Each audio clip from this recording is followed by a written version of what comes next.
Welcome to another Vixa Vaughn romance audiobook. We're excited to have you join us. Whether you're into second chance romance, enemies to lovers, fake marriage, or any other trope, Vixa Vaughn offers you the chance to escape into stories that will carry you away into heart-pounding romance and gripping characters. While we want to get you the full experience, some parts of this audiobook are abridged to stay abreast of YouTube's community guidelines. If you want the full experience, you can always head to Vixa Vaughn Romance and use code VIXA40 to get the unabridged version of this audiobook for 40% off. Now sit back and enjoy the show.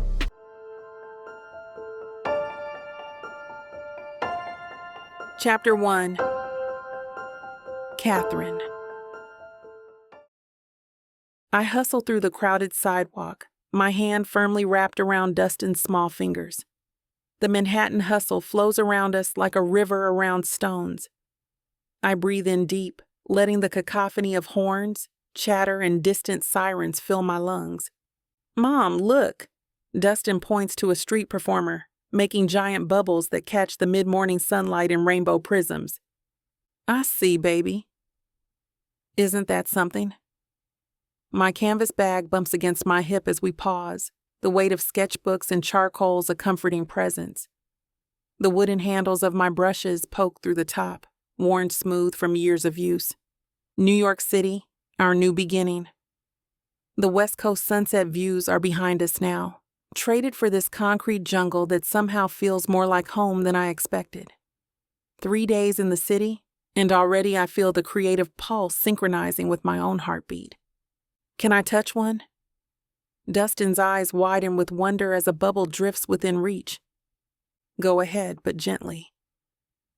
I loosen my grip on his hand, watching him step forward with the careful concentration only a 5-year-old can muster. His small fingers reach out, popping the iridescent sphere with a squeal of delight. The performer winks at me. Got a future bubble master there. Thanks. I drop a 5 into his collection hat. We're headed to Central Park. Any good spots you recommend? With the little one? East Side Playground near 76th. Can't miss it. I tug Dustin back to my side as the crosswalk signal changes. Hear that, bud? We're finding you a playground. Will there be kids like at our old park? His question holds no worry. Just pure curiosity. Even more. This city has millions of people, remember?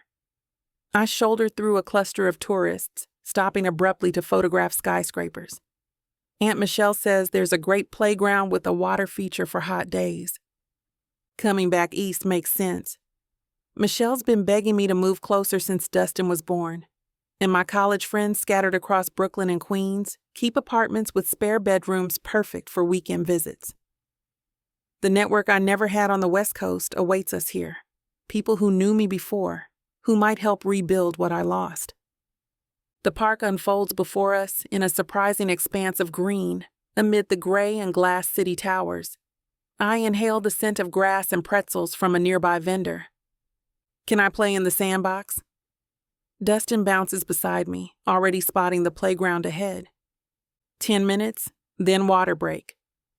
I settle on a bench with a good view, pulling my sketchbook from my bag. Stay where I can see you. Kate, he's off like a rocket, his sneakers kicking up wood chips as he runs. I watch him approach the sandbox, where 3 other children are constructing an elaborate castle system. My fingers itch to capture the scene. The concentration on their small faces. The careful architectural decisions made with plastic shovels and determination. Within minutes, Dustin is integrated into their operation, assigned to moat digging duty with solemn importance. His laugh bubbles up, carrying across the playground to where I sit. The sound strikes my heart in that peculiar way, pure joy mixed with a hollow ache. My charcoal moves across the page, capturing his profile, the curl pattern on the crown of his head, that's so like mine. He has Theodore's eyes, though. Something I both treasure and fear as they grow more recognizable each year. A family settles on the adjacent bench. Mother, father, toddler. The father lifts their child high above his head, spinning in circles to delighted squeals before passing her to her mother with a kiss for them both. I force my eyes back to my sketch. Dustin's laughter rings out again as one of his new friends says something, and they collapse into that full-body mirth that only children can achieve. I smile despite the twinge in my chest. This is what I wanted for him. Friends, normalcy, a childhood unmarked by the complications that drove us west in the first place. But watching him play, seeing his easy joy mixing with these strangers' children, I can't help wishing for more. A partner on this bench beside me, someone to share in these small, perfect moments, someone to help carry the weight of raising him right. My charcoal pauses mid-stroke. The longing for that traditional family constellation feels suddenly sharp, like a paper cut, small but surprising in its sting. I shade Dustin's eyes on the page with gentle circular motions, bringing out the depth that always reminds me of his father. Even in charcoal, they hold that same intensity, that same spark. My fingers smudge the edge, creating a soft shadow beneath his cheek. 5 years old, and already he carries this perfect blend of us both. Just a few feet away, he's architecting sandcastles with newfound friends, his small hands working with surprising precision. I watch him over the top of my sketchbook, this miracle child who changed everything. Before him, I had such grand plans. My mind drifts back to those studio nights at art school, the smell of linseed oil and turpentine, the way my canvases would lean against every available surface in my tiny apartment. My professors called my work viscerally evocative, said I had a future in gallery spaces across the country. New York was always the dream, just not quite like this, not as a single mother starting over. I flip back through earlier pages in my sketchbook, past the quick studies of Dustin sleeping on our cross-country train journey, past the half-finished landscapes of our last weeks in California. There, in the middle pages, are the concept drawings for what was supposed to be my breakout collection. Bold strokes, vibrant potential, all tucked away when the pregnancy test showed positive, and Theodore's family showed their true colors. "Higher!" Dustin shouts as another child helps him pack sand onto their growing structure. His joy pulls me back to the present. I run my fingers over those old sketches. The collection was going to be called Intersections. Explorations of heritage, identity, and belonging through abstract urban landscapes. The irony doesn't escape me now. My son is the ultimate intersection, carrying bloodlines that his paternal grandparents deemed unsuitable for their precious family tree. Despite everything, I've kept creating. Between diaper changes and midnight feedings, during nap times and playground visits, my fingers have never stopped moving. My style has evolved, sharper now, more defined, filled with contrasts that weren't there before. Motherhood hasn't dulled my vision, it's focused it. I flip to a fresh page and begin sketching the playground scene before me, but with fantastical elements emerging from the equipment, dragons curling around the jungle gym, fairy wings sprouting from children's backs. Ideas flow when I least expect them, usually in these stolen moments while Dustin plays. A memory surfaces of Theodore, standing before one of my paintings in his father's gallery, his eyes tracking every brushstroke. "You see things others don't, Kathy," he'd said, his fingers hovering just above the canvas surface. "It's like you paint what's underneath reality." That night was our beginning. The wealthy gallery owner's son who was going into business, and the scholarship artist with too many opinions. We were combustible from the start, passionate and reckless in equal measure. I believed him when he said his family's views wouldn't matter, that our love existed outside their prejudices. Mom, look at our castle." Dustin waves frantically, drawing my attention to an impressively structured sand fortress. "Amazing architecture, baby," I call back, pushing away the memories.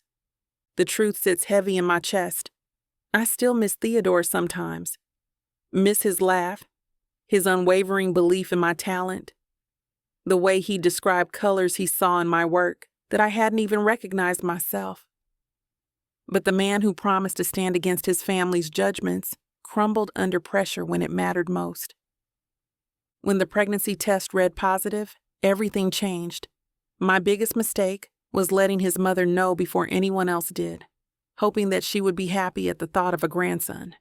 Instead, she ruined my life, threatened me, forced me out of this city without giving a proper explanation to Theodore why I was running away.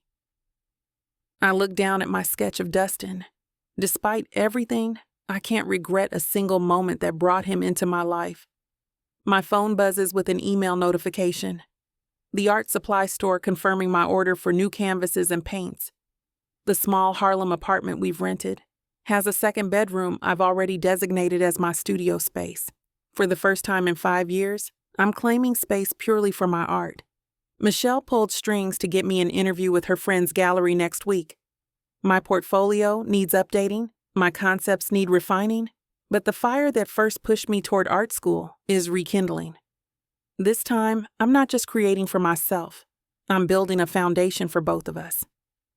I traced Dustin's profile on the paper once more. The doubts and fears still linger at the edges of my mind, but they no longer control the center. My art sustained me through the darkest days of my pregnancy, through the lonely nights of early motherhood. Now it will build our future. Chapter 2. Theodore. I sit at my desk, fingers tapping against the polished mahogany surface. The wall of awards and certificates stares back at me, hollow achievements that mean nothing in the quiet solitude of this corner office. 40 stories up, Manhattan sprawls before me through floor-to-ceiling windows, a testament to human ambition and grit. Yet I feel nothing. Mr. Caldwell, your 3 o'clock call to confirm. My assistant's voice crackles through the intercom, pulling me from my thoughts. Tell Harrison I'll reschedule. My voice sounds foreign to my own ears. Detached. But sir, this is the 3rd time. I said reschedule.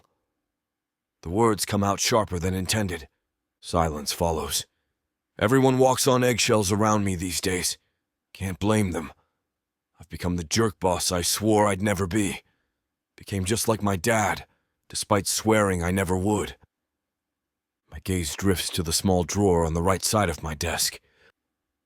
Locked. Always locked. But the key burns a hole in my pocket every damn day. Screw it. I slide the key into the lock, turning it with practiced precision. Inside lies a single photograph, worn at the edges from handling. Katheryn's smile beams up at me, her curls wild in the summer breeze, eyes alight with mischief. My arm is wrapped around her waist, my face younger, unburdened, happy. God, I miss you. The words escape before I can catch them. The memories flood back like they always do. Katheryn painting in her tiny apartment, sunlight catching the flecks of paint splattered across her cheeks. Her laughter echoing through Washington Square Park as we shared inside jokes over cheap coffee. You can't keep working yourself to death, Teddy. She'd drape her arms around my shoulders while I studied, pressing her lips against my temple. The world will still be here tomorrow. I'd pull her onto my lap, paperwork forgotten. Maybe I'm just working hard so I can take you somewhere nice. I don't need somewhere nice. Her fingers would trace my jawline. Just somewhere with you. Christ, we were young. Stupidly in love. Convinced we could take on the world, her with her art. Me with my ambition. During the days she would stay with me, my apartment had become her second studio, canvases propped against every available surface. I'd come home to find her dancing around the living room, music blasting, paintbrush in hand. Theodore Caldwell, put your briefcase down and dance with me. She'd grab my hands, tugging me into her colorful chaos. And I'd comply every time, my tie loosened, shoes kicked off, spinning her around our living room while she laughed. We'd explored every hidden corner of the city together. Rooftop gardens, underground jazz clubs, that hole-in-the-wall Ethiopian place in Harlem where the owner knew us by name. One day, I told her, pointing at the skyline from Brooklyn Bridge Park, I'm gonna build something that changes that view. She'd squeezed my hand. I believe you. Just don't forget to look at the view sometimes. I've owned and managed 2 companies since then. Haven't truly looked at the view once. The photograph trembles in my hand. I set it down before I can crush it. The last day replays in perfect, agonizing detail, before she disappeared from my life without a trace, without a warning. I slammed the drawer shut, locking away the photograph and the memories it carries. 5 years gone. 5 years of searching, of hiring investigators who found nothing, of imagining her somewhere living a life without me. The intercom buzzes again. Sir, your father is on line 1? I stare at the blinking light on my phone, my father waiting for me to answer. The same father who helped drive away the woman I love. I inhale sharply, jamming my finger on the intercom. The phone line clicks open. Theodore.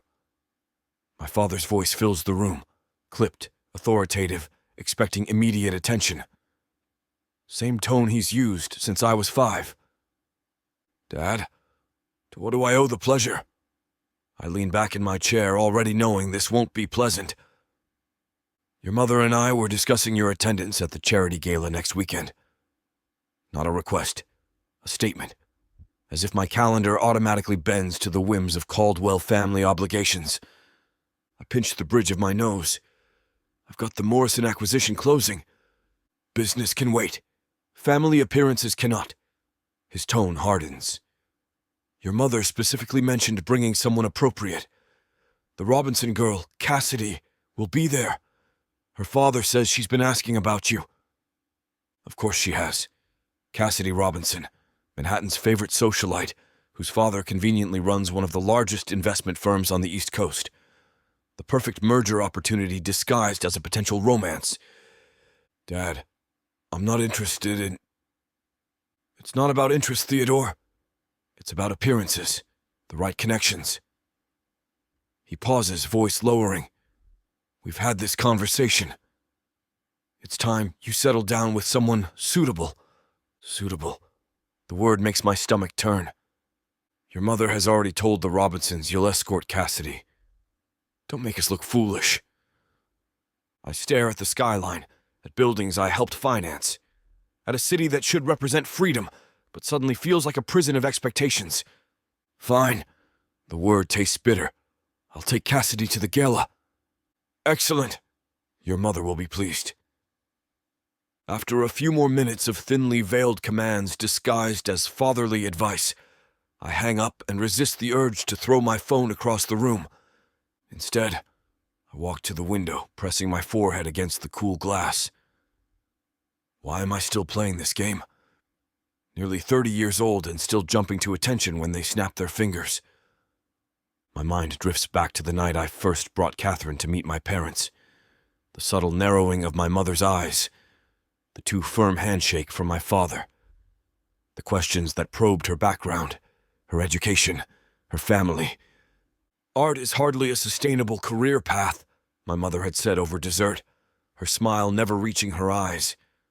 How fortunate you found Theodore's attention. The implication hung heavy in the air. Gold digger. Opportunist. Not one of us. That night, back in my apartment, Katheryn had laughed it off. Your mom looked at me like I was going to steal the silverware. But I'd seen the hurt behind her eyes, the way her fingers trembled slightly as she removed her earrings. They never gave her a chance, never saw her brilliance, her fire, the way her mind worked in colors and emotions rather than stock prices and social standings. Never bothered to learn how she worked 3 jobs to put herself through art school, how she'd survived things that would break their perfect, privileged world.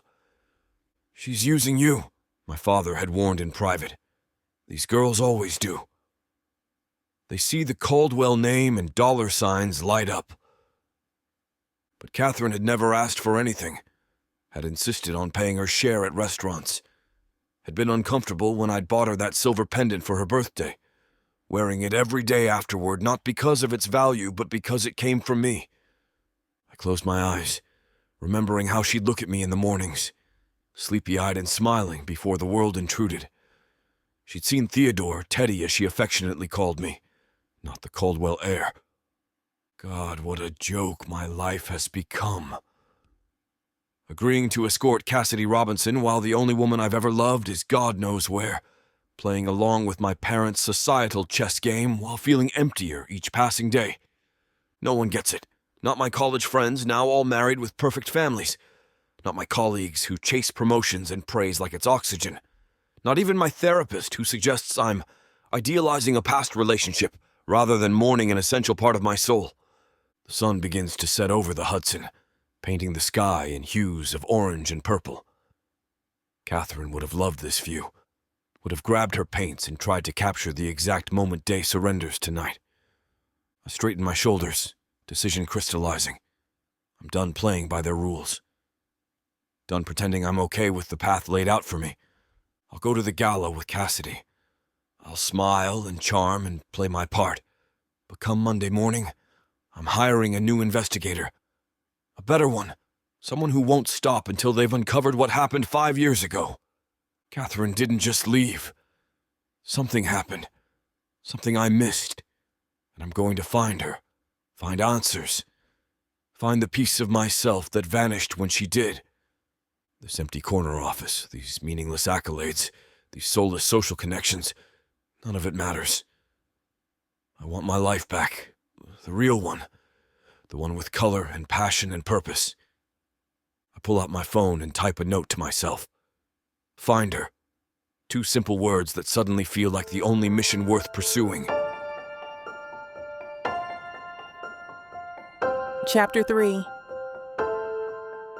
Katheryn. I spot Anna before she sees me, her radiant smile still the same after all these years. She sits at a corner table of lavender brew, a cafe that looks like it was plucked from a European postcard, with its wrought iron chairs and marble tabletops. The afternoon sun catches her gold earrings, making them wink at me as she raises her hand in greeting. "Kathy Williams, get over here." She jumps up, nearly knocking over her latte. "Look at you." I weave through the tables, accepting her crushing hug. Anna's embrace still feels like home, warm and familiar, despite the years between us. "And look at you, Ms. Vogue cover material." She pulls back, examining me with those keen eyes that always saw too much. "Please. This old thing?" She gestures to her impeccably tailored blazer and silk blouse. "Just something I threw on." We both laugh as I slide into the chair across from her. Anna looks polished in a way I've forgotten how to be. Her curls swept into an elegant updo, her makeup flawless. There's a confidence in her posture that speaks of security, success. "So," she leans forward, elbows on the table, chin propped on her knuckles. "Start at the beginning. What the hell happened to you? One day you're in New York, the next you've fallen off the face of the earth." The waitress approaches before I can answer, and I order a cappuccino, grateful for the reprieve. Some wounds still feel too fresh to prod. "Life happened," I shrug, tracing patterns on the tablecloth. "Dustin happened." "Your Instagram doesn't do that boy justice. He's gorgeous, Kathy." "Takes after his mama." I wink, falling back into our old rhythm of banter. "And how's the art world treating you?" "I saw that installation you did on social media, the one with all the recycled materials. Brilliant stuff." Heat blooms in my chest. She's been keeping tabs on me. "You saw that?" "Of course I did. I've followed everything you've done since you left. Just because you ghosted New York doesn't mean New York ghosted you." The waitress sets my cappuccino in front of me, and I take a sip to hide the emotion tightening my throat. It's been slow. Nothing like what you're doing, obviously. Anna waves away my comment. "Nicholas says your use of negative space is revolutionary." "Nicholas Everton has seen my work?" I nearly choke on my coffee. "My husband doesn't just collect art, Kathy. He understands it." Pride radiates from her as she says, "husband." Still can't believe we found each other again. Second chances are rare in this life. I watch her twist her wedding band, a simple yet obviously expensive ring. My chest aches with something I don't want to name. Envy? Longing? The universe works in mysterious ways. Sometimes it just takes a few years and running into each other at a gallery opening. Anna laughs, then reaches across the table to squeeze my hand. You know, you could be showing in spaces like that too. Your talent always outshined mine, says the woman whose last collection sold out in hours. I raise an eyebrow. I've seen the write-ups, Anna. The voice of a generation. Transcendent use of color. She doesn't deny it, just smiles that megawatt smile that's graced magazine spreads, which is exactly why you need to get back out there. The Anna Everton seal of approval still carries weight in certain circles. I don't know if I'm ready for certain circles. My fingers fidget with my spoon. It's been years since I've shown in a real gallery. Well, lucky for you, I'm hosting a mixer at Studio 7 next Thursday. Nothing fancy, just some artists, a few collectors, maybe a gallery owner or 5. Her eyes sparkle with mischief. Consider this your formal invitation. Something flutters in my stomach. A feeling I haven't experienced in years. Possibility. Anna. No excuses. The Kathy Williams I knew never backed down from a challenge. She pulls out her phone, scrolling through contacts. Let me introduce you to a few people before then. There's this new collective that meets at Riverside, all working mothers in creative fields, and Julian Frost is looking for new artists for his spring showcase. As she speaks, rattling off names and opportunities, I feel something long dormant beginning to stir. The hunger. The drive that used to wake me at 3 a.m. with ideas I couldn't wait to bring to life. You're serious about this, I murmur. Dead serious. Anna looks up from her phone. The art world missed you, Kathy. It's time to come back. For the first time in longer than I can remember, I allow myself to imagine it. My work on pristine gallery walls, my name on exhibition programs, conversations about technique and inspiration rather than grocery lists and school schedules. Okay, I say, surprising myself with the steadiness in my voice. I'm in. Anna's eyes soften as she studies my face. So are you finally going to tell me the real reason you vanished? One minute you were set to be the next big thing in New York, and the next, she snaps her fingers. Gone. I wrap my hands around my cup, drawing warmth from the ceramic. The cafe bustles around us, people typing on laptops, friends laughing over pastries, oblivious to the weight of what I'm about to share. I was pregnant. The words hang between us, simple yet life-altering. Anna's eyes widen, her mouth forming a perfect O. Dustin. Yeah. I take a deep breath. Theodore Caldwell was the father. Theodore Caldwell? As in Caldwell Industries? The family that basically owns half of Manhattan real estate? Her voice drops to a whisper, leaning in. Damn, Kathy. We met at that charity gala. Remember the one where I did the installation piece? We started seeing each other secretly. His family. I shake my head, memories flooding back. They wouldn't have approved of me. Because you're black? Her jaw tightens. That and I wasn't from money. Wasn't the right pedigree. I make air quotes around the word. We were careful, but, well, Dustin happened. Anna reaches across the table, her fingers cool against mine. Did Theo know? No. The admission still stings after all these years. I never told him. Why not? I stare into my coffee, watching the foam pattern dissolve. I made a mistake. I thought, God, I was so naive. I thought if I told his mother first, woman to woman, She might be happy about becoming a grandmother. Oh, Kathy. Anna's face falls. She knows enough about New York's elite families to guess where this is going. She offered me money to disappear. My voice hardens at the memory. Said her son had a promising future that wouldn't include some artist or her bastard child. When I refused, the threats started. Threats? Legal threats at first, then more personal ones. My hands tremble slightly as I lift my cup. She made it clear that if I stayed, she'd make sure I lost everything. My reputation, my career prospects, maybe even custody of my baby. Anna's expression darkens. That's absurd. She couldn't have. She could have. The Caldwells have judges in their pockets, Anna. Politicians, gallery owners. In one afternoon, I watched my entire New York future disappear. I swallow hard. So I did what I had to do. I packed up and left before Theo could find out. Started over on the West Coast, where his family's reach wasn't as strong. What about now? Anna asks carefully. It's been 5 years. Have you thought about telling Theodore about his son? The question sends a chill through me.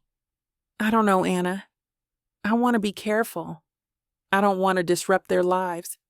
What if that family takes Dustin from me? He's all I have. Hey, Anna squeezes my hand firmly. That's not going to happen. You're his mother. You've built a life for him. No court would. You don't understand what these people are capable of. My voice cracks.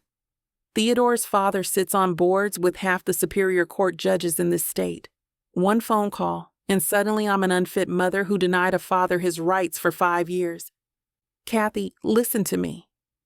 Anna leans forward, her eyes fierce with conviction. You deserve happiness. You and Dustin both. You can't live your whole life looking over your shoulder. What choice do I have? You have choices now that you didn't have then. You have your work, your reputation. You have friends, me for one, who will stand by you. She pulls out her phone. Nicholas has contacts in family law. Let me connect you with someone who can tell you your rights. For a moment, I let myself envision it. A life without fear. A home where Dustin and I are safe. Where my art flourishes. Where we build something beautiful together. A studio flooded with light, where I create while Dustin grows up surrounded by color and possibility. Maybe even a small garden where he can plant sunflowers like he's been begging to do. But the shadow of the Caldwells stretches long across that dream. Would they ever let us have peace? Would Theodore himself even want to know his son after all this time? Or would he feel betrayed, deceived? I don't know, Anna. I stare into my coffee cup. Sometimes I think about what Dustin will ask when he's older. Why he doesn't have a father. What I'll tell him. You'll tell him the truth. That you protected him the best way you knew how. Her gaze is unwavering. And maybe by then, things will be different. The possibility settles over me like a warm blanket. For the first time in years, a tiny spark of hope ignites in my chest. Between Anna's offer to reconnect me with the art world and this conversation about facing my fears, today feels like the first page of a new chapter. Something I'm writing for myself, rather than running from what was written for me. Maybe, I whisper, allowing myself to believe it might be true. Maybe things can be different. Chapter 4. Theodore. Crystal clinks against crystal as my father raises his wine glass in yet another meaningless toast. The dining room chandelier casts prismatic shadows across the mahogany table where we're all seated like players in some grand theatrical production. My mother, dressed in Chanel, sits to his right with perfect posture. Cassidy, draped in something silky and expensive, beams at me from across the table while servers in pressed uniforms hover like well-trained ghosts. To the conclusion of the Westlake merger, Dad announces, his voice carrying the practiced weight of authority, and to Theodore's exceptional leadership throughout the negotiations. Everyone murmurs approval and sips their $100 Cabernet. I lift my glass on autopilot, the rich liquid sliding down my throat without registering on my palate. The wine is wasted on me tonight. You've outdone yourself, Theodore. Mom dabs the corner of her mouth with a cloth napkin. The board is absolutely thrilled with your performance. It was a team effort. I cut into the perfectly seared duck breast on my plate, pink and tender, artfully arranged beside a drizzle of reduction that probably took hours to prepare. Sarah in legal deserves most of the credit for catching that clause in Section 12. Dad waves this stuff. Always so modest. A true leader knows when to take credit. The familiar script continues. They praise. I deflect. They insist. Through the window behind my mother's carefully coiffed head, the Manhattan skyline glitters with promise of what I'm no longer certain. So I was speaking with Miranda Wellington yesterday, Mom says, seamlessly pivoting the conversation while a server refills our glasses. Her daughter just got engaged. Absolutely gorgeous ring, 3 carats at least. I know where this is heading before she even glances meaningfully between Cassidy and me. The weight of expectation settles across my shoulders like a leaden cape. Cassidy leans forward, her diamond earrings catching the light. Oh, is that Charlotte Wellington? We were in the same sorority at Yale. Yes, dear. Lovely girl, though not nearly as accomplished as you. Mother smiles with practiced warmth that never quite reaches her eyes. You know, Theodore, your father and I were just discussing how wonderful it would be to plan a wedding next summer. The estate gardens would be in full bloom by June. The duck suddenly tastes like cardboard in my mouth. I reach for my water instead of my wine, needing clarity rather than the comfortable haze of alcohol. Mother, we've discussed this. My voice comes out sharper than intended. Cassidy's fingers dance along her collarbone, her tells on display for anyone paying attention. Theodore is just focused on his career right now, she offers, playing her part perfectly. As am I. Nonsense. There's never a perfect time. Mother dismisses our objections with a flick of her wrist. Cassidy would make such a beautiful bride, and a wonderful addition to the Caldwell family. Dad nods sagely. The Robinson connections wouldn't hurt the business either. Old money plays well with our investors. Something snaps inside me. The careful facade I've maintained cracks down the middle. Is that what marriage is to you? A business arrangement? I set my cutlery down with deliberate care, fighting the urge to stab it into the imported tablecloth. Mother's smile freezes. Don't be dramatic, Theodore. Of course there's love involved. But practical considerations. Practical considerations like what? Stock options? Merger potential? Christ, do you hear yourselves? I push my chair back slightly, the scrape against hardwood puncturing the polite ambience. Cassidy's eyes widen. She's not used to seeing me challenge my parents so directly, especially at one of these choreographed family dinners. There's no need to get upset, Dad says, his tone suggesting I'm being childish. Your mother simply wants what's best for you. What's best for me, or what fits neatly into your 5-year plan for Caldwell Enterprises? The words taste bitter, but necessary. When I decide to get married, it will be because I'm in love, not because it makes sense on a balance sheet. Mother's glass connects with the table harder than necessary. Love fades, Theodore. Compatibility and shared values endure. As they launch into a debate about the pragmatic approach to marriage that has apparently sustained the Caldwell dynasty for generations, my attention drifts. The conversation fades to background noise while I stare at the artful display of food on my plate. Beautiful, expensive, and utterly soulless. What am I doing here? These dinners, these rituals of wealth and status, they're all just elaborate performances meant to reinforce our place in a hierarchy I'm not sure I believe in anymore. I glance at Cassidy, who's now skillfully smoothing over my outburst with some anecdote about mutual friends, playing the diplomat. She fits perfectly into this world. Perhaps that's why we've lasted this long. Not passion, but compatibility within a certain ecosystem.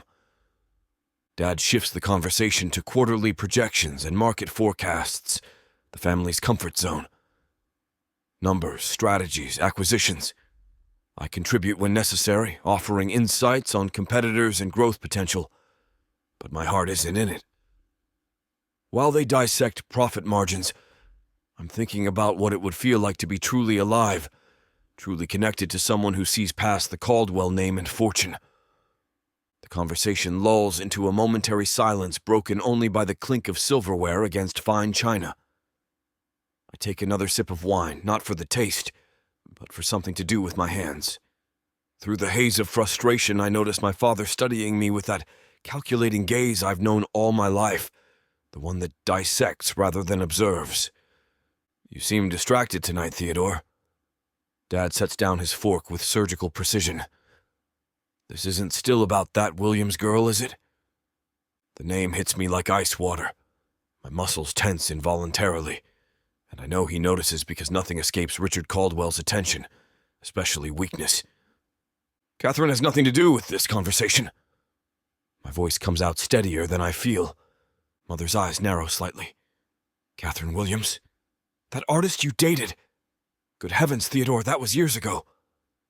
5 years, 2 months. The specificity slips out before I can stop it.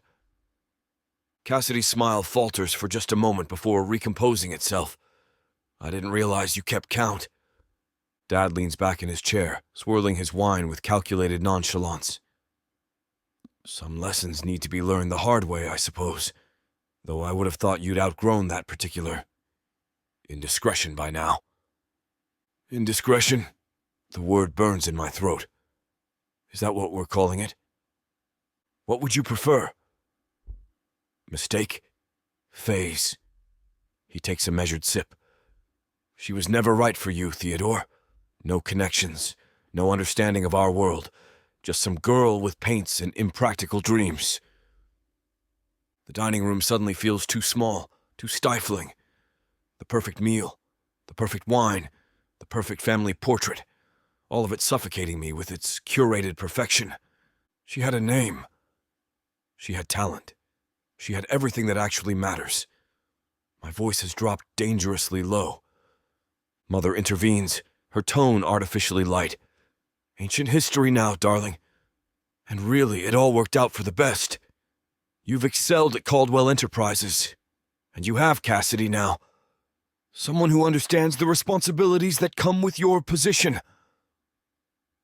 Cassidy reaches across the table to touch my hand, a choreographed gesture of support. It's normal to romanticize the past, Theo. We all do it. I pull my hand away. Don't patronize me. None of you know the first thing about what happened. What happened? Dad scoffs. What happened is exactly what I predicted. She realized she couldn't compete in our world and disappeared back to whatever middle-class suburb she came from. She disappeared, and I'm pretty sure you two had something to do with it. The accusation hangs in the air, crystallizing years of suspicion. My parents share a knowing look. Your attachment to that girl was a weakness, son. His voice carries that familiar tone of absolute certainty. A temporary distraction from your responsibilities. We did what was necessary to ensure your future, our family's future. The room goes silent. Even the servers have discreetly backed away from the table. I look at each of their faces.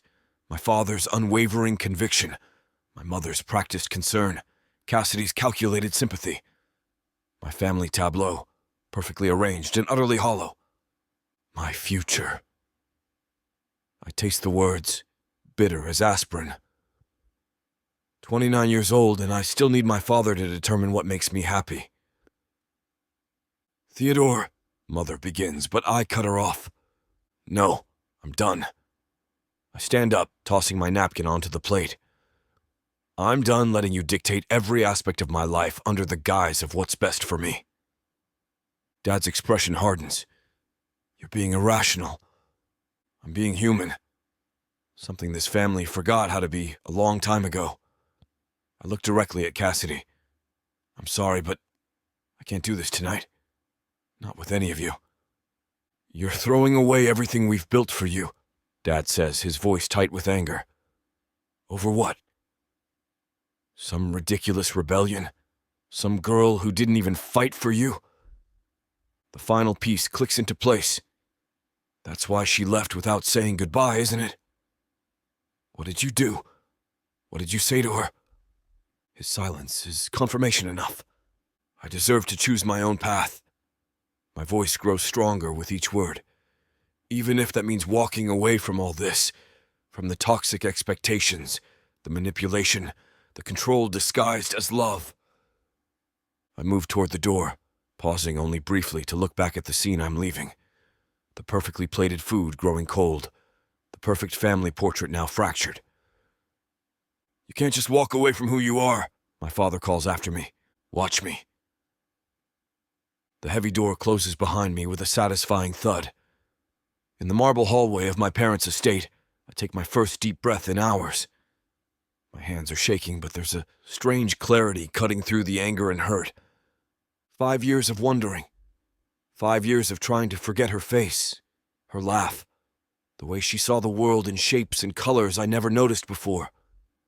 5 years of wondering why she vanished without a word. If my parents intervened, if they did anything to her, I'm going to figure out what happened. And then, there will be hell to pay. Chapter 5. Katheryn. I balance the overflowing canvas tote bag on my hip while fumbling with my keys, trying to keep Dustin from wandering too far down the sidewalk. "Baby, stay where I can see you," I call out, finally unlocking the ancient sedan that's seen better days. I managed to get a deal on the local marketplace for a beat-up old car, but I'm not sure it has much life in it. We've got a big day ahead. Dustin spins around, his sneakers lighting up with each bounce. "Are we going to make pretty pictures, Mommy?" "That's right." I load my supplies into the trunk, mentally checking off my inventory. Brushes, paint rollers, drop cloths, masking tape, sketch pad, color samples, the essentials for my first real commission. "Mommy's got a very important job today. Can I help?" His blue eyes widen with hope, the same eyes that melt my heart daily. I kneel down, adjusting the collar of his dinosaur t-shirt. "You're my #1 assistant, just like we practiced, right?" He nods solemnly, his expression suddenly serious.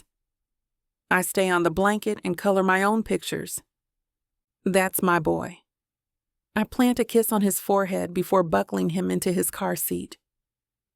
The drive to downtown takes 20 minutes, and with each passing block, the butterflies in my stomach multiply. This mural is more than just paint on brick, it's validation.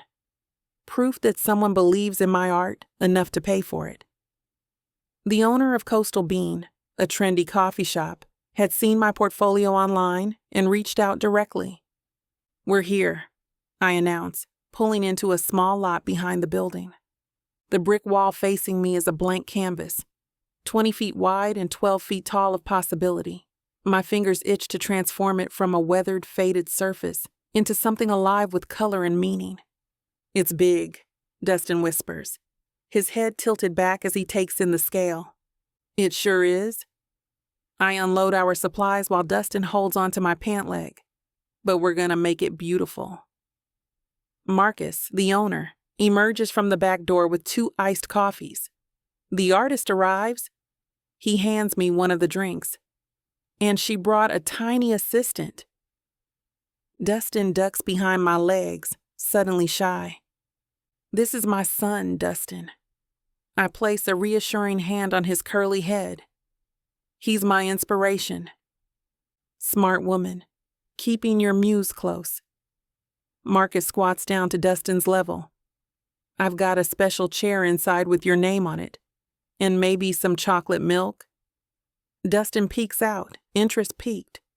"With bubbles in it?" The bubbliest. Marcus winks at me. Take your time setting up. We don't open for another hour. Once everything is arranged, Dustin settled on a plaid blanket with his coloring books, my paints organized by shade, ladder positioned. I take a deep breath and make the first mark on the wall. The outline comes first. Light pencil strokes mapping out the vibrant coastal scene we'd agreed upon. Waves crashing against cliffs, seabirds in flight, wildflowers clinging to rocky ledges. 2 hours in, my worries dissolve into the rhythm of the work. My brush moves with certainty, each stroke deliberate yet somehow effortless. This is what I was born to do. The world narrows to this wall, these colors, this moment. Mommy, look! Dustin's voice pulls me back. He holds up his drawing, a colorful blob that might be me, paintbrush in hand. It's perfect. I pause to admire his work. You're getting so good. He beams, returning to his creation with renewed vigor. I step back, assessing my progress. The base layers are taking shape, ocean blues blending into sunset oranges. My fingers are stained with paint, evidence of the day's labor. There's something deeply satisfying about working on this scale. My body becoming part of the artistic process. Movements broader, more physical than my typical canvas work. As the afternoon sun shifts, I lose myself again in the application of paint, the tactile pleasure of creation. My mind wanders to possibilities. This mural leading to another, then perhaps a gallery showing. Steady work means stability. It means never having to call my Aunt Michelle for help with rent. It means Dustin growing up watching his mom succeed on her own terms. Dustin's laughter pulls me from my thoughts. He's arranged his crayons in a perfect rainbow, positioning them carefully on the edge of the blanket. That's beautiful, baby. I smile, chest tight with love for this little person who deserves the world. This is what I'm building toward. Not just art for art's sake, but a foundation for him. A life where he doesn't feel the absence of what's missing, but instead sees the abundance of what we have. Where creativity isn't a luxury but our daily bread. The mural takes shape beneath my hands, colors layering and building, much like the life I'm trying to construct for us both. Stroke by careful stroke, one paid gig at a time. I'm midway up the ladder, adding delicate foam caps to the painted waves, when I hear the first comment from a passerby. Now that's something special, says a woman in a crisp business suit, coffee in hand. She pauses on the sidewalk, tilting her head to examine my progress. The way you've captured the light on the water, it's almost moving. The compliment warms me unexpectedly. Thank you, I manage, brush still poised. You taking commissions?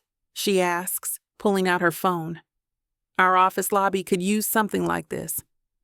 Before I can respond, another pedestrian stops, then another. Soon there's a small cluster of New Yorkers, actual New Yorkers, admiring my work. In a city where everyone's perpetually rushing somewhere important, I've made them pause. This is transforming the whole block, comments an older gentleman with a neatly trimmed beard. Real art, not that corporate garbage they're putting up everywhere else. I climb down from the ladder, wiping my hands on my already paint-splattered jeans. I appreciate that. I'm Katheryn Williams. You're talented, Katheryn Williams. He hands me a business card. Call me if you'd like to discuss some work for our community center in Harlem. The afternoon continues this way.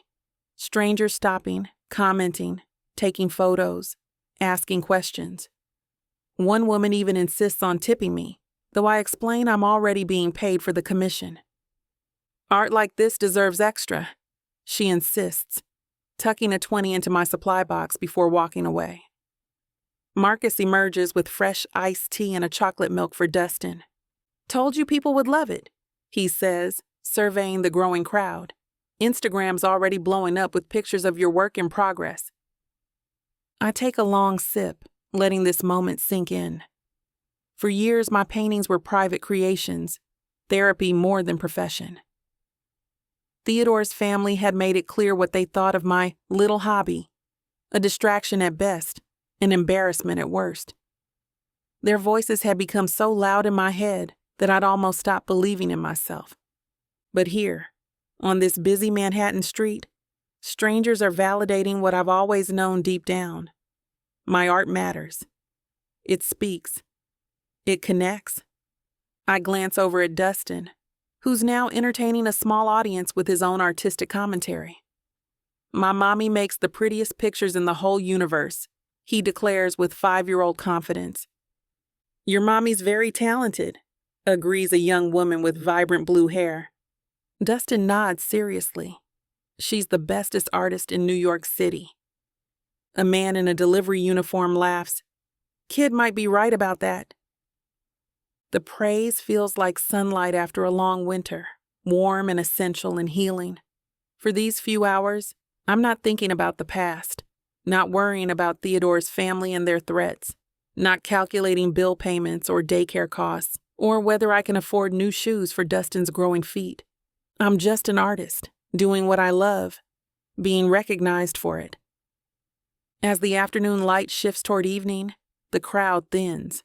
I've made significant progress, the mural already revealing itself as something special. Marcus brings out a sandwich for me and chicken nuggets for Dustin.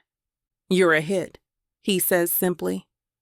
I've already had 3 people ask if you do residential work. I squint up at him, brush paused mid-stroke. Seriously. I've been collecting contact info. He hands me a napkin covered in names and numbers. Consider this your official welcome to the New York art scene. This is what I came to New York for. Not running away, but running toward. Building something sustainable. Creating a life where Dustin never has to feel the weight of my past choices. When the day finally comes to a close, my muscles ache pleasantly from the physical work. I pack up my supplies while Dustin helps gather his crayons, chattering about which colors he'll use for his next drawing. I toss a glance over my shoulder, staring at my unfinished mural as I load up our things into the old sedan. A few more days of honest work, and this beauty will be finished for all to see. And I might just have more paid gigs waiting for me in the near future. Dustin and I hop into the car, discussing all the pretty pictures we're going to draw together as we make the drive home.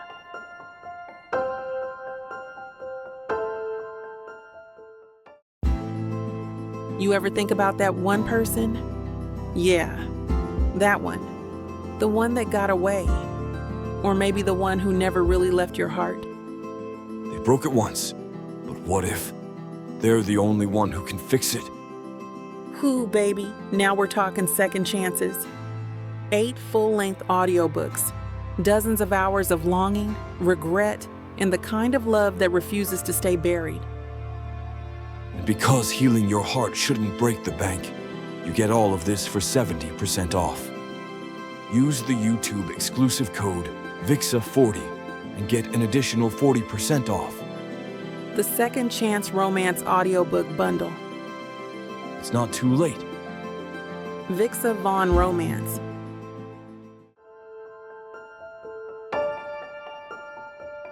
Chapter 6. Theodore. The Saturday morning sun casts long shadows across the midtown sidewalk as Cassidy clicks along beside me in her designer heels. She's dressed for brunch at that new place with the 2-month waiting list, a place I couldn't care less about but agreed to anyway, just to keep the peace. My hands are shoved deep in my pockets, fingers tracing the outline of my phone, wondering how many more hours of this I need to endure. Theo, are you even listening to me? Cassidy takes a deliberate sip from her matcha latte, her red fingernails tapping against the cardboard sleeve. Yeah, of course. I wasn't. Not even a little bit. So what do you think about the lake house idea for Memorial Day? Daddy says we can use it, and I was thinking we could invite Brianna and Luke. She tears off a piece of her croissant, popping it between her glossed lips. Luke is her brother, and Brianna is the Ivy League princess that he's decided to bring into the Robinson family. The thought of a weekend trapped at her father's lake house makes my jaw tighten. I don't know, Cass. I might have meetings that Friday. On a holiday weekend. Her eyebrows arch perfectly, a practiced gesture of disbelief. You're the boss, Theodore. Move them. Ever since that disaster dinner at my parents' last week, I've been trying to create distance without actually saying the words. My parents still think I'm still hung up on Katheryn. And they're right. We'll see. The non-answer hangs between us. Cassidy loops her arm through mine, pulling herself closer than the warm morning warrants. You've been so distant lately. Is this about what your parents said at dinner? No. The lie comes easily. Because if it is, I want you to know I'm not threatened by your old girlfriend. Another delicate bite of croissant. That was what, 5-6 years ago? Something like that. Cassidy's grip tightens on my arm as she steers us around a corner, entering the trendier section of Midtown, where new cafes and boutiques pop up weekly. The scent of coffee drifts through the air, and I find myself relaxing slightly, focusing on that rather than Cassidy's incessant planning of our future. Oh, look at that place. Coastal Bean. Cassidy points with her latte. Instagram worthy for sure. Want to check it out after brunch? My response dies in my throat. There, on a scaffold against the brick exterior of the coffee shop, is a woman, an artist, putting the finishing touches on an expansive mural. Her back is to us as she reaches up to add details to a wave crashing against a rocky shore. The scene she's created is breathtaking. A sunset coastal view with colors so vibrant they seem to pull you right into the ocean spray. But it's not just the mural that stops me cold. It's her. Even from behind, I'd know those curves, that posture, the way she holds herself with quiet confidence. Her natural curls are pulled into a messy bun, exposing the nape of her neck where I used to press my lips. She's wearing overalls splattered with paint, and her whole body sways slightly as she works, lost in her creation. Kathy. My feet cement to the sidewalk, and Cassidy lurches forward before turning back with an irritated expression. What are you doing? We'll be late for our reservation. I barely hear her. My focus narrows to the base of the ladder, where a small boy sits cross-legged on a drop cloth. He's maybe 4 or 5, with a mop of curly hair and brown skin, a few shades lighter than Kathy's. His tongue pokes out in concentration as his small hand grips a crayon, creating his own artwork on a large pad. Who is that? Cassidy follows my gaze, her voice trailing off. My chest constricts. The world narrows to this single moment. This woman I've never stopped loving and a child I've never seen before. Kathy, I whisper, the name feeling both foreign and achingly familiar on my tongue. Cassidy's fingers dig into my forearm. You cannot be serious right now. I shake her off without thinking, taking an unconscious step forward. As if sensing my presence, Kathy turns on her platform, surveying her work. Her profile comes into view. Those full lips, the slope of her nose, the concentration in her eyes as she studies the mural. She's even more beautiful than I remember, more confident somehow, her presence commanding the space around her. I take another step forward before Cassidy yanks me backward, her manicured nails digging crescents into my skin. Theodore. Caldwell. Her voice drops to that dangerous whisper she uses when she's furious, but doesn't want anyone witnessing her lose composure. We have a reservation. My feet remain rooted while my mind races. 5 years. It's been 5 years since I last saw Katheryn, since she disappeared from my life without a trace, and now she's standing 30 feet from me with a child, a boy who looks to be about 5 years old. 5 years. The math isn't complicated. I need to talk to her, I mutter, more to myself than to Cassidy. Excuse me. Cassidy's voice rises slightly, her perfectly contoured face contorting. You can't be serious right now. You want to what? Go chat with some random woman painting a wall? While I'm standing right here. She's not random. The words slip out before I can stop them. Cassidy's eyes narrow as recognition dawns. Wait, is that... She glances back at the scaffold, then at me. Oh my God, it's her, isn't it? Your charity case X that your parents were talking about. My jaw clenches. Don't call her that. You've got to be kidding me. She grabs my arm and forcibly pulls me away from the scene, her strength surprising for someone so slim. We're not doing this, Theo. Not today. Not ever. I allow myself to be dragged, but my neck cranes backward, keeping Kathy in view until the last possible moment. The little boy looks up from his drawing, and I catch a glimpse of his face. Those eyes. My eyes. My father's eyes. Look at me when I'm talking to you. Cassidy steps directly into my line of sight, blocking my view completely. I cannot believe you're gawking at another woman while I'm standing right here. Your girlfriend. She emphasizes the last word, her voice sharp enough to slice through my stunned haze. I blink, forcing my attention to her fuming presence. Sorry. It's an automatic response, meaningless. My thoughts are still back at that coffee shop. You're sorry? She scoffs, dragging me further down the block. We are going to brunch. We are going to have a lovely time. And we are not discussing some random artist you used to screw years ago. My blood heats at her crude dismissal of what Kathy and I had. But I don't correct her. Instead, I nod, playing the role of contrite boyfriend while my mind formulates a plan. You're right. Let's just get to brunch. I place my hand on the small of Cassidy's back, guiding her toward the restaurant. The gesture seems to mollify her slightly. Thank you.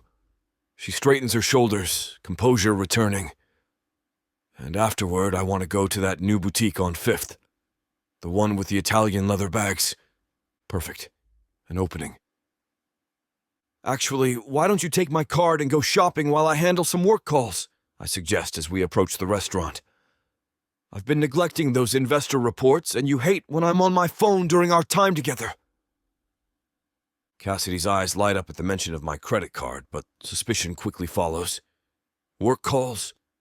On a Saturday? Global markets don't observe weekends, I say smoothly. The lie comes easily because the stakes are so high. I need to check on our positions in Singapore before Monday. She studies my face, weighing her desire for uninterrupted shopping against her instinct that something's off. Greed wins. Fine, she sighs dramatically. But dinner is just us. No calls, no distractions. Deal. I open the door to the restaurant, ushering her inside while my mind remains fixed on Katheryn and that little boy.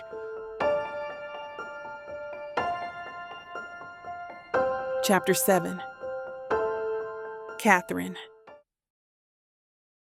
The afternoon sun beats down on my neck as I wipe sweat from my brow with the back of my hand, careful not to smear paint on my face again. The mural is coming along beautifully. Waves of blue meeting a sunset sky, the coffee shop's nautical theme blending with my own artistic vision. Mama, look what I made! Dustin holds up his sketchbook, beaming with pride. I crouch down to his level, examining his colorful scribbles that somehow perfectly capture the essence of the seaside. That's amazing, baby. You've got a real eye for color. His blue eyes, so much like his father's, light up at the praise, the same eyes I've been trying not to see every time I look at my son. Can we get ice cream before we go home? Dustin bounces on his toes, energy undiminished despite spending hours playing near my work site. Let me finish packing up first, then we'll talk about ice cream. I ruffle his mixed-textured curls and turn back to organizing my supplies. The afternoon crowd bustles around us, the midtown sidewalks filled with professionals escaping offices and tourists exploring the district. I stack my paintbrushes in their carrier, mentally cataloging what I'll need tomorrow to complete the final touches on the mural. You're doing the cafe proud, Kathy, Marcus, the owner, calls from the doorway. Best decision I made was hiring you. I flash him a smile and give a little salute with a clean brush. Just wait till it's finished.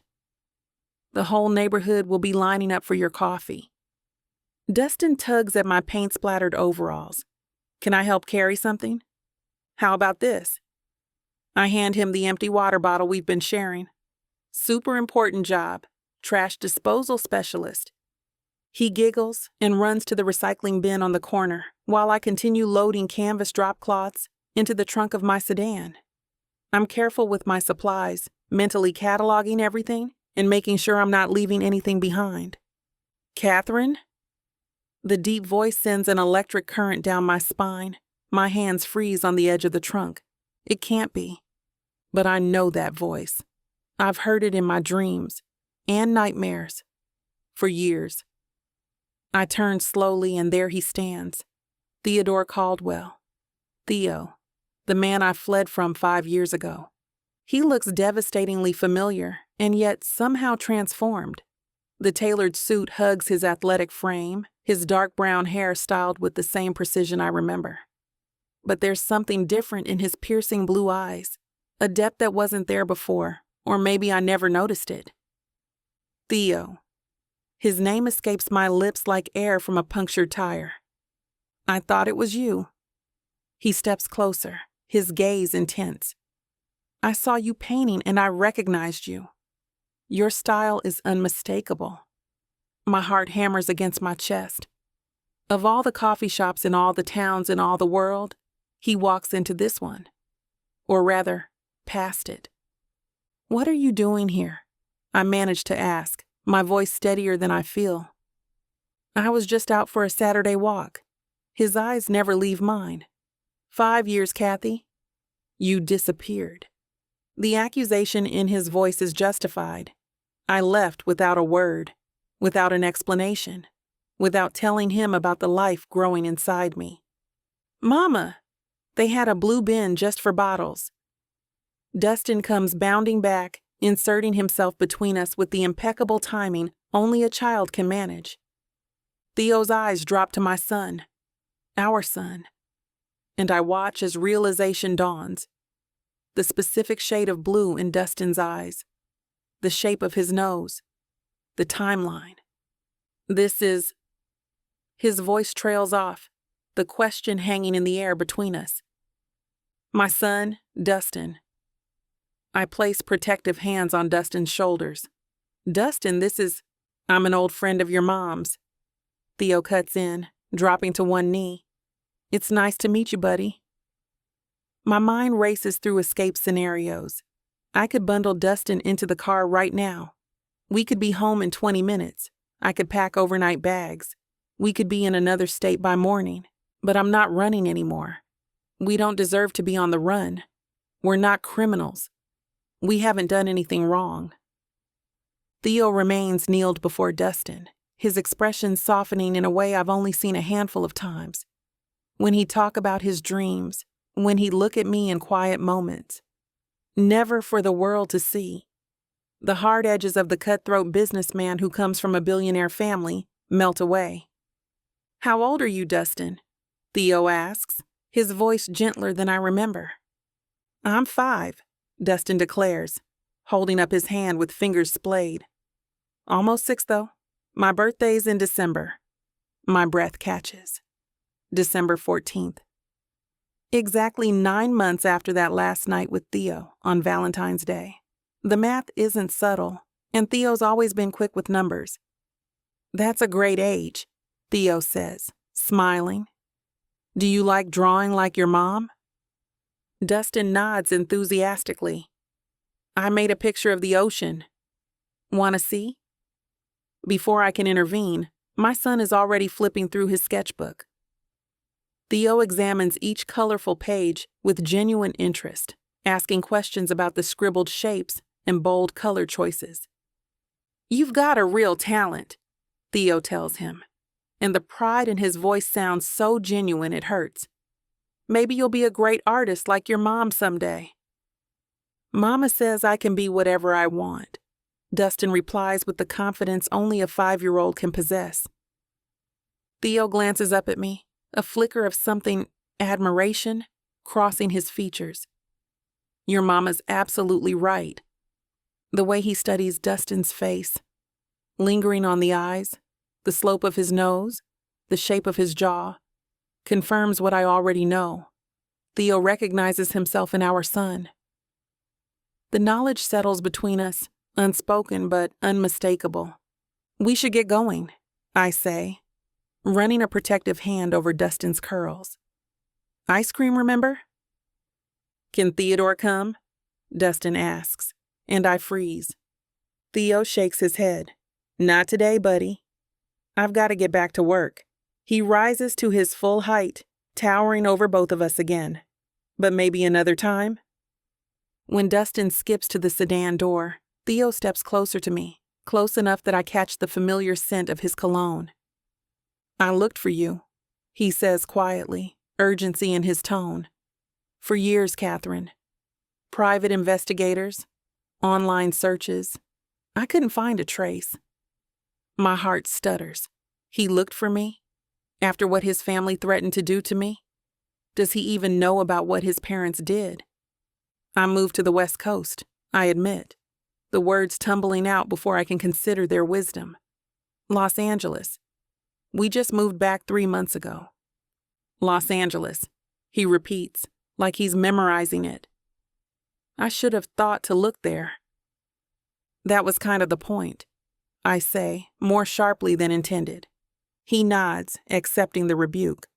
I understand why you left. But he can't possibly. He doesn't know about the late-night visit from his mother, about the veiled threats, about the check I tore up and threw in his mother's face. I have to go, Theo says, glancing at his watch. Platinum, understated, expensive.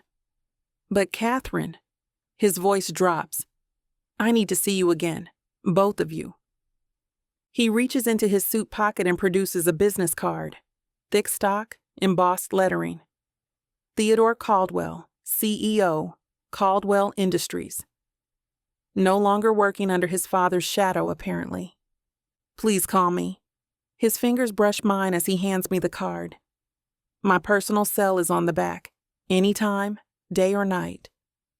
The card feels unexpectedly heavy in my hand. I stare at it, at the elegant typography and the handwritten number on the back. 5 years ago, I would have given anything for this moment. Theo choosing me, us, over his family's expectations.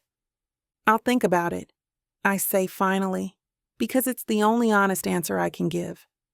He nods once, his jaw tight with unspoken words. That's all I ask. I watch him walk away, his back straight, shoulders squared.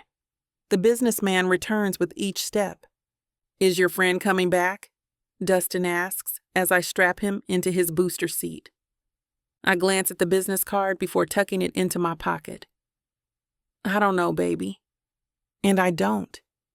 I don't know if I'm willing to let Theo into our carefully constructed life.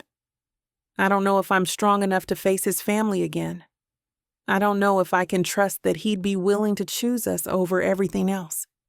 But watching him with Dustin, so gentle, so attentive, stirred something I've tried to bury for 5 years. The memory of what could have been, what might still be. Chapter 8. Theodore. My heart hammers against my designer shirt as I stand outside Katheryn's apartment door. The bundle of sunflowers in my left hand and the wrapped toy dinosaur in my right feel like inadequate peace offerings after 5 years of absence. 5 years. I knock, shifting my weight from one foot to the other. The hallway smells like a mix of cooking spices and cheap air freshener. Nothing like the sterile, over-polished corridors of my high-rise downtown. But there's something honest about it. Footsteps approach from inside, light and quick. The door swings open, and there she is. Theodore. Katheryn stands framed in the doorway, radiant in a yellow sundress that hugs her curves before flaring around her knees. The afternoon light streaming through her apartment windows catches the undertones in her skin, making her glow. You look beautiful. The words tumble out before I can stop them. I clear my throat. These are for you. I thrust the sunflowers toward her, suddenly feeling like an awkward teenager rather than the confident CEO my board members know. Her fingers brush mine as she takes the bouquet, a momentary touch that sends electricity through my veins. They're lovely, Teddy. Thank you. Teddy, the nickname only she would use. She steps aside, allowing me into the small apartment. It's modest but filled with character. Colorful paintings on the walls that I recognize as her work, mismatched furniture arranged with artistic intention, plants thriving on every available surface. "Mommy, is he here?" A small voice calls from around the corner, followed by the rapid patter of tiny feet on hardwood. And then he's there, a little whirlwind with eyes so startlingly like mine that it knocks the breath from my lungs. Dustin. My son. I'm more certain of it now than I was during our chance encounter last week. "Hey, buddy." I crouched down to his level, presenting the wrapped gift. "I brought you something." His eyes widen, darting from me to the gift and back again. "For me? Really? Really? His small hands tear into the wrapping paper with the unbridled enthusiasm only a 5-year-old can muster. The blue and green paper reveals the articulated T-Rex I'd spent far too long selecting at FAO Schwartz. A dinosaur! His squeal of delight cuts through the apartment. "Look, Mommy! It's a T-Rex and his arms and legs move and everything." Katheryn leans against the wall, flowers cradled in her arms. "What do you say to Mr. Theodore?" Dustin looks up at me, those blue eyes, my eyes shining. "Thank you. Dinosaurs are my favorite. How did you know?" I wink at him, ignoring the lump forming in my throat. Just a lucky guess. "Mom said you might come back to visit, and I asked her every day when. She said not to bug you because you're a busy man, but I really wanted to show you my dinosaur books and my drawings." Each word he speaks carves deeper into my chest. 5 years of his life, gone. First steps, first words, first everything. I didn't get the chance to see any of them. "I'd love to see your dinosaur books." I ruffle his hair, marveling at how it curls slightly at the ends. A perfect blend of Katheryn's texture and my color. "Come on!"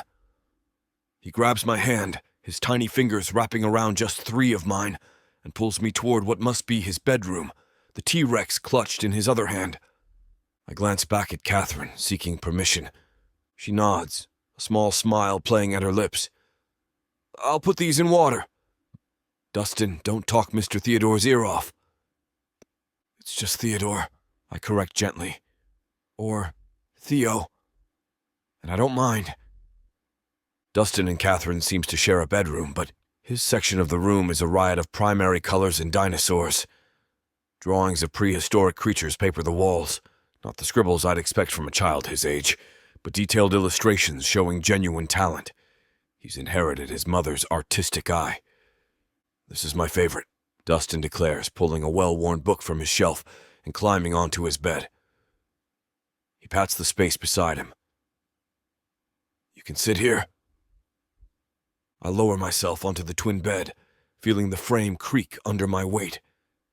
The contrast between this and my penthouse couldn't be more stark, but somehow this feels more like home than anywhere I've been in years. "Did you know that T-Rexes had the strongest bite of any land animal ever?" Dustin opens the book, revealing a spread of dinosaur facts. "They could crush a car." "Is that right?" I lean closer, breathing in the scent of children's shampoo and the indefinable sweetness that seems to cling to all kids. As Dustin chatters excitedly about velociraptors and triceratops, showing me page after page, my chest tightens with an emotion I can't quite name. Pride, certainly. Wonder, definitely. But underlying it all is a fierce, protective love that catches me off guard with its intensity. This is my son. My boy. And somehow, despite everything, despite my absence and ignorance, he's taken a liking to me. The knowledge is both gift and dagger. I'm halfway through an explanation of why Spinosaurus is actually cooler than T-Rex, because it could swim when Katheryn appears in the doorway. She's transferred the sunflowers into a blue ceramic vase that makes the yellow blooms pop even brighter. If I could interrupt this paleontology lecture, she says, leaning against the doorframe. I made some lunch if you two are hungry. Dustin bounces on the bed, jostling me. Are you staying for lunch? Mom makes the best BLTS in the whole universe. The whole universe, huh? That's quite the endorsement.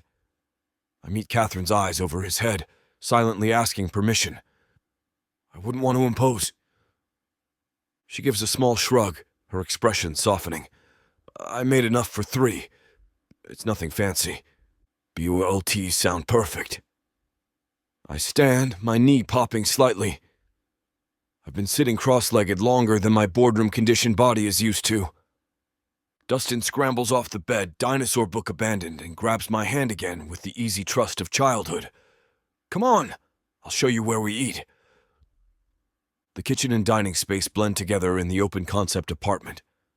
A small table with 3 mismatched chairs sits beneath a window overlooking a courtyard.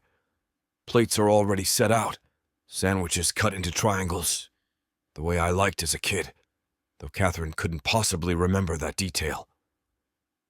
Water for the grown-ups, Katheryn says, placing 2 glasses on the table, and apple juice for the dinosaur expert.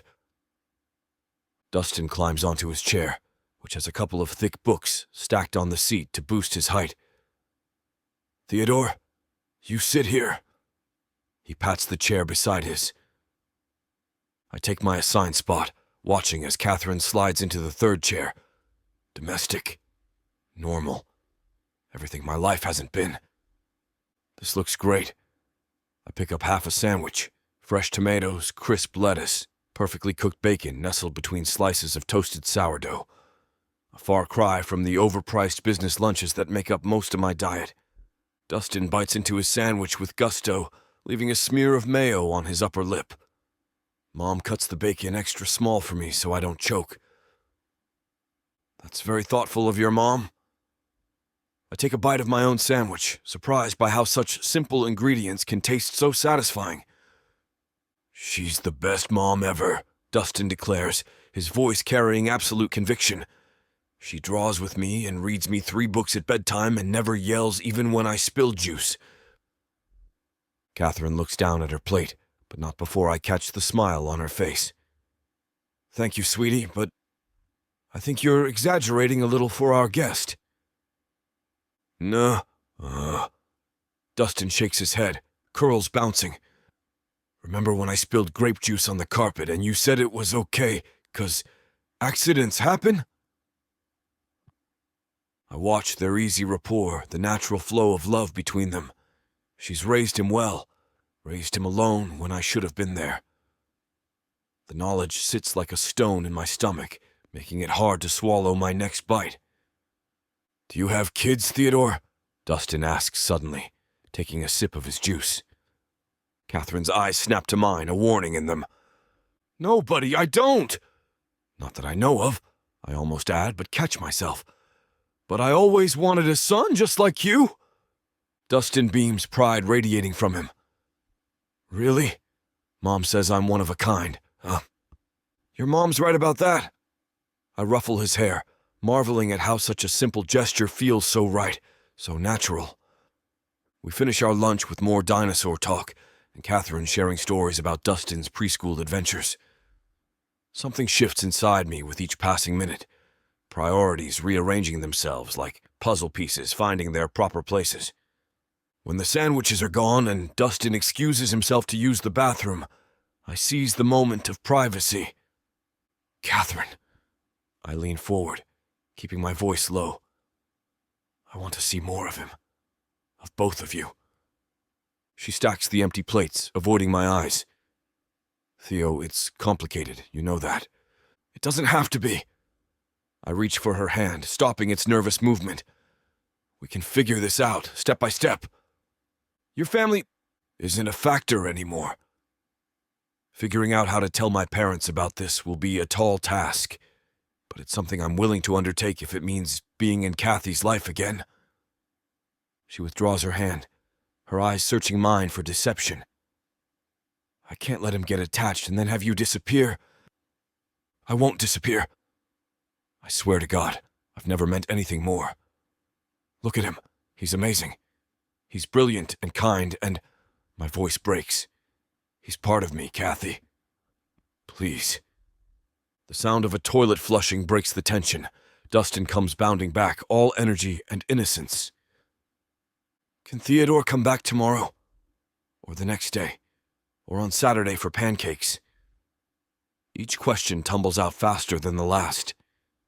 You make pancakes on Saturdays, Mom, and they're shaped like dinosaurs. Katheryn looks at her son's hopeful face, then at mine. I see the hesitation in her eyes, the careful calculation of risk versus reward. Please, Mom. Dustin clasps his hands together in an exaggerated pleading. He likes dinosaurs, too. A soft sigh escapes her. If Theodore isn't too busy with work, she says carefully, maybe he can join us this weekend. Yes! Dustin pumps his fist in victory.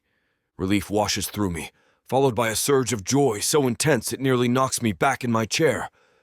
I'm never too busy for dinosaur pancakes, I promise, shooting Dustin a conspiratorial wink. He winks back, or tries to, his attempt resulting in an adorable scrunch of both eyes. In that moment, looking at my son's failed wink and Katheryn's cautious smile, I know I'd burn my entire empire to the ground before missing another moment of their lives. Chapter 9. Katheryn.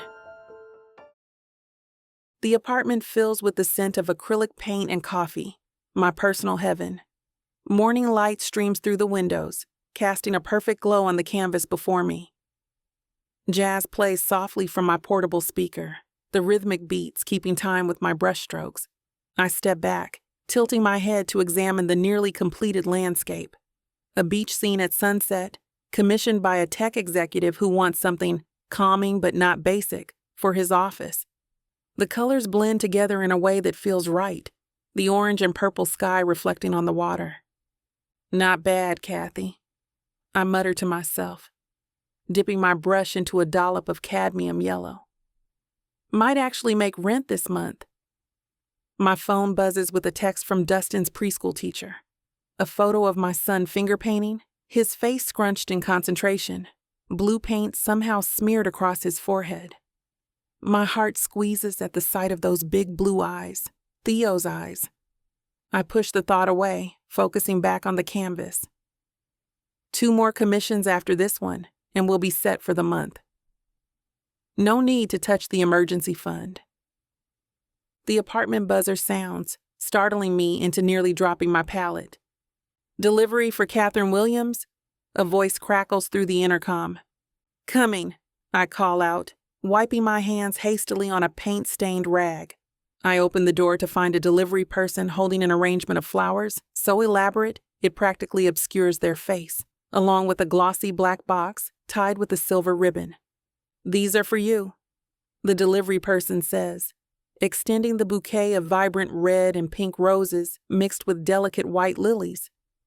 And this box, too. I know who they're from before I even read the card. Only one person in my life has this particular brand of persistence.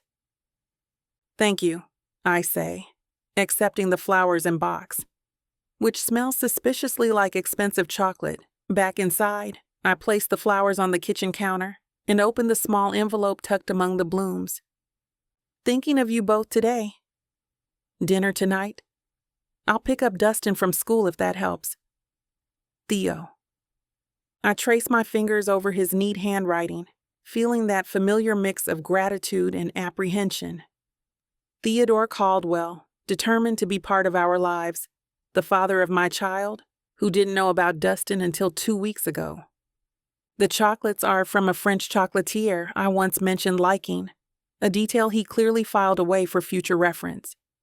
Classic Theo, attentive and overwhelming all at once. I place the flowers in a vase, their perfume filling the small kitchen. My phone buzzes with a text. Did you get them? I shake my head, unable to stop the small smile forming. He's nothing if not persistent. Yes, they're beautiful. Thank you. 3 dots appear immediately. So, dinner? I stare at the message, conflicted. Theo has been nothing but supportive since discovering Dustin's existence. He's shown up for us, even when he hasn't needed to. A model father, as if making up for lost time. Dustin adores him already, though he knows Theo only as Mommy's friend. We haven't had that conversation yet. The one where I explain to my 5-year-old that this man who brings him toy trucks and reads him bedtime stories is actually his father.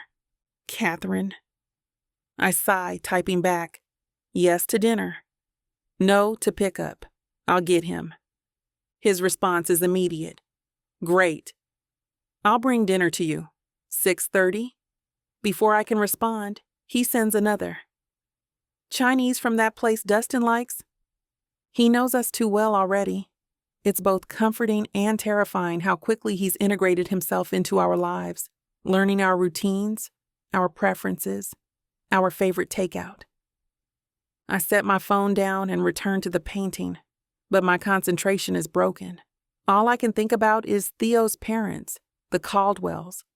Old money, old prejudices. They nearly destroyed me 5 years ago when they discovered their precious son was dating a black artist with no pedigree to speak of. What would they do if they knew about their grandson? Theo insists he's changed, that he won't let his parents dictate his life anymore. But the Caldwells have resources, influence. The memory of his mother's cold voice still sends shivers down my spine. We take care of problems, dear. And you've become quite the problem. I glance at Dustin's finger painting hanging on the refrigerator, all bright colors and joy. My beautiful boy doesn't know the complications of his existence, the storm that might be coming. I just have to trust that Theo's love for his son is stronger than his family's influence, that he's truly changed, but trust has never come easily to me, especially when it comes to protecting my son. I lose myself in my work again, the familiar comfort of brush-meeting canvas. Every stroke feels purposeful, like I'm translating emotion into color. It's always been my escape, the one place where everything makes sense. The landscape transforms with each layer, the sunset deepening, the water gaining dimension. Let's make this worth the 3-figure price tag, I mutter, adding highlights to the waves where they catch the setting sun. My phone chimes with a school notification, reminding me Dustin has show and tell tomorrow.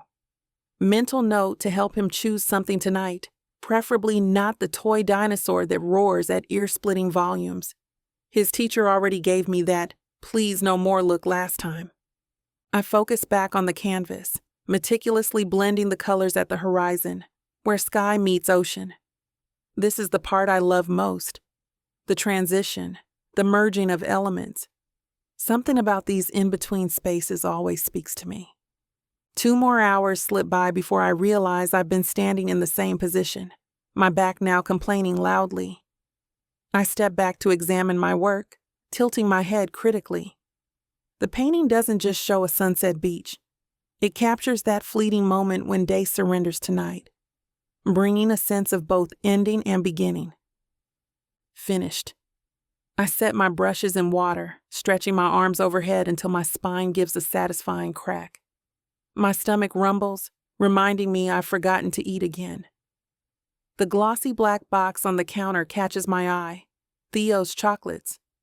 I wash my hands thoroughly, scrubbing paint from beneath my fingernails, and take the box to the small dining table by the window. The silver ribbon slides off easily, and I lift the lid. Inside, nestled in black tissue paper, are 12 perfectly crafted chocolates, each one a miniature work of art. The scent hits me immediately, rich, complex, intoxicating. Damn, Theo. I select one with a swirl of gold dust on top, biting into it gently. The chocolate melts on my tongue, releasing layers of flavor. Dark chocolate giving way to a hint of sea salt and caramel. It's decadent in a way that makes me close my eyes involuntarily. I can count on one hand the number of times I've had chocolate this good. Unfair tactic, I say to the empty room, but can't help smiling as I choose a second piece. This one filled with what tastes like raspberry and something floral. Sunlight streams through the window, warming my face as I savor the chocolate. My thoughts drift to Theo, his careful attention to detail, the way he remembers everything. How he looked when he first saw Dustin. Recognition dawning in his eyes as he spotted his own features mirrored in our son's face. The anger I'd carried for years had started to dissolve in that moment. Not completely, but enough to create space for something else. Something that feels dangerously like hope. I select a third chocolate, dark and dusted with cocoa powder. The bittersweet flavor matches my mood perfectly. Could we actually try again? Not just co-parenting, but something more? The thought both thrills and terrifies me. Theo isn't the same man I left 5 years ago. There's a steadiness to him now, a certainty I don't remember from before. People change, I whisper to myself. But do they change enough? I think of his hand on Dustin's shoulder as they built a Lego tower together last weekend.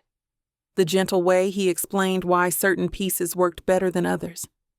The patience in his voice, the love already evident. My phone lights up with a text from him. Just confirming dinner tonight. Any requests besides the orange chicken for Dustin?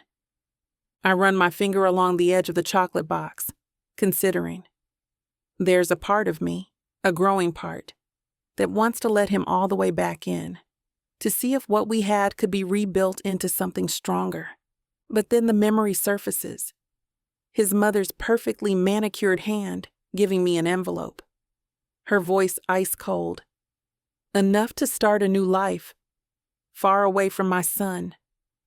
The casual way she spoke of having associates who could make problems disappear. The implicit threat beneath her polished exterior. I closed the chocolate box, suddenly less hungry. Theo might have changed, but have his parents? Would they accept Dustin now or see him as a complication to the Caldwell legacy? Would they try to take him from me if they knew? My hand hovers over my phone. Despite everything, despite my lingering fears about the Caldwells, I can't deny the pull toward Theo. The possibility of giving Dustin the family he deserves, of maybe finding my way back to the love I thought I'd lost forever. Chapter 10. Theodore.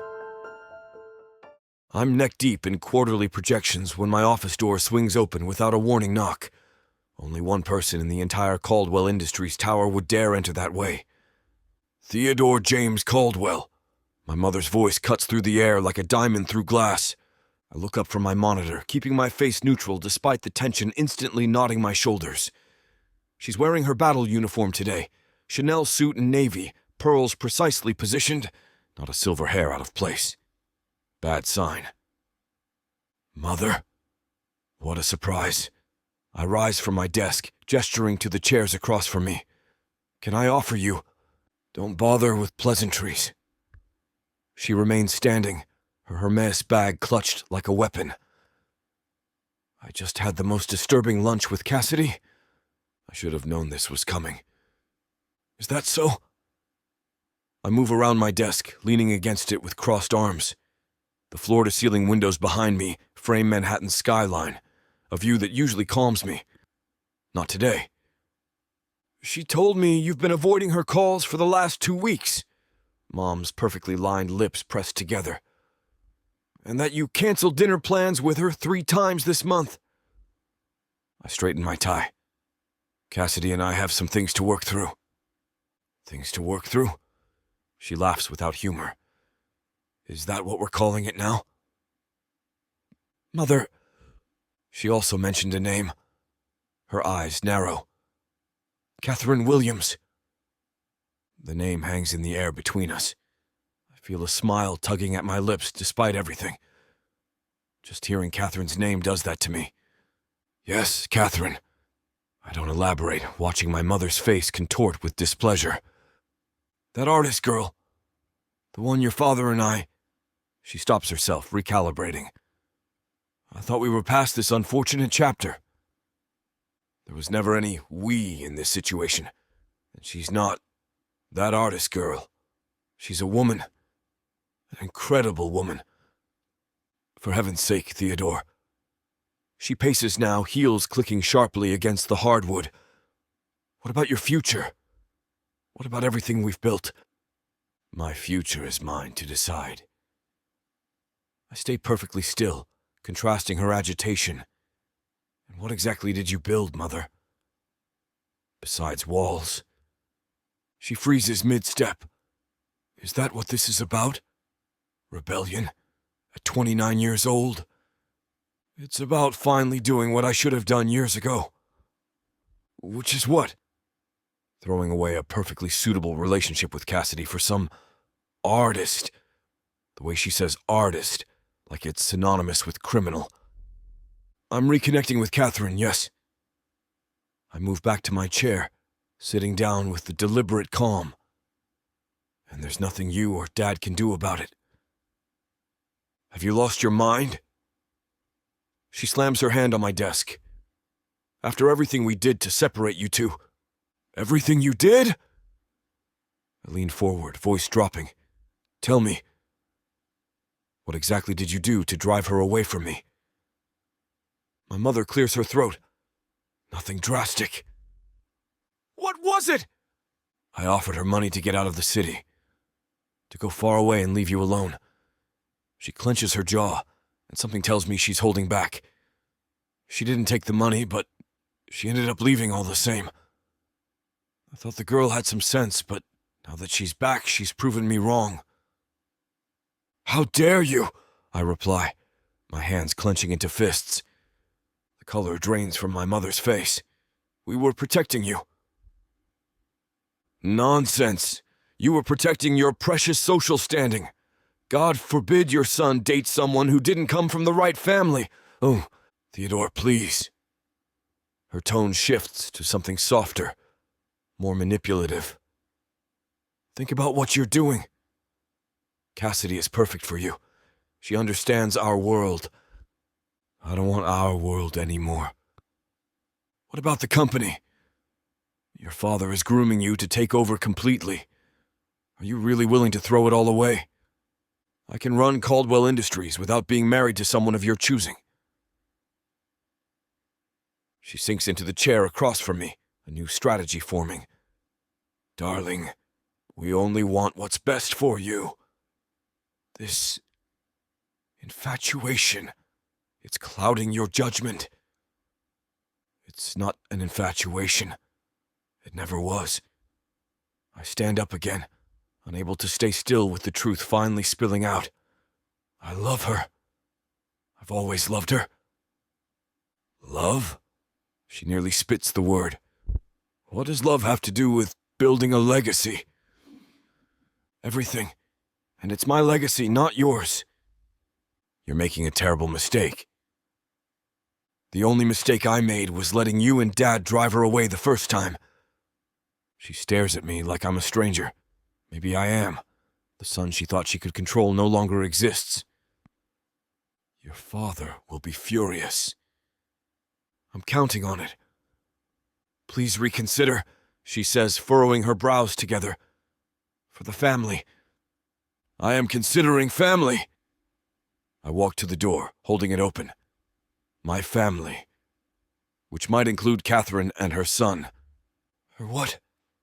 My mother's eyes widen. She has a child? Good afternoon, Mother. I have a meeting to prepare for. She gathers her bag, dignity wrapping around her like armor. This isn't over, Theodore. Actually, it is. It was over the moment I saw Katheryn again. Ah. The door closes behind her, and I exhale, loosening my tie. For the first time in years, despite the storm I've just unleashed, I feel completely right about my path forward. Facing Eleanor Caldwell is like negotiating with a tiger, one that wears Chanel and uses guilt as its primary weapon. My phone chimes. 3 emails from the board, a text from my executive assistant about the Henderson proposal, and a calendar reminder for a conference call in 20 minutes. The world keeps spinning, apparently oblivious to the fact that mine just tilted on its axis.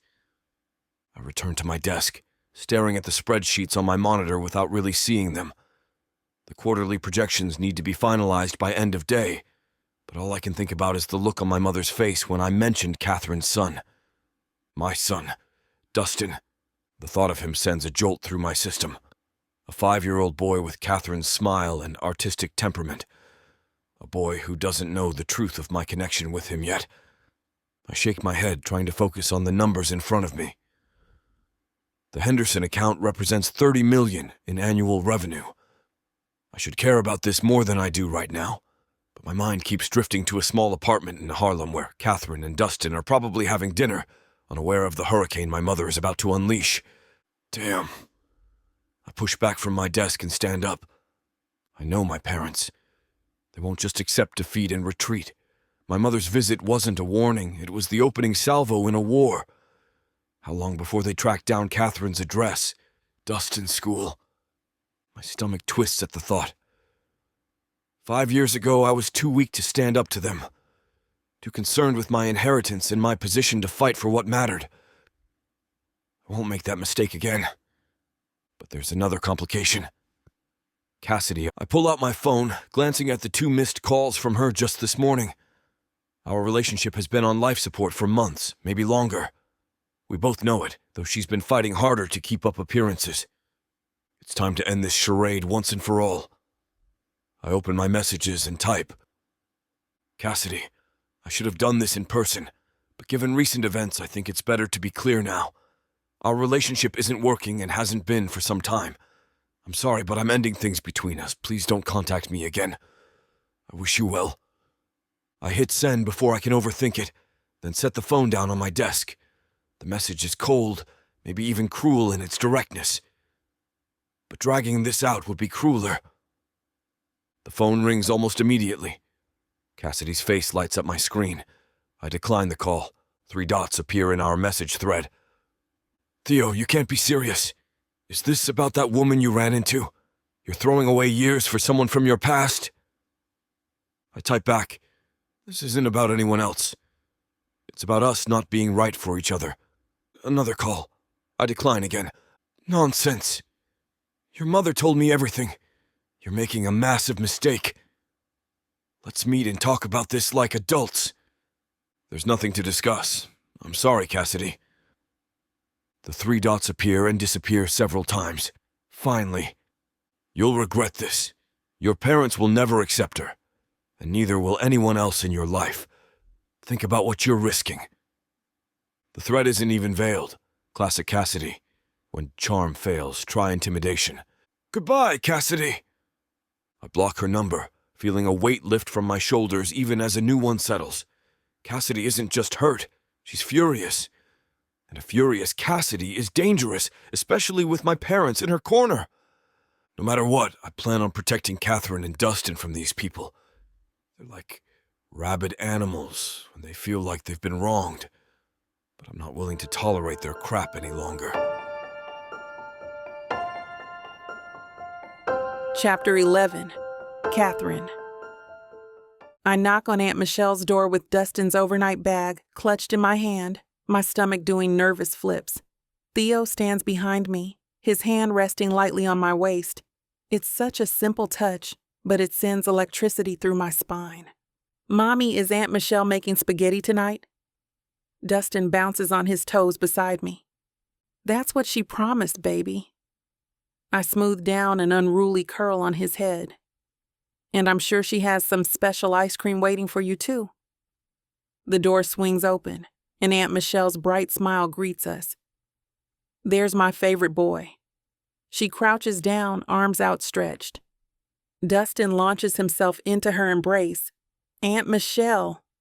I brought Mr. Snuggles and my dinosaur book. Well, that sounds like a perfect evening. She stands, keeping one hand on Dustin's shoulder, while her eyes dart between Theo and me, practically sparkling with approval. And look at you two, all dressed up and gorgeous.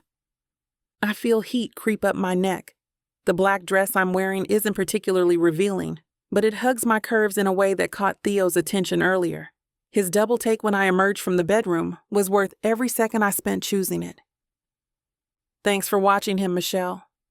Theo extends his hand. It's great to finally meet you properly. Aunt Michelle ignores his hand completely and pulls him into a hug. Handshakes are for strangers. And you're family now. She winks at me over his shoulder. Aunt Michelle, I hiss, mortified. Theo laughs, the rich sound warming me from the inside. I appreciate that vote of confidence. You two enjoy yourselves. Michelle's expression softens. Take your time. Dustin and I have big plans involving spaghetti, ice cream, and possibly building the world's greatest pillow fort. Fort! Fort! Dustin chants, already tugging on Michelle's hand toward the living room. I kneel down to his level. Be good for Aunt Michelle, okay? Mommy will pick you up tomorrow. Kay. He gives me a quick kiss before turning his attention back to the promised evening of fun. Michelle catches my hand as I stand. I'm happy for you, Kathy. It's about damn time. I squeeze her fingers in silent thanks, too choked up to respond properly. Back in the elevator, Theo slips his arm around my waist. Your aunt is something else. She's always been my biggest supporter. I lean into him, savoring his warmth. Even when I made decisions the rest of my family didn't understand. Like keeping our son, his voice drops, intimate and serious. Like keeping our son, I confirm, and moving across the country. The elevator doors open, and we step out into the cool evening air. Theo guides me toward his car, his hand never leaving the small of my back. Such a protective gesture. One I'd forgotten how much I missed. 20 minutes later, we pull up to Vincenzo's, and my breath catches. The upscale Italian restaurant looks exactly the same as it did 5 years ago, right down to the twinkling lights framing the entrance and the red canopies over the windows. You remembered, I murmur as the valet takes Theo's keys. I remember everything about us, Katheryn. His gaze is steady, intense. This is where we had our third date. You wore a green dress and ordered the mushroom ravioli. And you spilled red wine all over your white shirt when the waiter bumped your elbow. I can't help the smile that spreads across my face. Ruined a perfectly good shirt. He places his hand on my lower back as we enter. Worth it, though. The maitre d' leads us to a secluded corner table, the same one we sat at years ago. Theo must have requested it specifically. The thought makes my chest tight with emotion. Once we're seated, Theo orders a bottle of wine without consulting the menu. The Barolo, please. 2015 if you have it. You remember my favorite wine, too? I raise an eyebrow. He leans forward, elbows on the table, his blue eyes capturing mine. I remember how your lips looked stained with it, how you laughed when I pointed it out, how much I wanted to kiss it off your mouth. Heat rushes through me. Did you ever think about that night? After everything? Only about 1,000 times. His fingers brush mine across the table. I thought about every night with you, Katheryn. The waiter returns with our wine, pouring 2 glasses before discreetly withdrawing. I take a sip, welcoming the warmth that blooms in my chest. To second chances. Theo raises his glass. Our eyes lock as we clink glasses, and the electricity between us intensifies. I'm hyper-aware of every movement he makes, the way his throat works as he swallows, how his fingers tap lightly against the stem of his glass, the slight smile playing at the corners of his mouth. You look beautiful tonight. His voice is low, intimate. But then, you always do. Flattery will get you everywhere, Caldwell. I try for lightness, but can't quite keep the breathlessness from my voice. Is that a promise? His smirk is downright sinful. The waiter appears to take our orders, and I'm grateful for the momentary reprieve from the intensity of Theo's gaze. When we're alone again, Theo reaches across the table and captures my hand in his. I've missed this, he says, his thumb tracing circles on my palm. Missed you. The simple touch sends shivers up my arm. I've missed you too. More than I wanted to admit. Theo's thumb continues to trace patterns on my palm, his touch almost hypnotic. I've tried for 5 years to forget the effect he has on me. The way my skin tingles wherever he touches, how my breath catches when his eyes lock with mine. It's like my body never got the memo that we were over. "Katheryn," he says, his voice dropping to that intimate register that's always been my undoing. "I need to ask you something." I take another sip of wine to steady myself. "Okay." He leans forward, those eyes holding mine with an intensity that makes it impossible to look away. "Can we start again? Really start again?" My heart stutters in my chest. "What do you mean?" "I mean dating, getting to know each other again." His fingers tighten around mine. "And telling Dustin that I'm his father." The restaurant around us seems to fade away, leaving just Theo and me in our own little bubble. I've imagined this moment so many times, dreamed about it, feared it. Now that it's here, I'm not sure what to do with it. "You want to be part of his life? For real?" My voice comes out small, uncertain. "I want to be part of both your lives. I want to take my son to baseball games and help him with homework. I want to take you out dancing and kiss you goodnight at your door. Or maybe you two can move in with me." His expression softens. "I want the life we should have had 5 years ago." Hope blooms in my chest. Dangerous, beautiful hope. "I'd like that too," I whisper. "But we need to take it slow. Baby steps. Dustin's only 5, and he's never had a father figure. It would be a big adjustment." "Baby steps." Theo agrees, a smile spreading across his face.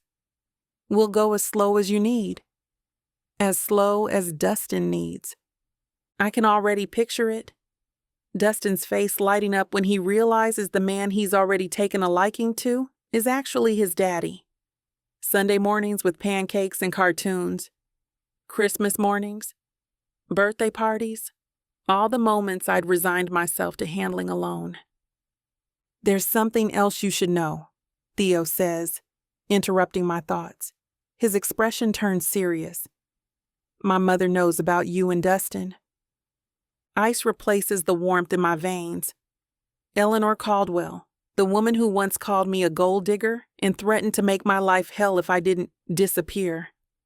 "How?" I pull my hand back, wrapping my arms around myself. "When?" "I told her a few days ago." Theo's jaw tightens. "She barged into my office at work and demanded to know the truth. I couldn't lie about it, Katheryn. Not anymore." Fear crawls up my throat. "And what did she say?" "It doesn't matter what she said." He reaches across the table, taking my hand again. "What matters is what I said. I told her that she couldn't stand between me and you anymore." "Theo, you don't understand.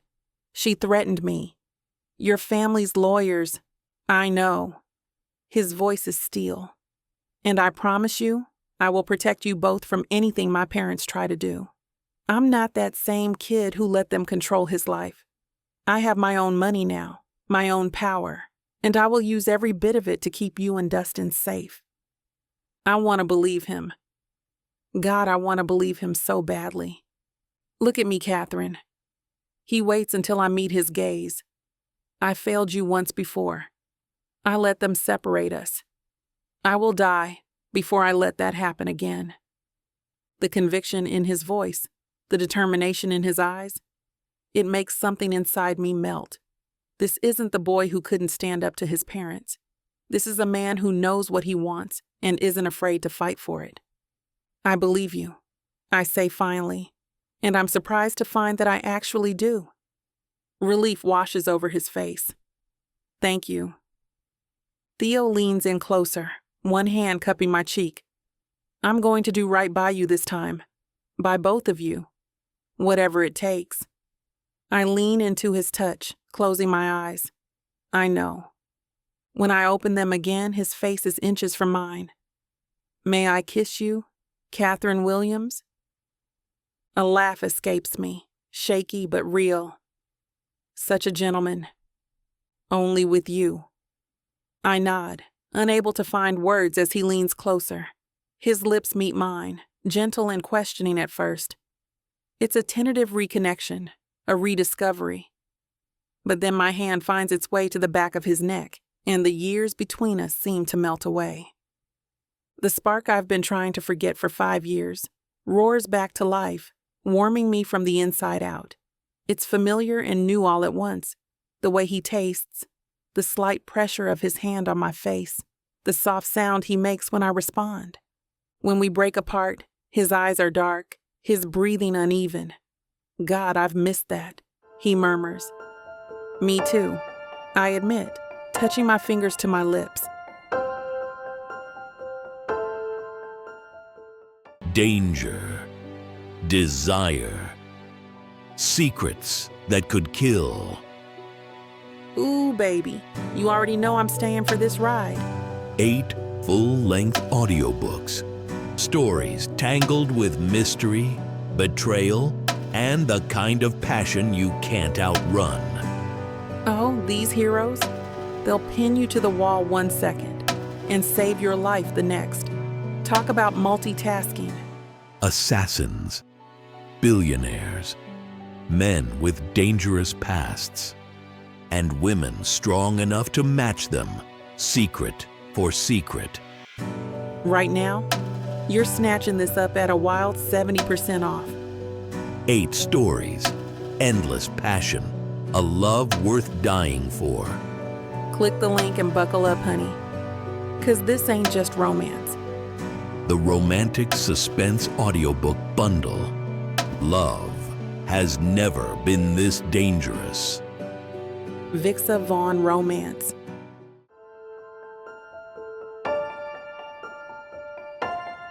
Chapter 12. Theodore. The night air wraps around us as I walk Kathy to her apartment door, my arm draped casually around her shoulders. She fits perfectly against my side, her body radiating warmth that draws me in like a beacon. Vincenzo's signature garlic and basil scents still cling to our clothes, mingling with the faint trace of her perfume. I had a great time tonight, I say, watching her dig through her purse for keys. Did you now?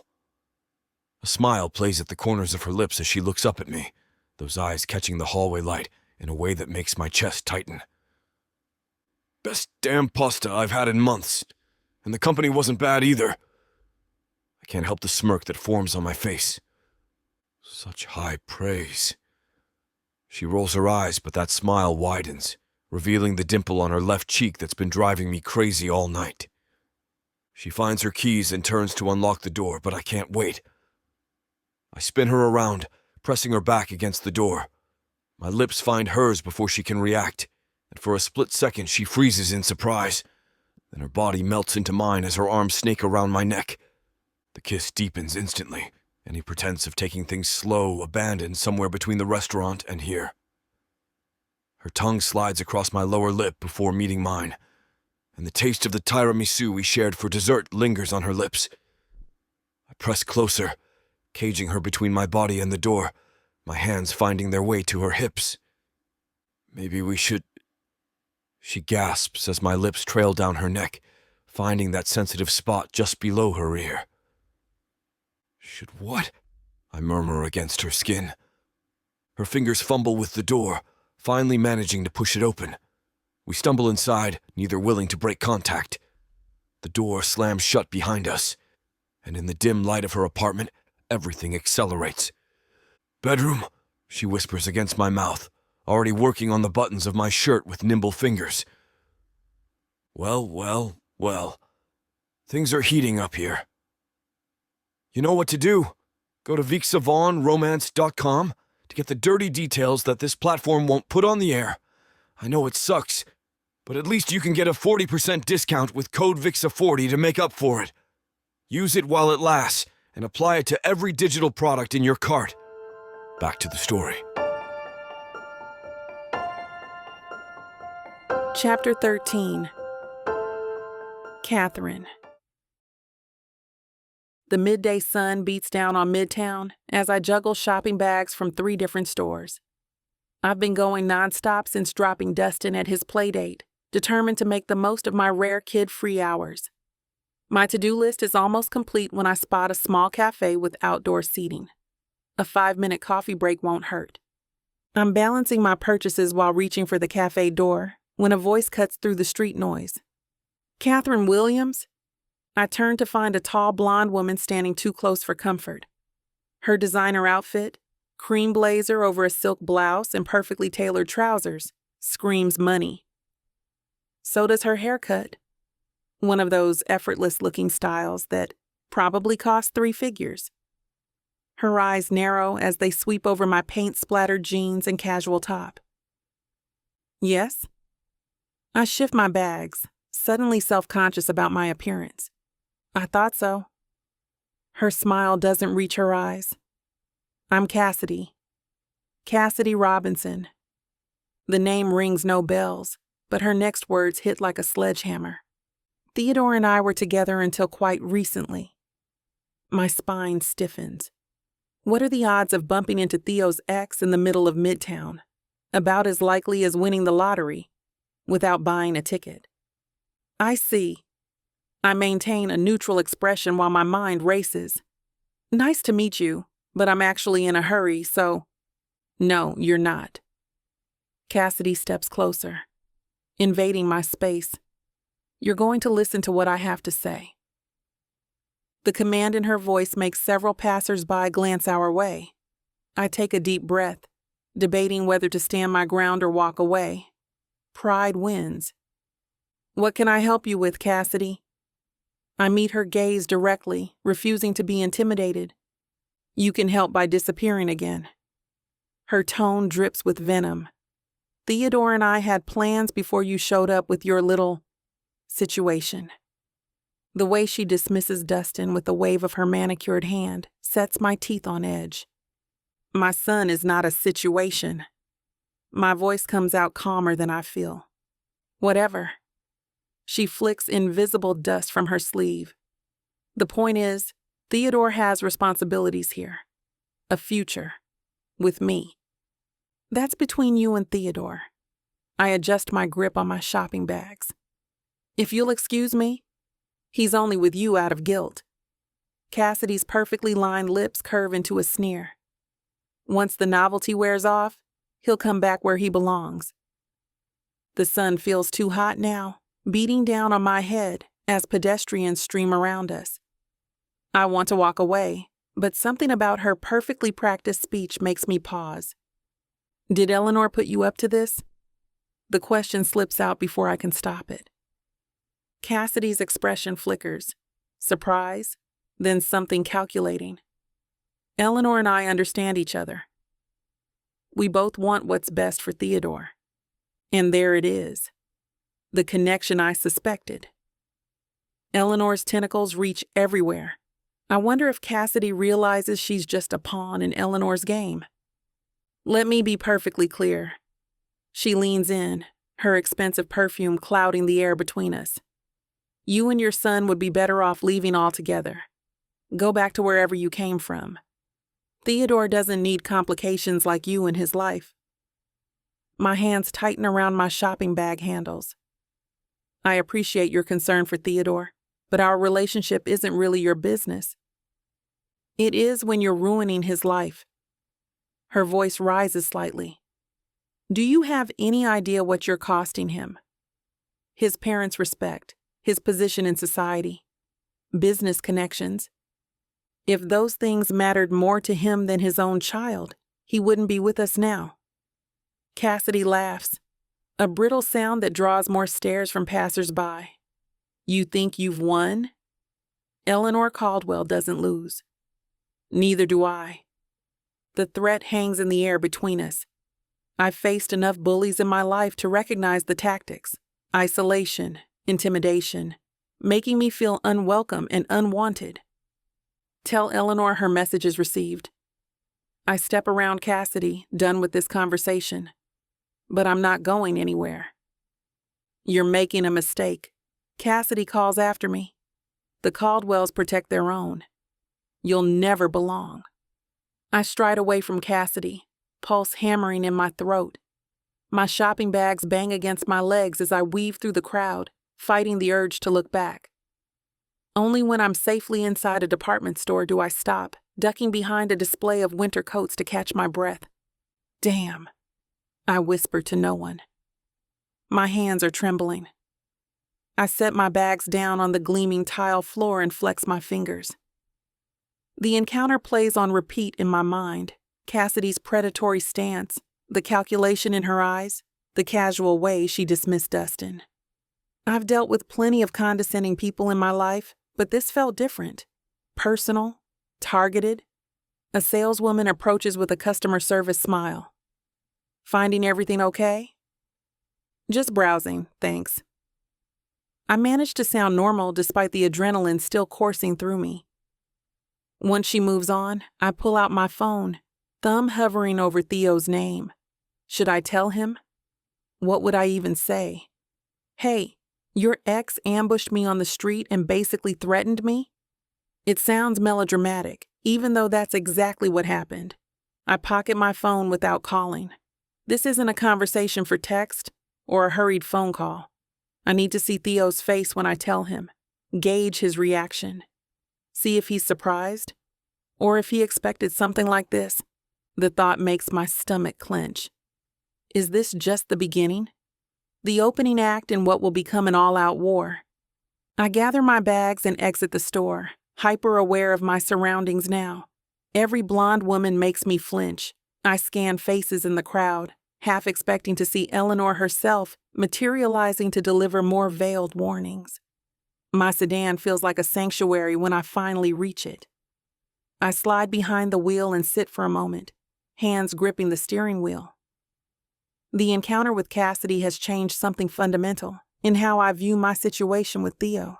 This isn't just about us anymore. It's about the forces aligned against us. She can't intimidate me, I tell my reflection in the rearview mirror, but my voice lacks conviction. Truth is, I'm scared. Not of Cassidy herself, but of what she represents. She's the acceptable choice in Eleanor's eyes. The woman who fits the Caldwell mold. Everything I'm not. I start the car and pull into traffic. My mind races with possibilities, none of them pleasant. Will Cassidy go after my career next? It wouldn't take much. One word from Eleanor Caldwell to the right gallery owner could close doors for me in this city. Or will they try to drive a wedge between Theo and me? Plant doubts, create problems, manufacture evidence that I'm not good enough. The worst part is knowing they'll include Dustin in their calculations. My sweet, innocent son who deserves none of this drama. The thought of him becoming collateral damage in their vendetta makes my blood boil. By the time I reach Dustin's playdate location, I've worked myself into a state of high anxiety. I take several deep breaths before exiting the car. My son doesn't need to see me like this. Dustin runs to me when I enter, wrapping his little arms around my legs. Mommy, we made volcanoes with baking soda. His excitement pulls me back to the present moment. I ruffle his curls. That sounds amazing, honey. Tell me all about it on the way home. As he chatters in the back seat about red food coloring and explosions, I try to focus solely on him, but my thoughts keep returning to Cassidy, to Eleanor, to the precarious position I'm in. What if they succeed? What if they manage to separate us? Theo and I have only just found our way back to each other. Our relationship is still new, still fragile in many ways. Can it withstand this kind of external pressure? I desperately hope so. Chapter 14. Theodore. The sound of my doorman's voice crackles through the intercom. Mr. Caldwell, your father is here to see you. I'm not in the mood for this, not today. Send him up, Frank. I toss back the last of my whiskey and set the glass down harder than intended on the marble counter.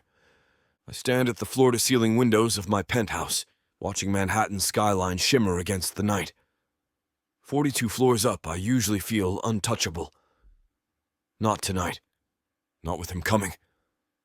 The elevator chimes and I don't turn around. Let him come to me. The reflection in the glass shows his approach. Still ramrod straight at 63. Still moving like he owns every inch of ground beneath his Italian leather shoes. Theodore! His voice fills the room like it always does, commanding attention without raising its volume. To what do I owe the pleasure? I keep my eyes on the city below. It's a bit late for a social call.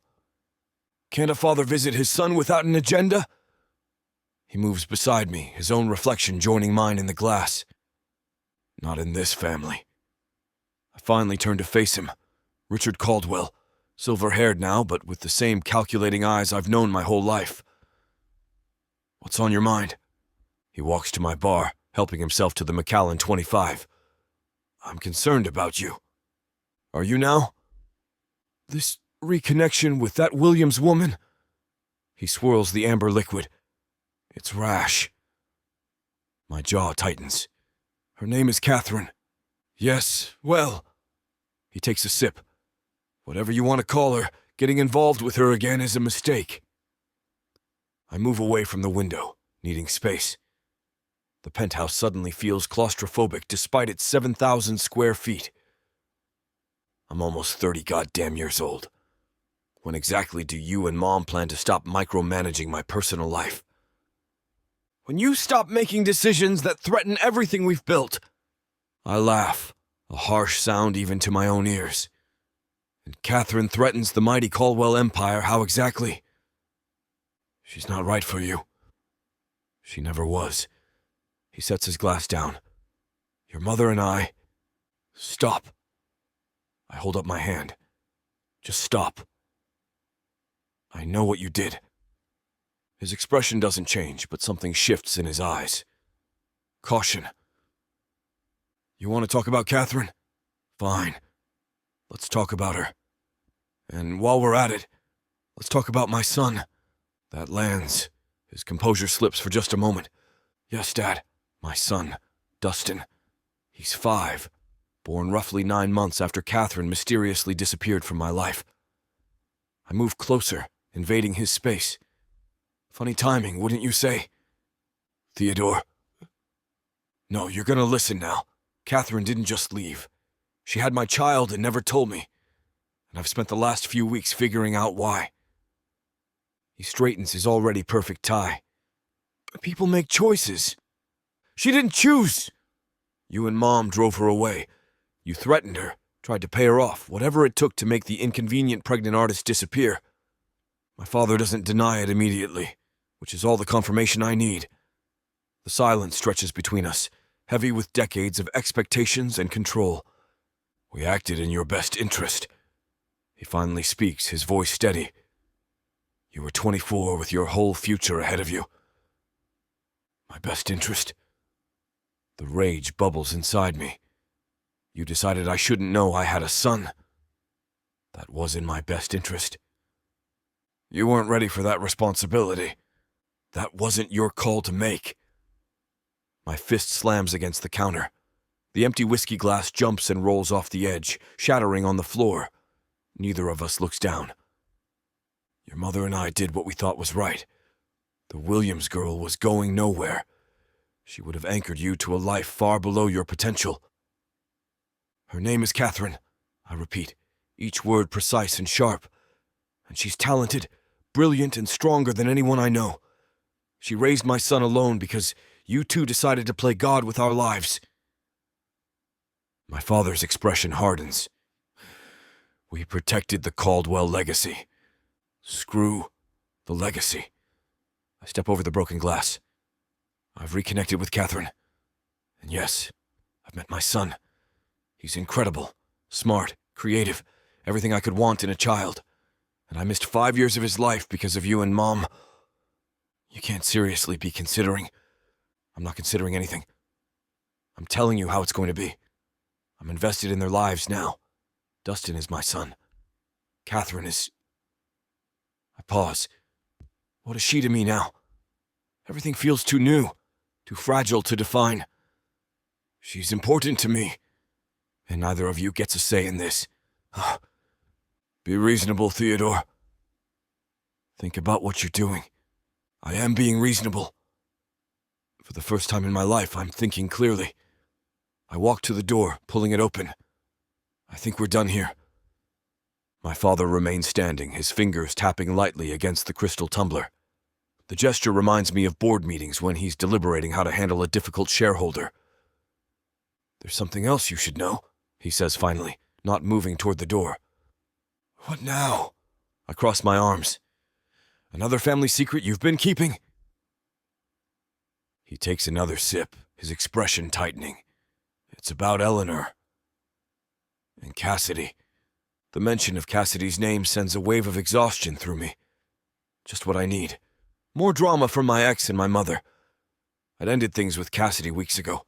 She hadn't taken it well, but I'd assumed the storm had passed. What about them? I ask. Though part of me doesn't want to know. They're furious, Theodore. He sets his glass down carefully. Not just upset. Furious. The kind that makes people act irrationally. Mom's been furious with me since I learned to say no to her. I shrug, but unease creeps up my spine. And Cassidy knew we weren't endgame. She'll find another CEO to latch onto. My father shakes his head. You don't understand the nature of what's happening. I've overheard conversations. They're planning something. That gets my attention. Planning what exactly? I don't know specifics. He walks toward me, lowering his voice despite us being alone.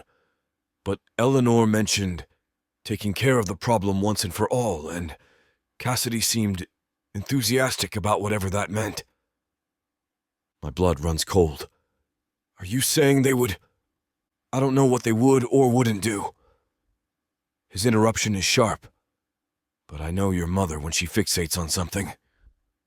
And she's fixated on eliminating what she sees as a threat to our family's stability. I think of Katheryn in her small apartment, of Dustin playing with his toy cars on the living room floor.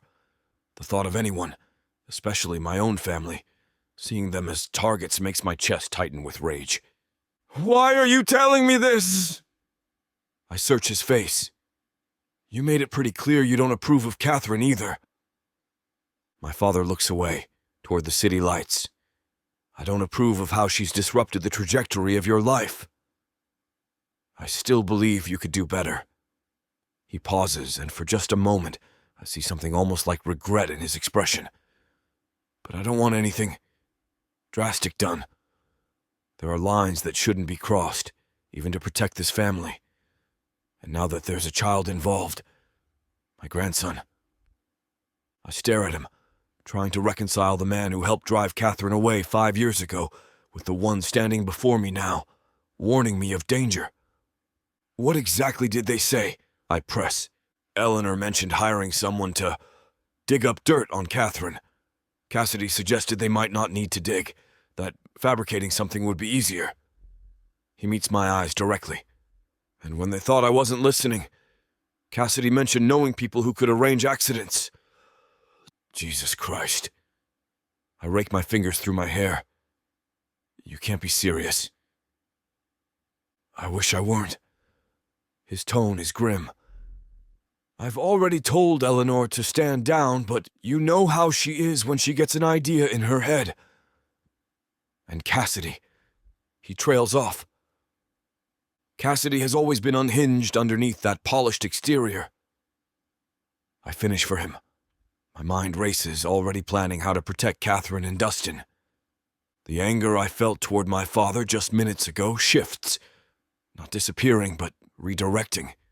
He's still complicit in keeping my son from me for 5 years. But he's here now, warning me. Thank you, I say finally, the words feeling strange on my tongue. For telling me. For the heads up. He nods once. Whatever happened in the past, whatever choices your mother and I made that you resent, and I know there are many, I never wanted actual harm to come to anyone. I don't know if I believe that completely, but tonight isn't the time to argue. I need to make some calls. I move toward my phone on the counter, and I need to warn Katheryn. Chapter 15. Katheryn. I'm putting the final touches on a new mixed media piece in my living room while Dustin sleeps peacefully in our bedroom down the hall. The apartment is quiet except for the occasional car horn from the street below and the soft jazz playing from my speaker. My brush glides along the canvas, adding vibrant splashes of blue that contrast against the warm orange background. Something tickles my nose. At first, I dismiss it as paint fumes, but when I inhale again, the acrid scent sharpens into something unmistakable. Smoke. My heart rate kicks up as I set down my paintbrush. That's not right. I wipe my hands on a rag and move toward our apartment door. The smell grows stronger with each step. Through the crack at the bottom, wisps of gray snake their way inside like unwelcome guests. I press my palm against the door. It's warm, not scorching, but definitely not normal. When I peer through the peephole, the hallway appears hazy, tinted with an unnatural gray fog. My stomach drops. I swing open the door and immediately cough as acrid smoke hits my lungs. My eyes water as I look down to find the source, a bundle of rags soaked in something pungent, flames licking up the wall beside my apartment. The fire hasn't grown large yet, but smoke billows upward, filling the hallway's confined space. Someone did this deliberately, outside my door. No time to process that nightmare. I slam the door shut, my mind racing through a mental checklist as adrenaline floods my system. Dustin. His name comes out in a panicked whisper. I rush to my bedroom, yanking open my closet door and dropping to my knees. Behind a row of shoes sits my emergency box, a fireproof container holding our birth certificates, social security cards, insurance documents, and an envelope with $3,000 cash. I'd always hoped I was being paranoid keeping this ready. Now I'm grateful for my caution. Box tucked under my arm, I sprint to Dustin. He's curled up with his stuffed dinosaur, face peaceful in the glow of his nightlight. For a split second, I hate to wake him from such innocent rest. Baby, wake up. I gently shake his shoulder, keeping my voice steady despite the panic building in my chest. We need to go outside for a bit. His eyes flutter open, confused and heavy with sleep. Mommy? I need you to be my brave boy right now. I scoop him up, blanket and dinosaur included. We're going on a little adventure down the fire escape. The smoke smell has intensified, and I can hear shouting in the hallway now. Someone's discovered the fire. Dustin buries his face against my neck as I carry him to the living room window that accesses the fire escape. What's that smell? His voice is small, muffled against my skin. Nothing to worry about, baby. Just hold on to me tight. I unlock the window and push it up, cool night air rushing in. A momentary relief from the thickening smoke, with Dustin clinging to me like a koala and my emergency box tucked under my other arm. I climb onto the metal grating of the fire escape. The serrated metal is cold under my bare feet. Looking down makes my stomach lurch. 4 stories of zigzagging metal stairs between us and the ground. I take a deep breath and start the descent, one cautious step at a time. The metal creaks and groans under our weight. You're flying, Mommy, Dustin whispers, finding adventure where I feel only fear. That's right, baby. We're flying. Don't look down, okay? Just focus on me. The last few steps of the fire escape feel endless. Dustin's arms squeeze tighter around my neck, his small body trembling as we make our way down. I'm halfway between the second and first floors when flashing red and blue lights illuminate the alleyway. Fire department. Stay where you are, ma'am. We're coming to help you. The authoritative voice belongs to a firefighter who's already positioning a ladder against the fire escape. Relief washes over me so intensely, my knees nearly buckle. 2 more firefighters appear behind him, their bulky forms reassuring in the chaos. It's okay, Dustin, I whisper. The helpers are here. A female firefighter scales the ladder with practiced ease. I can take your son down first if that's easier. I hesitate, my maternal instinct screaming to keep Dustin in my arms, but logic prevails. I kiss his forehead. This nice lady is going to carry you the rest of the way, okay? I'll be right behind you. Dustin's lower lip quivers, but he nods, clutching his dinosaur as the firefighter carefully takes him. I watch her descend with my entire world in her arms, my heart suspended until they reach the ground safely. The next firefighter helps me navigate the remaining steps, taking my emergency box so I can grip the railing with both hands. My feet, now filthy and scraped from the metal grating, finally touch solid concrete. Thank you. I manage, my voice hoarse from smoke and fear. I rush to Dustin, who bounds into my arms. Behind us, our apartment building coughs plumes of smoke into the night sky. Other residents gather in clumps on the sidewalk, some in pajamas, others half-dressed, all wearing expressions of shock and confusion. A police officer approaches us, notebook in hand. Ma'am, are you from apartment 4D? I nod. We have reason to believe the fire originated near your door. Did you notice anything suspicious earlier today? My stomach twists as I set Dustin down beside me, keeping his hand firmly in mine. No, but I found burning rags right outside my apartment door not too long ago. It wasn't an accident. Someone put them there deliberately. The officer's expression hardens as he writes this down. We'll need to take a full statement. My phone vibrates in my pocket. I'd grabbed it instinctively when we fled, along with my wallet. When I check the screen, my heart skips. 3 missed calls from Theo. The timestamp shows he's been trying to reach me for the last 20 minutes.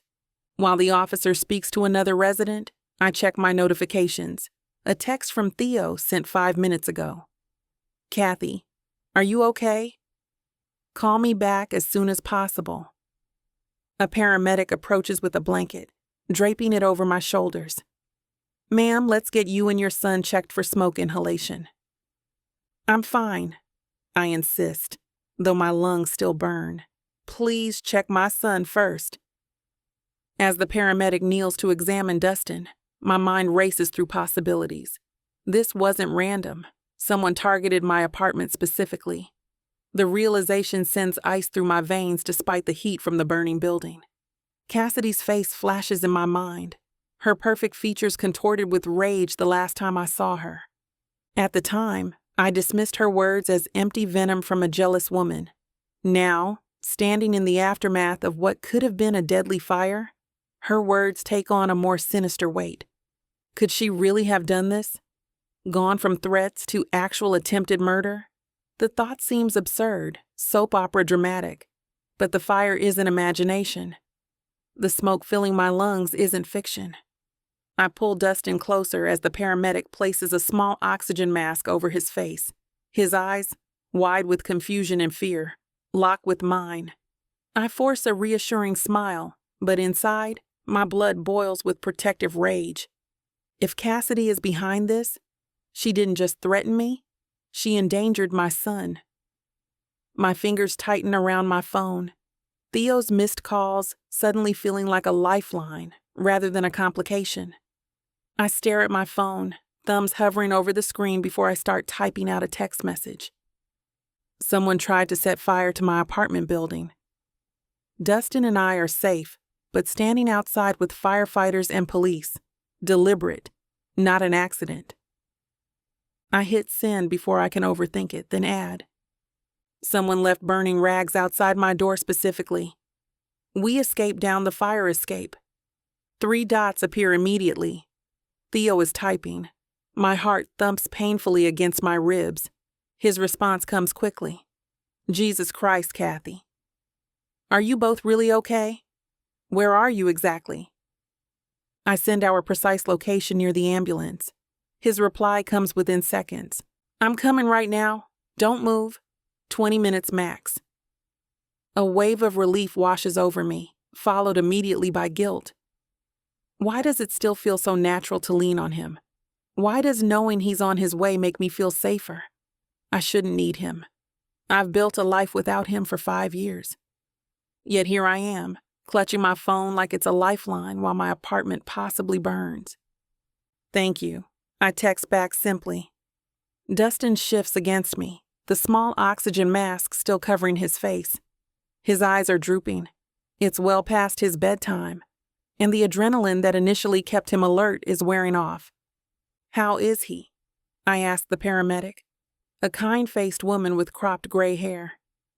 "His oxygen levels look good. We'll keep him on this for a few more minutes as a precaution." She smiles reassuringly. "You did the right thing getting out quickly." I nod, stroking Dustin's hair. "His father is coming to help us." The words feel strange on my tongue. His father. For 5 years, Dustin hasn't had a father, just stories about a man who lives far away. Now suddenly that man is racing across the city to protect him. More fire trucks arrive, their lights painting the night in pulsing red. Firefighters in full gear march into the building, dragging heavy hoses. I watch them disappear into the entrance, knowing they'll climb the stairs to my floor, to my home. My home. Everything I've built is in that apartment. The paintings I've been preparing for my first real gallery showing next month. Dustin's baby book with locks of hair and handprint impressions. The vintage record player I found at a flea market that plays slightly off-key but feels like an old friend. My clothes, my books, my photographs. Our life is in that apartment, and it might all be gone. I swallow hard against the lump forming in my throat. A firefighter emerges from the building, his face smeared with soot as he confers with his colleagues. I strain to hear their conversation, but they're too far away, their voices swallowed by the chaos around us. "Is our house broken, Mommy?" Dustin's voice is muffled behind his oxygen mask, his eyes suddenly alert and worried. I force a smile. "I don't know yet, baby. But houses can be fixed. The important thing is that you and I are okay." "And Rex is okay too," he adds, clutching his dinosaur tighter. "Yes, and Rex too." My phone buzzes with another text from Theo. "Almost there. Traffic is light. Hang on." I stare at the words, fighting unexpected tears. 5 years of careful independence, of building boundaries and protecting my heart, and here I am, counting the minutes until Theodore Caldwell arrives to help pick up the pieces of my shattered evening. Chapter 16. Theodore. I slam my foot on the gas, weaving through traffic like it's a damn obstacle course. My phone still shows my text conversation with Kathy. The tires screech as I take a corner too fast. 20 minutes across town feels like 20 hours. My knuckles go white on the steering wheel. Kathy, Dustin. Red and blue lights pulse against the darkening sky before I even turn onto her street.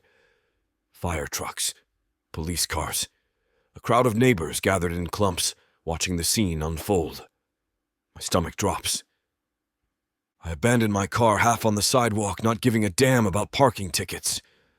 My eyes scan frantically through the chaos for her face, for Dustin's face. The smell hits me first. Acrid smoke, chemical. Nothing burns quite like synthetic carpeting. Then I spot them. Kathy stands near an ambulance, clutching Dustin to her hip with one arm, while the other holds a rectangular black box against her chest. Even from here, I see the exhaustion and how her shoulders curve forward, the tension in her jawline. Dustin's face is buried in her neck, little fingers knotted in her shirt. "Kathy!" My voice cuts through the noise. She turns. The relief that floods her face makes my chest ache. I close the distance between us in long strides.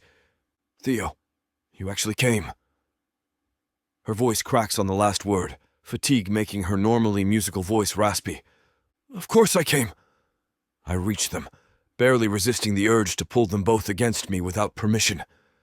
"Are you hurt?" Dustin shifts in Kathy's arms at the sound of my voice, peering at me with those blue eyes that mirror my own. His cheeks are streaked with tears as he hangs onto his dinosaur toy, and seeing it hits me like a physical blow. My son, crying, scared.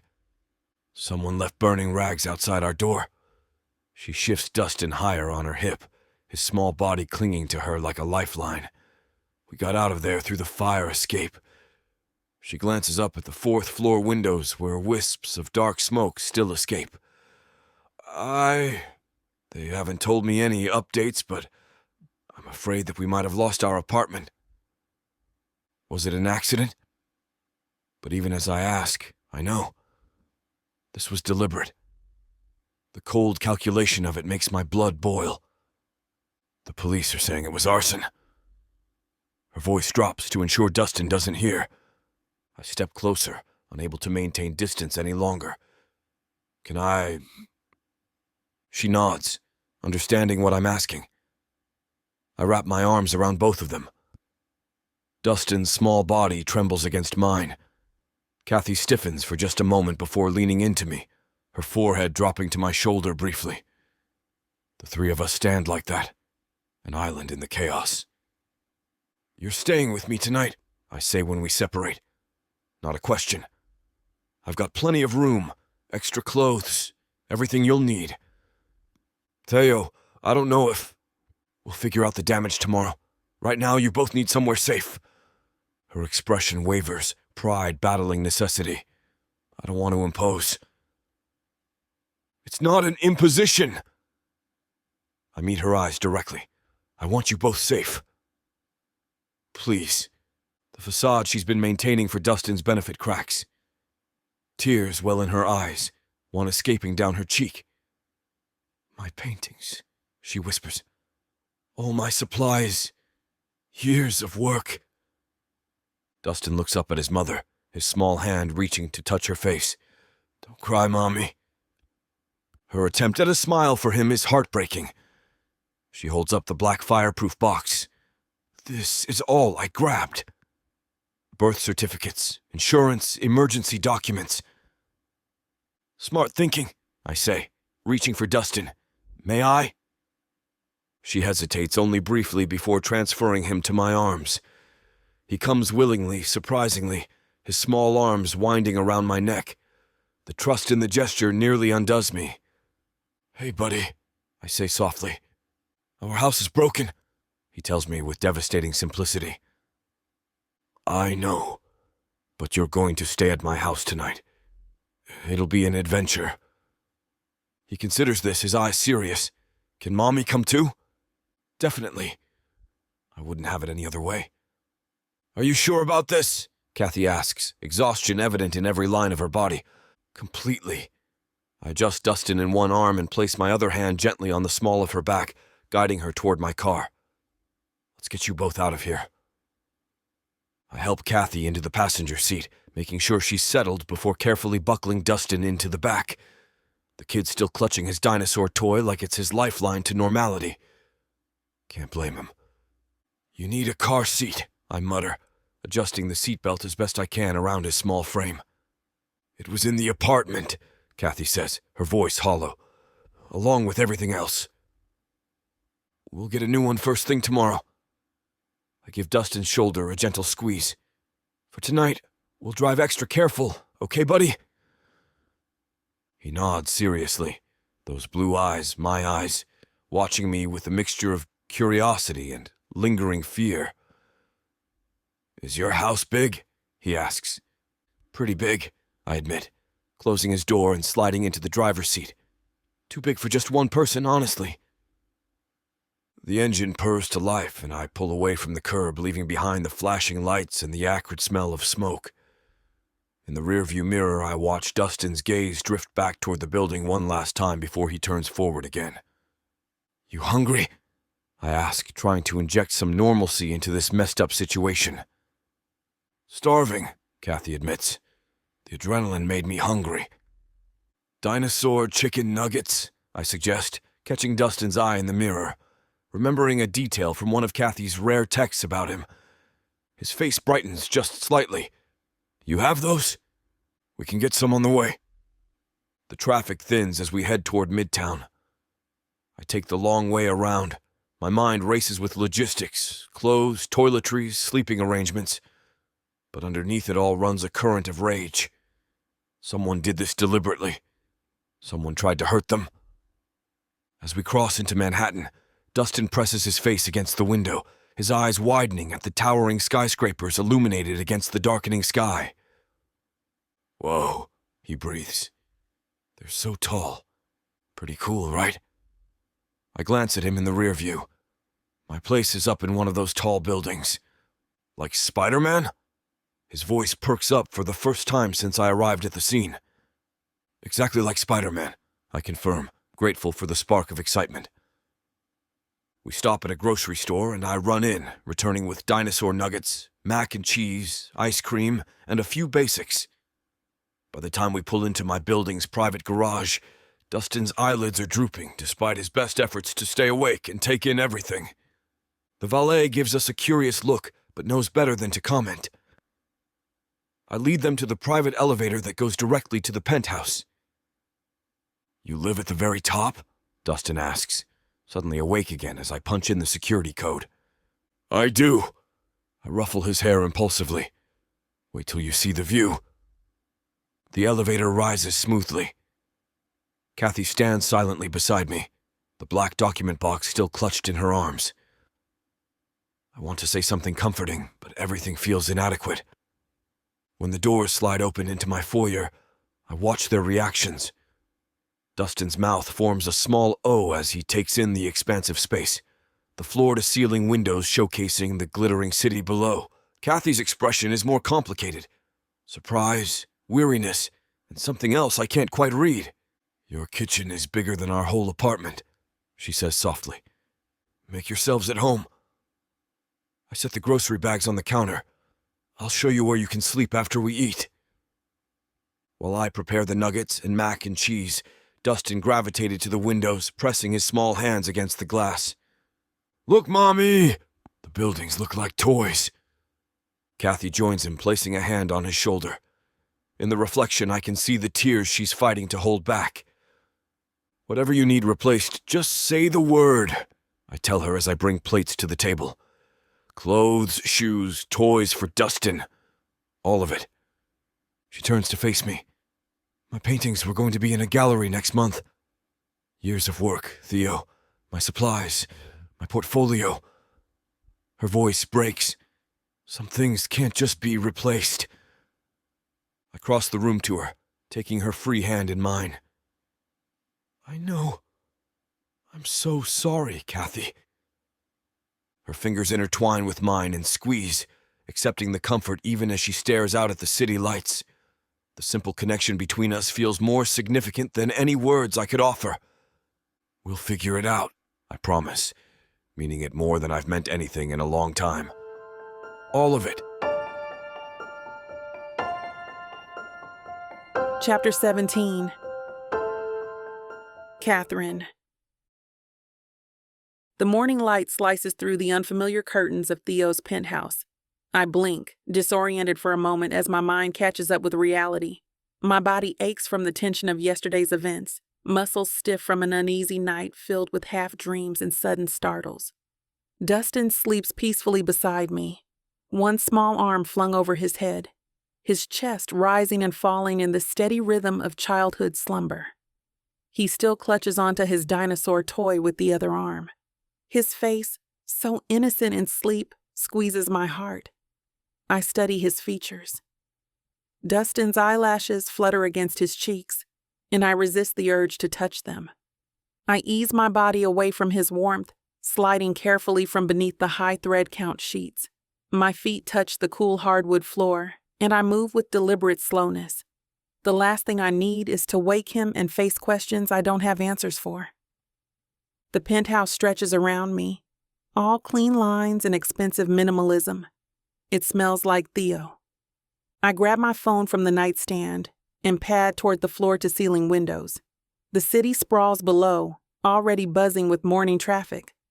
My fingers hover over my landlord's contact information before I finally press call, my stomach nodding with each ring.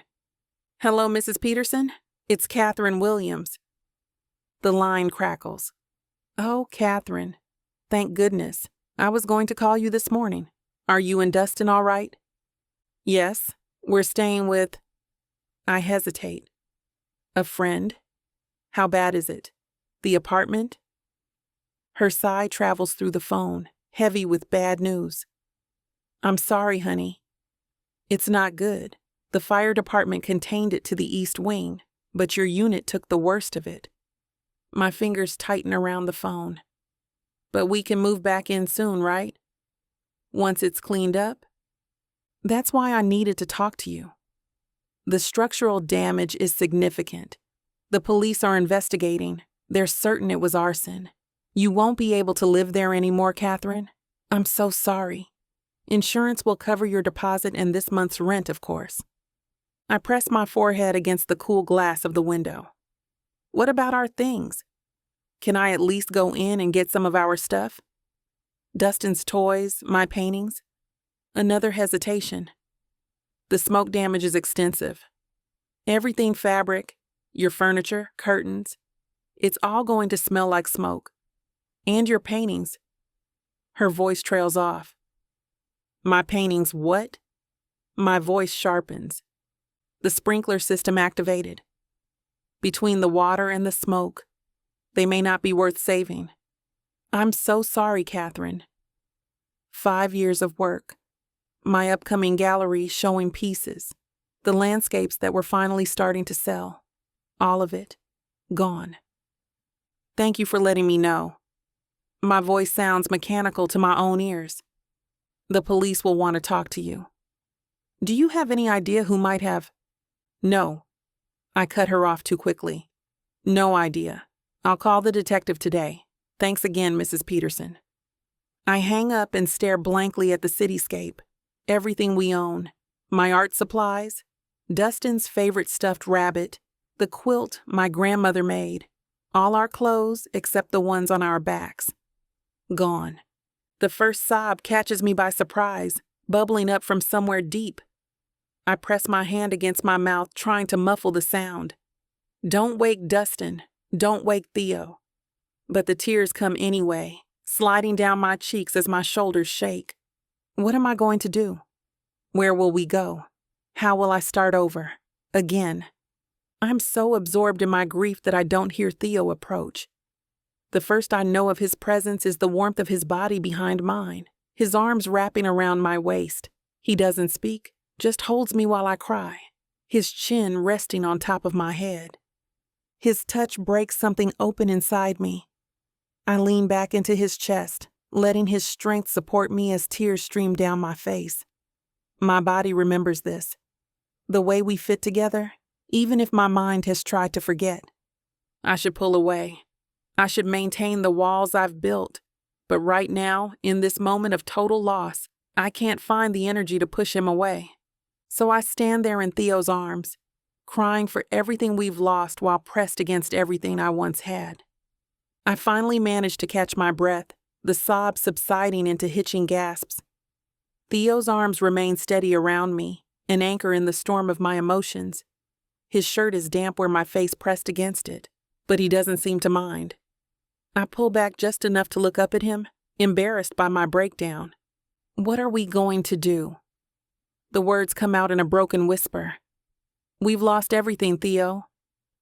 His hands move to my shoulders, squeezing gently. The familiar blue of his eyes hardens with determination. I'm going to help you rebuild. His voice carries no trace of doubt. Whatever you need, a new place to live, clothes for you and Dustin, art supplies, I'll make it happen. I shake my head, wiping away tears with the back of my hand. I can't ask you to. You're not asking. I'm offering. He cups my face, his thumb brushing away a stray tear. And I promise you something else. I'm going to find out exactly what happened. The certainty in his voice sends a chill through me. What do you mean? I think I already have an idea. His jaw tightens. Last night, before everything happened, my father came by. Your father? Here. My stomach drops. Theo leads me to the kitchen island, pulling out a stool for me to sit. He moves to the coffee maker, his back to me as he speaks. He showed up unannounced, said he needed to talk. Glass clinks against marble as he sets down mugs. He warned me, Kathy. Said my mother and Cassidy were planning something to get rid of the problem. Their words, not his. The coffee maker hums to life. I sit frozen on the stool, trying to process what he's telling me. He didn't approve, which surprised me. Theo turns to face me, leaning against the counter. I've never seen my father stand up to my mother before. But he said things had gone too far. And you think? I can't quite bring myself to say it. I don't believe in coincidences. Theo's voice drops lower. Not when it comes to my mother. And certainly not when it comes to Cassidy. The coffee machine beeps. He pours 2 cups, slides one across to me.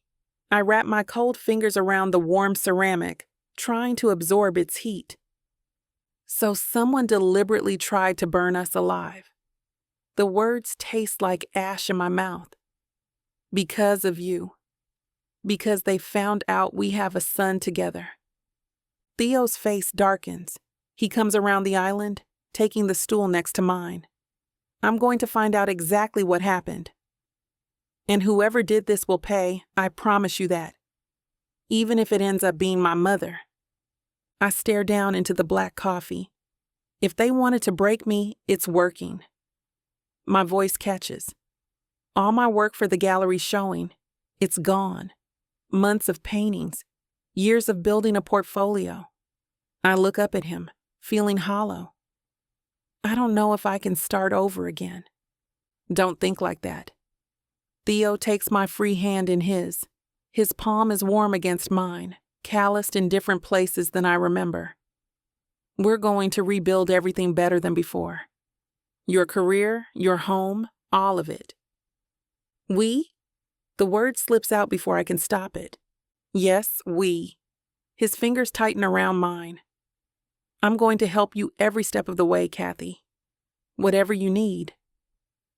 The sincerity in his eyes threatens to undo me again. I take a shaky sip of coffee to steady myself. Why? Why would you do that for us after all this time? Because I should have done it 5 years ago. His thumb traces circles on the back of my hand. Because Dustin is my son. And because... He stops, swallowing whatever he was about to say. The silence stretches between us, filled with unspoken history and the ghost of what once was. From the bedroom, I hear a small voice call out, "Mommy?" Dustin is awake, disoriented in this strange place. Reality crashes back in. Whatever Theo and I were about to step into will have to wait. "I'm coming, baby," I call back, sliding off the stool. Theo releases my hand reluctantly. "We'll figure this out," he says. "I promise." I nod, not trusting myself to speak, and head toward the bedroom where my son, our son, is waiting. Chapter 18. Theodore. I press the elevator button, juggling 2 bags of groceries while balancing a box of art supplies under my arm. The weight feels good, purposeful. 1 week into helping Kathy and Dustin rebuild their lives, and I've never felt more certain about anything. The elevator doors slide open, revealing the 16th floor of this newly renovated Manhattan building. The hallway smells of fresh paint and possibility. I shift the weight of the groceries and make my way down to apartment 1602. "Special delivery," I call out, knocking with my elbow. The door swings open and Dustin's face appears, his eyes widening with excitement. "Theo! Mom, Theo's here!" He bounces on his toes, reaching for one of the bags. "What'd you bring?" "Careful there, buddy." I hand him the lightest bag. "Just some essentials. Your mom mentioned wanting to make chocolate chip cookies." Kathy appears behind him, her curls piled into a messy bun, paint splatter decorating her forearm. Something in my chest tightens at the sight of her. "You didn't have to bring more groceries," she says, but the smile playing at her lips tells me she's not really upset. "You can't bake without ingredients." I follow them inside, glancing around the apartment with satisfaction. The place has transformed in a week. What was once an empty shell now feels like home. The living room furniture we picked out together, a soft gray sectional and a coffee table with enough surface area for Dustin's building blocks, anchors the space. Through the large windows, Manhattan sprawls out like a concrete garden. Look! Dustin drops the grocery bag on the counter and dashes to the corner of the living room where an art station has been set up. Mom's helping me paint. I set down the rest of the bags and walk over to examine his creation, a colorful chaos of blue and yellow that somehow resembles a cityscape. Looks beautiful, buddy. I ruffle his hair, feeling that strange, powerful connection I'm still getting used to. My son. The words still feel new on my tongue. Dustin beams up at me. Mom says I gotta practice every day. Your mom's right about that. I look over at Kathy, who's unpacking the groceries, organizing them with practiced efficiency. Speaking of your mom's talent, I pull the art supply box from under my arm and carry it to the kitchen island. Kathy pauses, a carton of eggs in her hand. What's this? She sets down the eggs, her fingers hovering over the box. Just some specialty paints I thought you might like. The art store owner said these are professional grade. She opens the box, her intake of breath telling me I got it right. Her fingers trace over the tubes and brushes with reverence.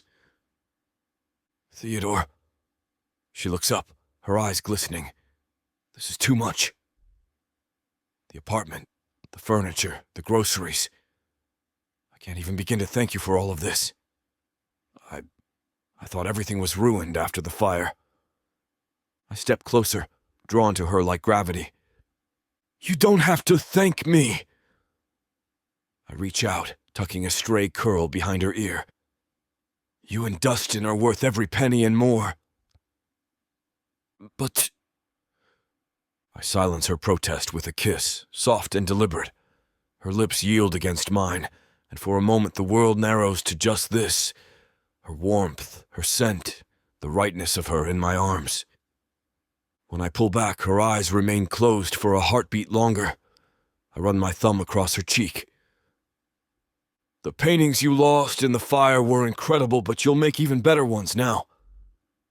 I gesture around the apartment. New space, new start. You believe in me that much? Her voice wavers slightly. Absolutely.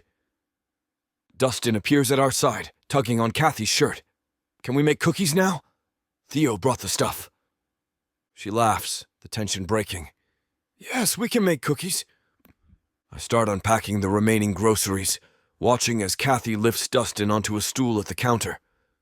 The domesticity of the moment hits me, so far from the corporate boardrooms and family pressure I've known my whole life. We need a mixing bowl, Kathy says, looking around the newly stocked kitchen. Second cabinet on the left, I reply, sliding the milk into the refrigerator.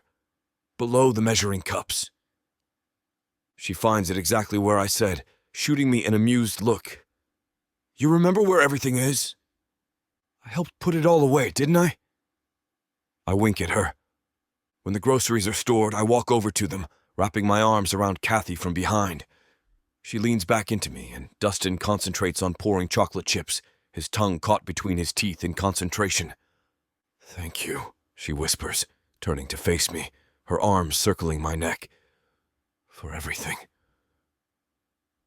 I kiss Kathy on the forehead, inhaling the faint scent of acrylic paint in her hair. Something about that smell feels like home now. Artistic, unpretentious, real. Nothing like the sterile designer perfume that permeates my parents' mansion or Cassidy's penthouse. Theo, you gotta help. Dustin waves a wooden spoon at me, chocolate smeared across his cheek.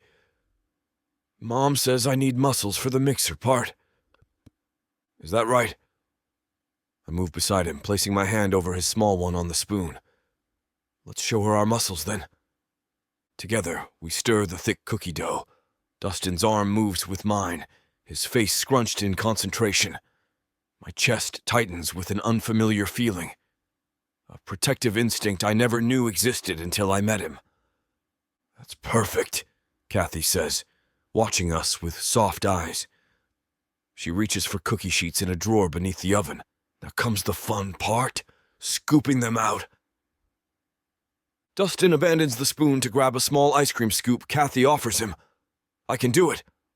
I'm good at scooping. I bet you are, buddy. I ruffle his hair, those curls so much like Kathy's. While Dustin focuses intently on creating imperfectly perfect cookie dough balls, I slide behind Kathy again, my hands settling on her hips. She leans back against my chest naturally, as if we've been doing this dance for years instead of weeks. He's amazing, I whisper against her ear. He is. She turns her face slightly toward mine. He's been asking when you're coming back every day since you helped us move in. I'm not going anywhere, I promise. And I mean it more than any boardroom oath I've ever sworn. Dustin proudly displays his handiwork, 12 lopsided dough balls on the cookie sheet. Done. Do they look good? They look perfect, Kathy says, inspecting his work. Just a little more space between them so they don't become one giant cookie. Unless that's what we're going for, I add with a wink. Dustin considers this seriously.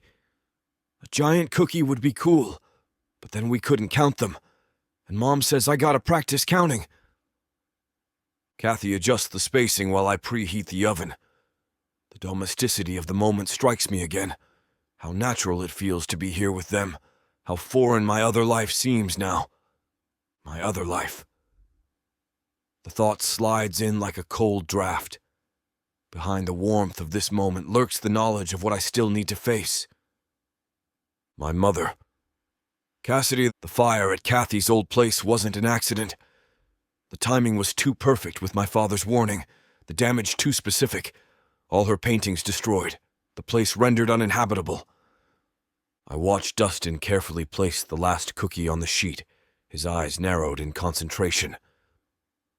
These are the eyes my mother refused to see, the grandson she tried to erase from existence. 12 minutes, Kathy announces, sliding the tray into the oven. Then we'll have perfectly gooey cookies. Can we make shapes for the next batch? Dustin asks, already reaching for another blob of dough. Sure thing, I say, pushing away the darkness, threatening the edges of this perfect moment. I make a mean dinosaur cookie. No way. Dustin's eyes widen. Show me! I grab a pinch of dough and start sculpting, exaggerating my movements as Dustin watches in awe. Kathy laughs, shaking her head. I had no idea you were such an artist, she teases. I contain multitudes, I reply, presenting my misshapen T-Rex to Dustin for inspection. It's awesome, he declares, immediately trying to copy my technique. While they work on the second batch, I steal glances at my phone. No missed calls from my mother or Cassidy. They're waiting for me to come crawling back, to forget this phase, as my mother called it.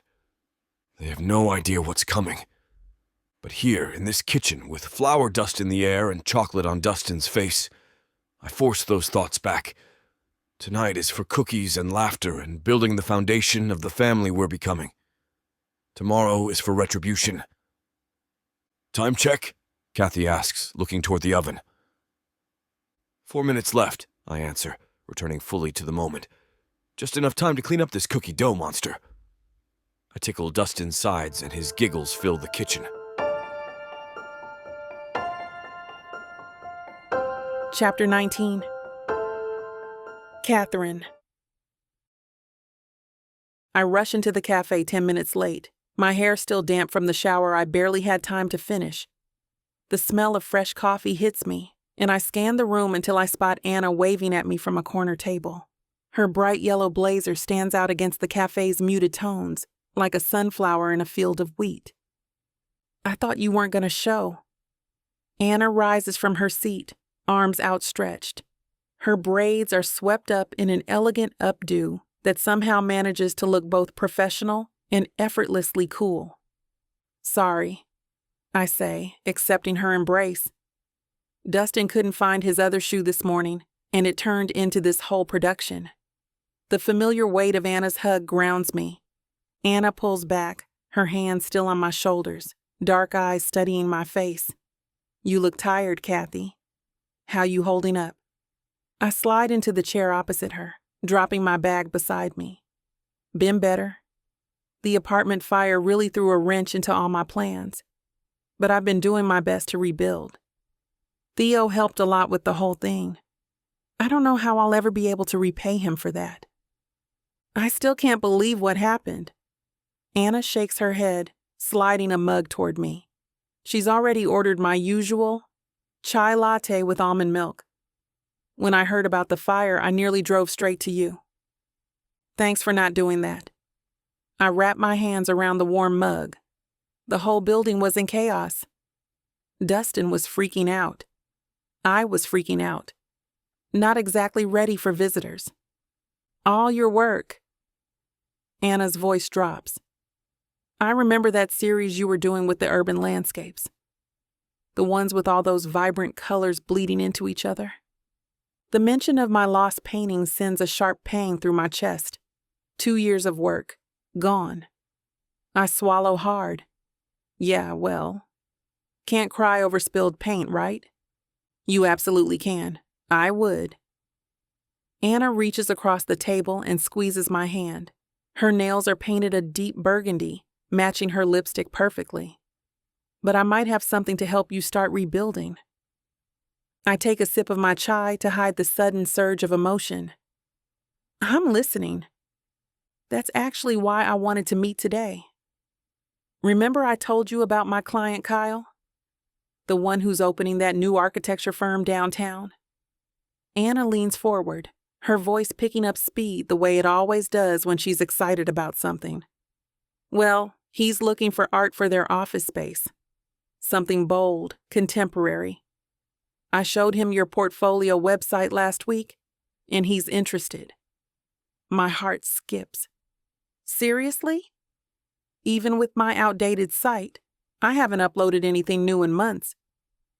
"Girl, your outdated is still better than most people's brand new. Besides, I might have talked you up a bit." She winks, then checks her watch. "And if you're up for it, Kyle should be here in about 5 minutes. I told him to join us." "Anna?" I nearly choke on my drink. "You could have warned me.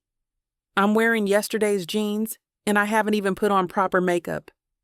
Please, you look gorgeous. That whole artist with more important things to think about than fashion vibe works for you." Anna smirks. "Besides, Kyle isn't looking to date you. He's looking to hire you." I run a hand through my curls, trying to make them settle into something presentable. "How many pieces is he thinking?" 5 or 6 for the main space. Maybe more for individual offices later if it works out. Anna's eyes track something over my shoulder, and she straightens up. And here he is. I turn to see a tall man in a charcoal suit approaching our table. His salt and pepper hair is closely cropped, and he carries himself with the confidence of someone who knows exactly how much space he occupies in the world. "Kyle?" Anna stands, exchanging a brief hug with him. "This is Katheryn Williams, the artist I was telling you about." I offer my hand, trying to channel the professional confidence that seems to come so naturally to Anna. "It's nice to meet you." "Likewise." His handshake is firm. "Anna's been singing your praises. Says you're exactly what we need for our new space." "Anna's too kind," I say, shooting her a glance that's half gratitude, half panic. Not kind, strategic. She gestures for Kyle to sit. "Kathy's work has exactly the energy your firm is trying to project. Modern, bold, but with substance behind it." Kyle nods, his attention fully on me now. "I understand you recently experienced a setback." Anna mentioned a fire? "Yes." I take a breath. "Lost pretty much everything. All my completed works, supplies, sketches." "I'm sorry to hear that." His voice carries genuine sympathy. "Must be devastating for an artist." "It is. But I've been sketching new ideas already." "This isn't entirely true. I've been too overwhelmed to think about creating, but something about his interest makes me want to project capability rather than defeat. Kyle leans back in his chair, fingers tapping thoughtfully against the table. Here's what I'm thinking, Katheryn. I'd like to start with one piece, something that captures the essence of what we're trying to build. A foot in the door, so to speak. I nod, trying not to appear too eager, even as hope bubbles up inside me. A commission. A real commission from a legitimate business. Not another request for exposure or the promise of future work that never materializes. I can offer $200 for the initial piece, he continues. If it aligns with our vision, and based on what I've seen of your previous work, I believe it will. We can discuss the remaining pieces for the office space. How does that sound? $200. My mind races through calculations. Enough for more art supplies to start rebuilding my collection, maybe with a little left over to treat Dustin to that dinosaur puzzle he's been eyeing at the toy store. Thankfully, I don't have to worry about rent for the whole year because of Theo's generosity. That sounds fabulous. I managed to keep my voice steady, professional. Thank you for the opportunity, Kyle. I won't disappoint you. I'm sure you won't. He smiles, creases forming at the corners of his eyes. Anna's recommendations have never steered me wrong before. Anna beams beside him, giving me a subtle thumbs up below the table where Kyle can't see. I fight the urge to laugh at her obvious pride. Do you have any particular themes or elements you'd like me to incorporate? I ask, slipping into the familiar territory of client consultations. We're designing spaces that blend the natural and the industrial, Kyle explains, his posture shifting forward, hands gesturing as he speaks. Our firm specializes in sustainable urban development. I'd like something that reflects that intersection, the harmony possible between human innovation and natural elements. I feel a spark of genuine excitement. This is something I can work with, something that resonates with my own artistic sensibilities. That's actually right up my alley. I'd love to show you some preliminary sketches by the end of the week, if that works for your timeline. Perfect. Kyle pulls out his business card, sliding it across the table. Email me whenever you're ready. No rush. I'd rather have quality than speed. After discussing a few more details about dimensions and potential placement, Kyle checks his watch and stands. I should get going. I have a meeting across town in 30 minutes. He shakes my hand again, his grip confident and assured. Looking forward to seeing what you create, Katheryn. We watch him leave. And the moment the door closes behind him, Anna lets out a small squeal, grabbing both my hands across the table. Did that just happen? Did you just land a commission 10 minutes into our coffee date? I laugh, the sound surprising me with its lightness. I think I did. All thanks to you. Please. Anna waves dismissively. All I did was make the introduction. Your talent did the rest. She takes a sip of her coffee, eyes bright with excitement. You know, Kyle has connections throughout the business district. If he likes your work, and he will, this could lead to more commissions. He knows everyone worth knowing in commercial real estate. One step at a time, I say, though my mind is already racing with possibilities. I stare down at Kyle's business card, running my thumb over the embossed lettering. I can't believe this is happening so soon after the fire. Believe it. Anna reaches across to squeeze my hand. You're talented, Kathy. The world just needs reminding of that fact. I nod, overwhelmed with gratitude for the people in my life. Anna with her unwavering belief in my abilities. Theo stepping in when I needed help the most, finding us housing, helping replace everything we lost in the fire. Without them, I'm not sure I'd be sitting here now, ready to start creating again. I'm lucky, I say softly, to have people like you and Theo, especially after everything that happened. That's what friends are for. Anna's smile turns knowing. though I'm still waiting to hear exactly what's going on between you and Mr. Caldwell these days. I smile. He's special, Anna. I think he's the best thing that's ever happened to me. And I'm grateful that he's in my life again.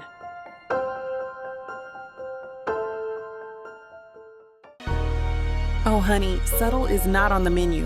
This bundle, it's big, it's bold, it's extra as hell, just like you deserve. 9 full-length audiobooks, 12-pack abs, billion-dollar bank accounts, and a whole lot of filthy, over-the-top love. We're talking possessive bad boys, jealous billionaires, growling alpha males who act like you hung the damn moon. And the steam? Baby, it's off the charts. These men don't flirt. They claim. And guess what? This beautifully chaotic romance buffet is already 70% off. Use the YouTube exclusive code VIXA40. Click the link, use the code, and dive into the messy, crazy, all-consuming love you've always dreamed of. The over-the-top romance audiobook bundle, because too much is never enough. Vixa Vaughn Romance. Chapter 20. Theodore. I stormed through the massive double doors of my parents' Hamptons estate, my footsteps echoing across the marble foyer. My heart pounds in my chest like a sledgehammer. The drive from the city gave me plenty of time to stew in my anger, and now it's about to boil over. The housekeeper appears, startled by my unannounced arrival. Mr. Theodore. Where are they? My voice comes out tight, controlled. The calm before the storm. In the East Garden room, sir. I stride past her, my jaw clenched so tight my teeth might crack. The familiar corridor stretches before me, lined with ancestral portraits of Caldwells who always got what they wanted, no matter the cost. Right now, I don't recognize myself as one of them. I can't. The garden room doors are open, letting in the ocean breeze. Through the doorway, I spot them. Cassidy and my mother having afternoon tea like nothing's wrong, like they didn't try to murder the mother of my child. My mother sits perfectly poised in her cream Chanel suit, silver hair swept into an immaculate chignon. Cassidy leans forward in her chair, laughing at something, her blonde hair catching the sunlight streaming through the windows, the picture of refined elegance. It makes me sick. Well, this is cozy. My voice cuts through their laughter. They both turn, surprise registering on their faces before they compose themselves. Theodore, darling. My mother recovers first, setting down her teacup with practiced grace. What an unexpected pleasure. Join us for tea? Cut the bull, mother. Cassidy's eyes widen at my tone. Theo, what's wrong? You seem... Don't call me that. Not now. I step into the room, my hands balled into fists at my sides. I know what you did. My mother's expression doesn't change, but her fingers tighten around the delicate china handle of her cup. I don't know what you're talking about. The fire. Katheryn's apartment building. I stare directly at them, watching for any reaction. Ring a bell? Cassidy pales slightly, but my mother maintains her composure, taking another sip of tea. Oh, that unfortunate incident. She places her cup back on its saucer with a soft clink. Yes, we heard about that on the news. Terrible business. Terrible business? Something snaps inside me. I slam my hand down on the table, rattling the china. You could have killed them. You could have killed my son. Cassidy flinches, but quickly recovers. Theodore, you can't possibly think we had anything to do with... Don't lie to me! I'm shouting now, my voice bouncing off the high ceilings. Dad warned me that you two were up to something, and then I get the news that someone tried to burn down Kathy's apartment. My mother sighs as if I'm being dramatic over nothing. Lower your voice, Theodore. The staff will hear. I don't give a damn who hears. You tried to kill Katheryn and Dustin. No one was trying to kill anyone, Cassidy insists, her voice taking on that patronizing tone she uses when she thinks I'm being unreasonable. It was just meant to scare her off. To make her see that she doesn't belong in our world. The casual admission knocks the wind out of me. I stare at her, unable to believe what I'm hearing. You admit it? Just like that? My mother shoots Cassidy a warning look before turning to me. Theodore, you need to understand. That woman is using your compassion to worm her way back into your life, using that child as leverage. That child is your grandson. My words come out like ice. My son. A situation that could have been handled more discreetly, my mother replies, waving her hand dismissively. Instead, you've thrown everything away for them. Your position, your future with Cassidy. People could have died, I roar, unable to contain my rage anymore. Do you understand that? My son and his mother could have died. Cassidy rolls her eyes. Don't be so dramatic. It was controlled, just enough to scare her away. Blood roars in my ears. My vision narrows, focusing on these two women who plan to terrorize, or worse, the people I love most. Controlled? I laugh, but there's no humor in it. The fire department said if they'd been asleep when it started, they might not have made it out. 3 other families lost everything they owned. A child was hospitalized for smoke inhalation. My mother sighs, examining her manicure. Collateral damage happens. It's unfortunate, but... Unfortunate? I grab the edge of the table, fighting the urge to flip it over. This isn't a business deal gone wrong, Mother. This is attempted murder. Oh, please, Cassidy scoffs. No one got hurt. No one got hurt. I step toward her and she shrinks back in her chair. My 4-year-old son wakes up screaming every night now. He's afraid to close his eyes because he thinks the fire will come back. Is that not hurt? My mother stands, smoothing her skirt. Theodore, I think you need to calm down and consider what's really important here. Your future. What's important is that you two go away. I spit. Go away and get out of my life. Stay away from me and stay away from Kathy and my son. The look on Cassidy's face would be almost comical if the situation weren't so horrific. Her perfect features contort in shock, mouth hanging open like I've just slapped her across the face. You can't be serious. She recovers quickly, standing and crossing the room toward me. Her Louboutins click against the marble floor with each determined step. Theo, baby, you're not thinking clearly. I step back, putting distance between us.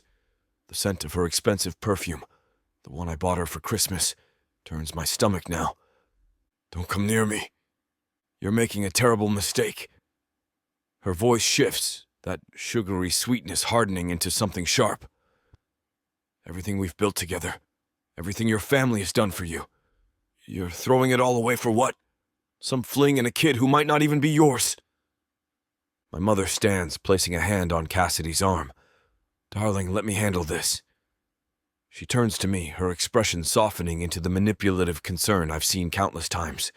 Theodore, I understand you're upset, but you need to see reason. We were only protecting you, protecting the family name. Protecting me? By terrorizing innocent people? By putting a child, my child, in danger? We did what was necessary, my mother says, her voice maddeningly calm. That woman was never right for you. She comes from nothing, has nothing to offer, and now she's back conveniently with a child in tow, looking for a payday. The woman has a name. Katheryn, the mother of my son. I take a deep breath, steadying myself.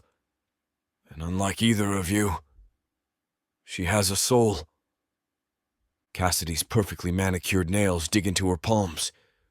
She has you wrapped around her finger, again, after all the work I did to help you move on, to build something real with me. Something real? I shake my head. There was never anything real between us, Cassidy. It was convenient, comfortable, expected. My parents approved, and back then, that was enough. How dare you? Her voice trembles with rage. After everything I've given up for you. What exactly have you given up? I step toward her now, and this time it's her turn to retreat. Your social calendar? A few networking events? Meanwhile, you conspired to burn down an apartment building with my son inside. My mother moves between us. Theodore, enough. You're being dramatic and ungrateful. Go home, cool off, and we'll discuss this when you're thinking rationally again. I look at her, really look at her, and for the first time in my life, I see the coldness behind those familiar eyes. This woman who read me bedtime stories and taught me to tie my shoes was willing to risk a child's life, her own grandchild, for the sake of appearances.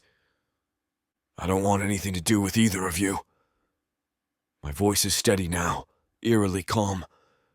I don't want anything to do with this family anymore. Cassidy lunges forward, grabbing my arm. Her nails dig through the fabric of my suit jacket. You don't mean that. You're upset, I understand, but you need to see reason, Theo.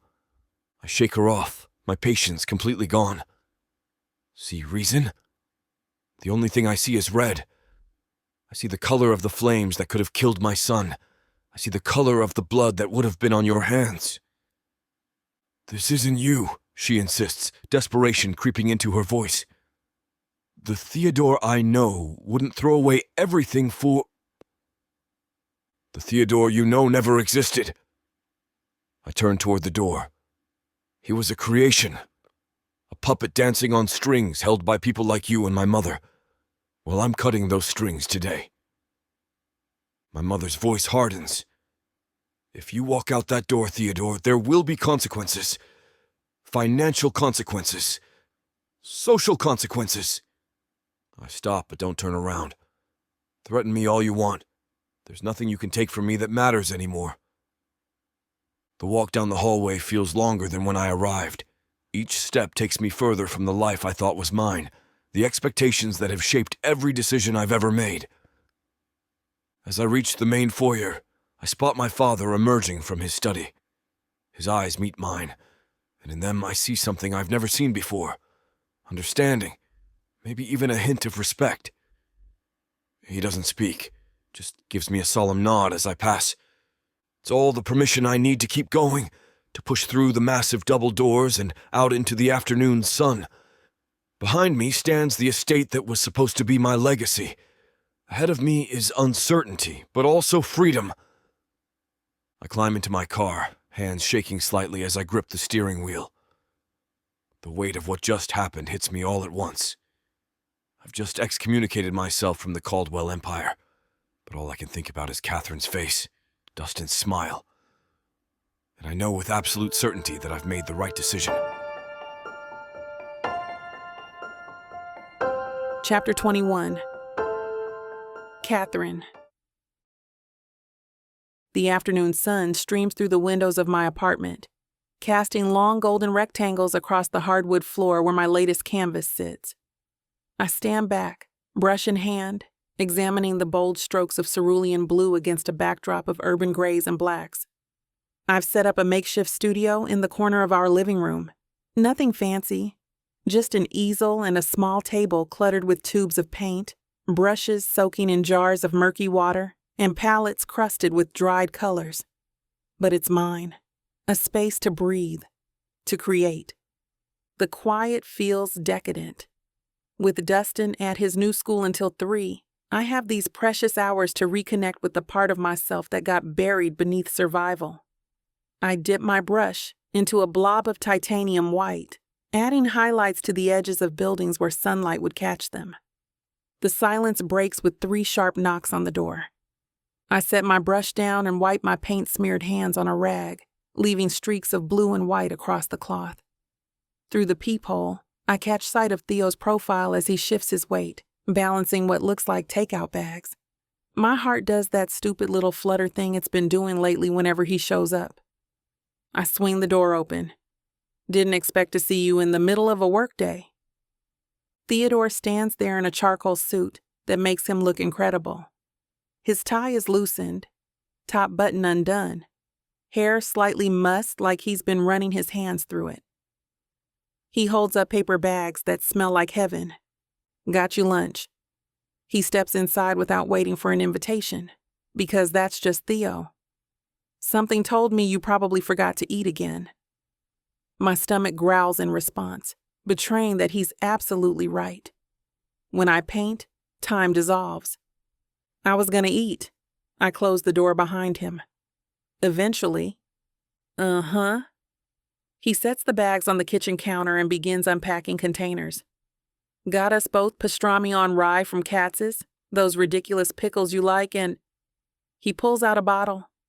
That fancy sparkling water that costs more than good champagne. You didn't have to do all this. But I'm already reaching for one of the sandwiches, suddenly starving. I wanted to. Something in his tone makes me look up from the food. There's a tightness around his eyes I haven't seen before. What's wrong? Theo unpacks his own sandwich, taking his time. Nothing's wrong. Just had a meeting this morning. He pauses, unwrapping his food with deliberate focus. With my lawyers. I take a bite of my sandwich, waiting. With Theo, sometimes you need to give him space to get to the point. I've officially cut ties with my parents. He says it matter-of-factly, like he's discussing the weather. Financially, legally, the whole thing. The pastrami suddenly feels like a rock in my throat. I swallow hard. Because of what happened to my apartment? Because my mother and Cassidy could have killed you and Dustin. His voice hardens, blue eyes turning stormy. They crossed a line they can't come back from. It's irredeemable in my eyes. I want nothing to do with them. I set my sandwich down, appetite vanishing. But the company? Your inheritance? Screw the company. He takes a swig of his drink. And screw the inheritance. Theo, you're the heir to Caldwell Industries. It's billions of dollars. Your whole future. Not anymore. He shrugs, but there's nothing casual about it. There's a weight there. A decision made that can't be undone. Now I'm just Theodore Caldwell, starting over. The magnitude of what he's done hits me like a physical blow. The corporate empire that has been grooming him since birth, gone. The life of guaranteed luxury and power, walked away from. For us. Why would you do that? I whisper, even though I know the answer somewhere deep down. Theodore's eyes soften when they meet mine. Because some things matter more, Kathy. You and Dustin matter more. My chest tightens, tears threatening. But that was your whole life. No. He reaches across the counter, his hand covering mine. That was the life they wanted for me. This, you, Dustin, figuring out who I am without them, this is the life I'm choosing. I look around our sun-drenched apartment, at my paintings in progress, at the man who threw away billions for a chance at something real. What will you do now? I ask. Haven't figured it all out yet. He squeezes my hand. But I've got some savings, enough connections of my own to start something new. Something that's mine. I've learned enough skills from my father to know how to run my own company. Soon, I'll be putting those skills to good use.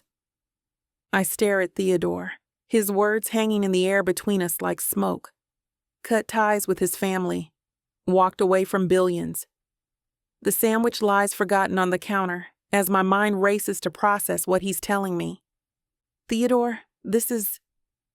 My voice trails off, inadequate to express the weight of his decision. It feels like too much. I never asked you to give up everything. You didn't have to ask. His thumb traces circles on the back of my hand, the simple touch sending electric currents up my arm. After what they did, what they tried to do, there was no other choice for me. I pull my hand away, needing space to think. The apartment suddenly feels too small, the walls too close. I move to the living room, arms wrapped around myself. But what if they don't stop? The question spills out before I can contain it, voicing the fear that's been gnawing at me since the night I smelled smoke in my living room, the desperate scramble to get Dustin out. If they were willing to burn down my apartment with us inside, what's next? What happens when they find out you've cut them off completely? Theodore follows me, his footsteps heavy against the hardwood. That's exactly why I did it. To send a message that I'm serious, that if anything happens to you or Dustin, they'll have nothing left from me. No reconciliation, no second chances. You think that'll stop them? Theo, your mother threatened me when I was pregnant. And Cassidy once found me while I was running errands, threatening me with a bunch of people around. They don't want me to exist. They want me gone. His jaw tightens. I know. That's why I've been looking into hiring security for you and Dustin. Security? The word hits like a slap. You mean bodyguards? Following us around? Just until things cool down. Just to make sure. No. I shake my head hard enough that my curls bounce around my face. Absolutely not. Dustin just started feeling normal again. New school, new friends. I won't have him shadowed by some security team, feeling like he's in danger every minute. That's no way for a child to live. Theodore runs a hand through his hair, messing it up further. Kathy, please. Be reasonable.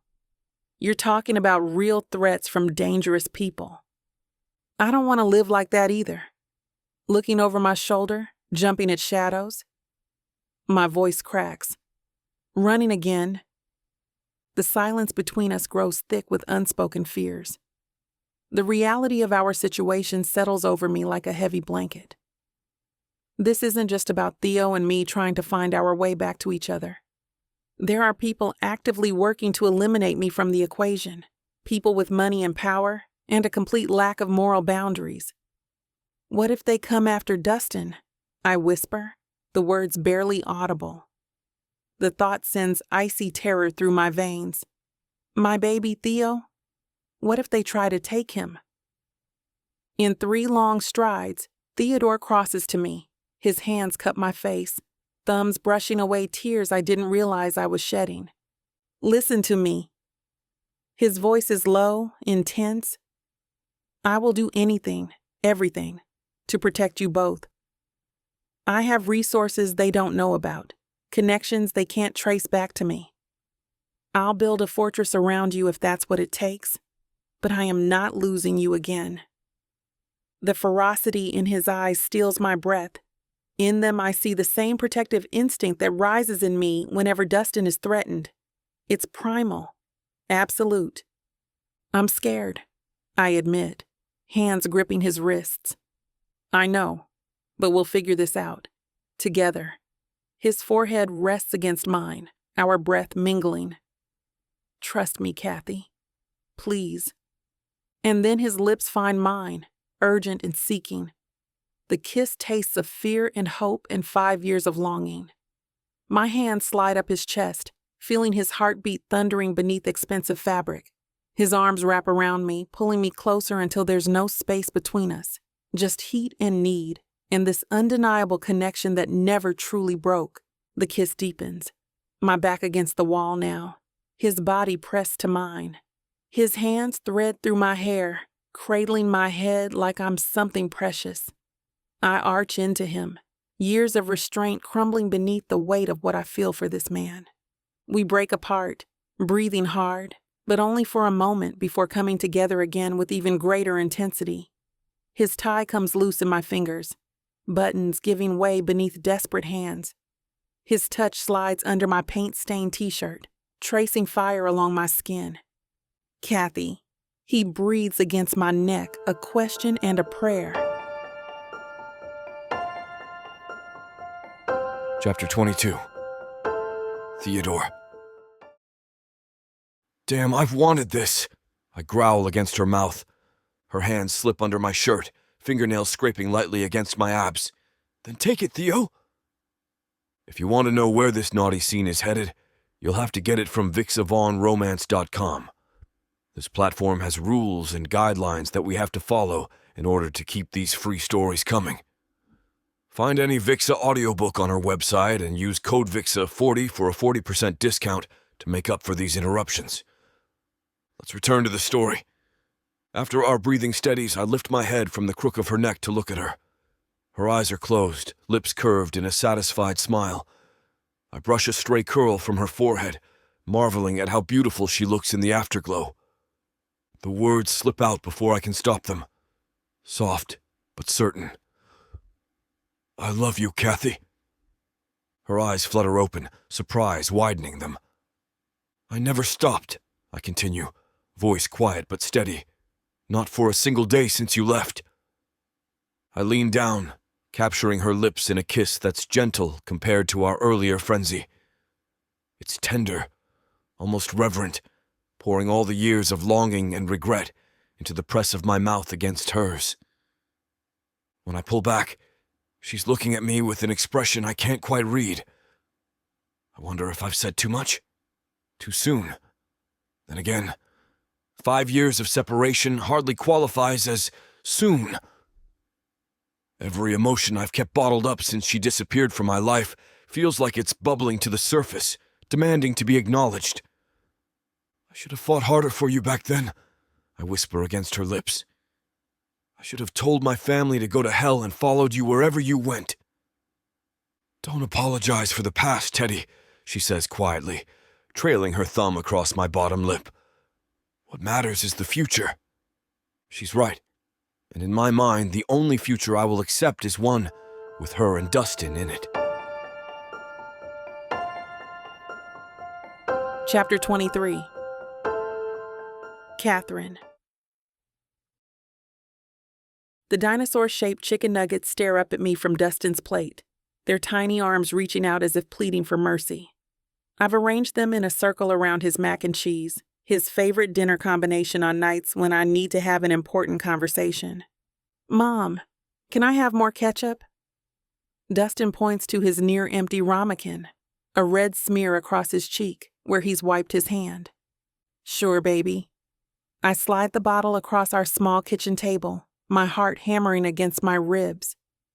The weight of the truth sits heavy on my tongue.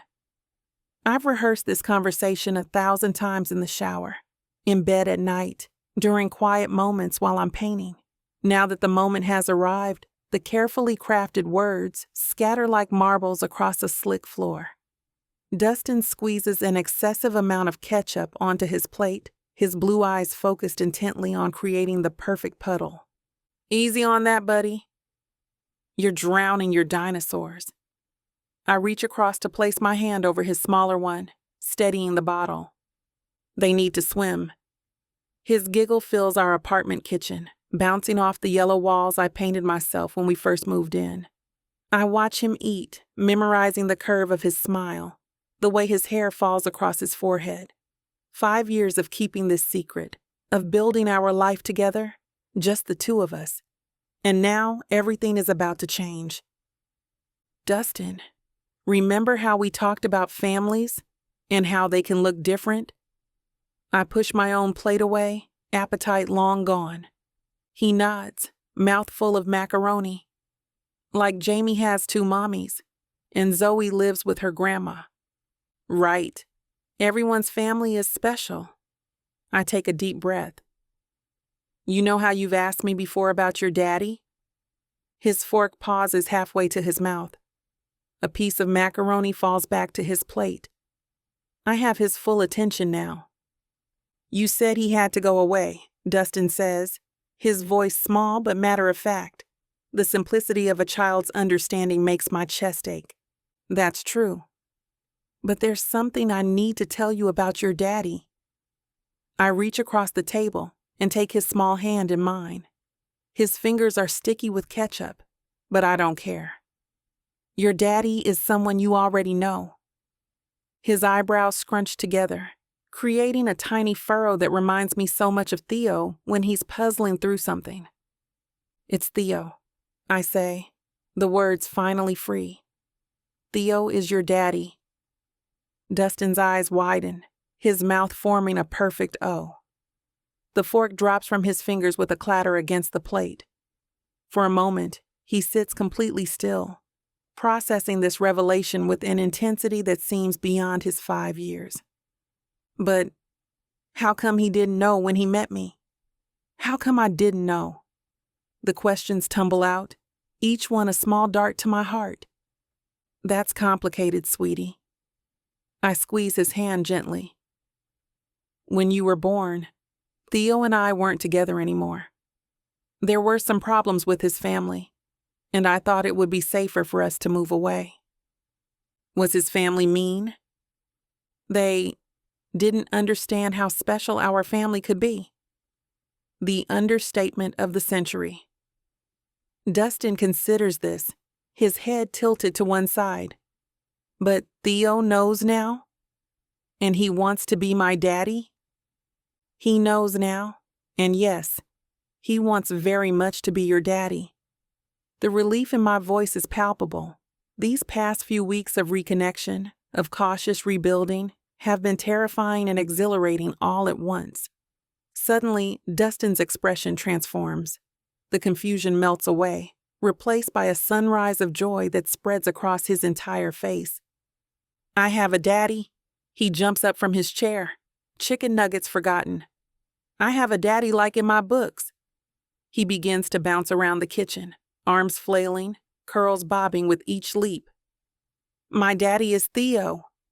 My daddy is Theo. The chant grows louder with each repetition. I watch him, tears blurring my vision. 5 years of worry about this moment, 5 years of imagining his hurt, his confusion, his anger, and instead, he dances. He stops abruptly, a new thought clearly striking him. His small face turns serious as he approaches me. Mom? Yes, baby? Are you and Theo gonna get married now? His blue eyes are wide with hope. Will we be together forever? Like in the stories? The question catches me off guard, though it shouldn't. In Dustin's world, where fairy tales still make perfect sense, this is the natural next question. The warmth of Theo's kiss from earlier this day still lingers on my lips. The whispered promises still echo in my ear. I hope so, baby. I pull him onto my lap, inhaling the scent of shampoo and ketchup in childhood. I really hope so. I pull Dustin back to the table, my hands trembling slightly as he climbs into his chair. My emotions swirl like watercolors bleeding together. Relief, hope, and the lingering fear that has been my constant companion for 5 years. Careful with your milk, sweetie. I nudge his cup away from the edge of the table. Dustin returns to his dinner with renewed enthusiasm, stabbing a T-Rex nugget and swishing it through the ketchup lake before taking a dramatic bite off its head. I really like Theo, he announces between chews, bits of breaded chicken clinging to his bottom lip. He's cool. You do? The simplicity of his acceptance nearly undoes me. Uh-huh. He nods decisively, reaching for his mac and cheese. I kinda already thought he was special. You did. I pull a napkin from the holder, dabbing at a spot of ketchup on the table. Yeah? He looks at you like Prince Charming looks at Cinderella, and he laughs at all my jokes. Dustin's matter-of-fact assessment of Theo's affections catches me off guard. Even at 5, he sees what I tried to ignore when Theo first reappeared in our lives. He does have a nice laugh, I admit. And he bought me all those cool toys after I lost my old ones. Dustin's eyes light up. Do you think that's 'cause he's my dad? Do dads always buy the best presents? Well, presents aren't what makes someone a good daddy, I explain, though the words stick in my throat. Who am I to lecture about what makes a good father? I've kept them apart for 5 years. But Theo gives the best ones. Dustin shovels another forkful of mac and cheese into his mouth. The remote control car is my favorite. Jamie at school doesn't even have one that goes that fast. I reach for my water glass, needing something to do with my hands. Theo is very generous. He's very nice, Dustin declares with the absolute certainty only a child can possess. And tall. I think I'm going to be tall like him. You probably will be. My voice catches, thinking of all the moments Theo has missed, Dustin's first steps, his first words, every inch he's grown. Can we go to the park with him tomorrow? I want to show him how high I can swing now. Dustin's planning has already begun, his mind racing with possibilities. I think that can be arranged. I try to keep my voice steady. And can he come to my t-ball game? And can he teach me to swim? Nathan's dad taught him, and now he can go in the deep end. The questions come faster now. Years of father-shaped blanks suddenly being filled in with Theo's name. A tear slips down my cheek before I can catch it. I wipe it away quickly, but Dustin notices. Are you sad, Mommy? No, baby. I'm happy. I reach across to smooth his curls. Sometimes grown-ups cry when they're happy, too. He nods, accepting this explanation without question, then continues with his list. I want to show him my new drawings. And I want to go in his big car some more. And maybe we can go camping? Connor went camping with his dad, and they made marshmallows on a fire. They added chocolate to it, too. I wipe away another tear, my chest tight with the weight of what I've kept from both of them. All the ordinary moments, the everyday magic of a father and son that should have been theirs from the beginning. And maybe he can read me bedtime stories sometimes. He does the best monster voices. Dustin stabs another nugget. Better than yours, Mom? Sorry. A laugh bubbles up through my tears. That's okay. I'm better at princess voices anyway. Can we call him right now? Dustin's eyes are bright with excitement. I want to tell him I know he's my daddy. The pure joy in my son's face is almost too much to bear. No anger, no confusion, just happiness at finding a missing piece of himself. We'll call him after dinner, okay? Let's finish eating first. Okay, Dustin says happily. His legs swing as he continues eating his nuggets. I'm so happy, Mommy. I have a daddy now. I smile. And your daddy loves you so much, Dustin, more than you could ever know. Chapter 24. Theodore. The city lights cast long shadows across my penthouse living room as I stand by the windows, tumbler of whiskey in hand.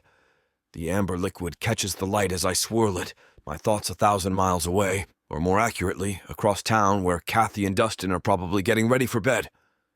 Little man's probably begging for one more story while Kathy tries to be firm, but caves because she's got the biggest damn heart of anyone I've ever known. I take another sip, letting the burn slide down my throat. The skyline blurs as I picture Dustin's laugh, how his sweet little eyes light up when he gets excited about something. The sharp buzz of my intercom jolts me from my thoughts. Mr. Caldwell, there's a visitor insisting on seeing you. The night doorman's voice carries an unmistakable note of concern. Who is it, Frank? I ask, though something in my gut already knows. Miss Robinson, sir. She's quite... He pauses, clearly searching for a diplomatic word. Adamant about coming up. Cassidy. Tell her I'm not available. I tried, sir, but she's threatening to... cause a scene. Of course she is. I pinch the bridge of my nose, feeling a headache forming. Send her up.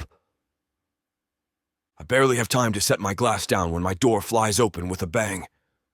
Cassidy stands, or rather sways, in the doorway, her designer dress hanging off one shoulder, makeup smeared beneath eyes that can't seem to focus. Theodore. My name slurs off her tongue as she stumbles forward, catching herself on the back of my sofa. Her blonde hair, usually immaculate, hangs in stringy clumps around her face. Surprise. What are you doing here, Cassidy? I keep my distance, crossing my arms. How did you even get in? Your doorman. She waves dismissively, then nearly topples over. I told him we're getting married. We're not getting married. We're not even together. You need to leave. She lurches toward me, her high heel catching on the rug. Baby, don't be like that. Her perfume hits me before she does. Too strong, mixed with the unmistakable stench of vodka. I miss you. I miss us. I step back, avoiding her grasping hands. There is no us, Cassidy. Not after what you did. What I did? She pouts, then giggles, the sound hollow and desperate. I only did it because I love you. You tried to burn down Kathy's apartment. My voice drops to an icy whisper, with my son inside. That brat stole you from me. Cassidy's mood shifts in an instant, her face contorting.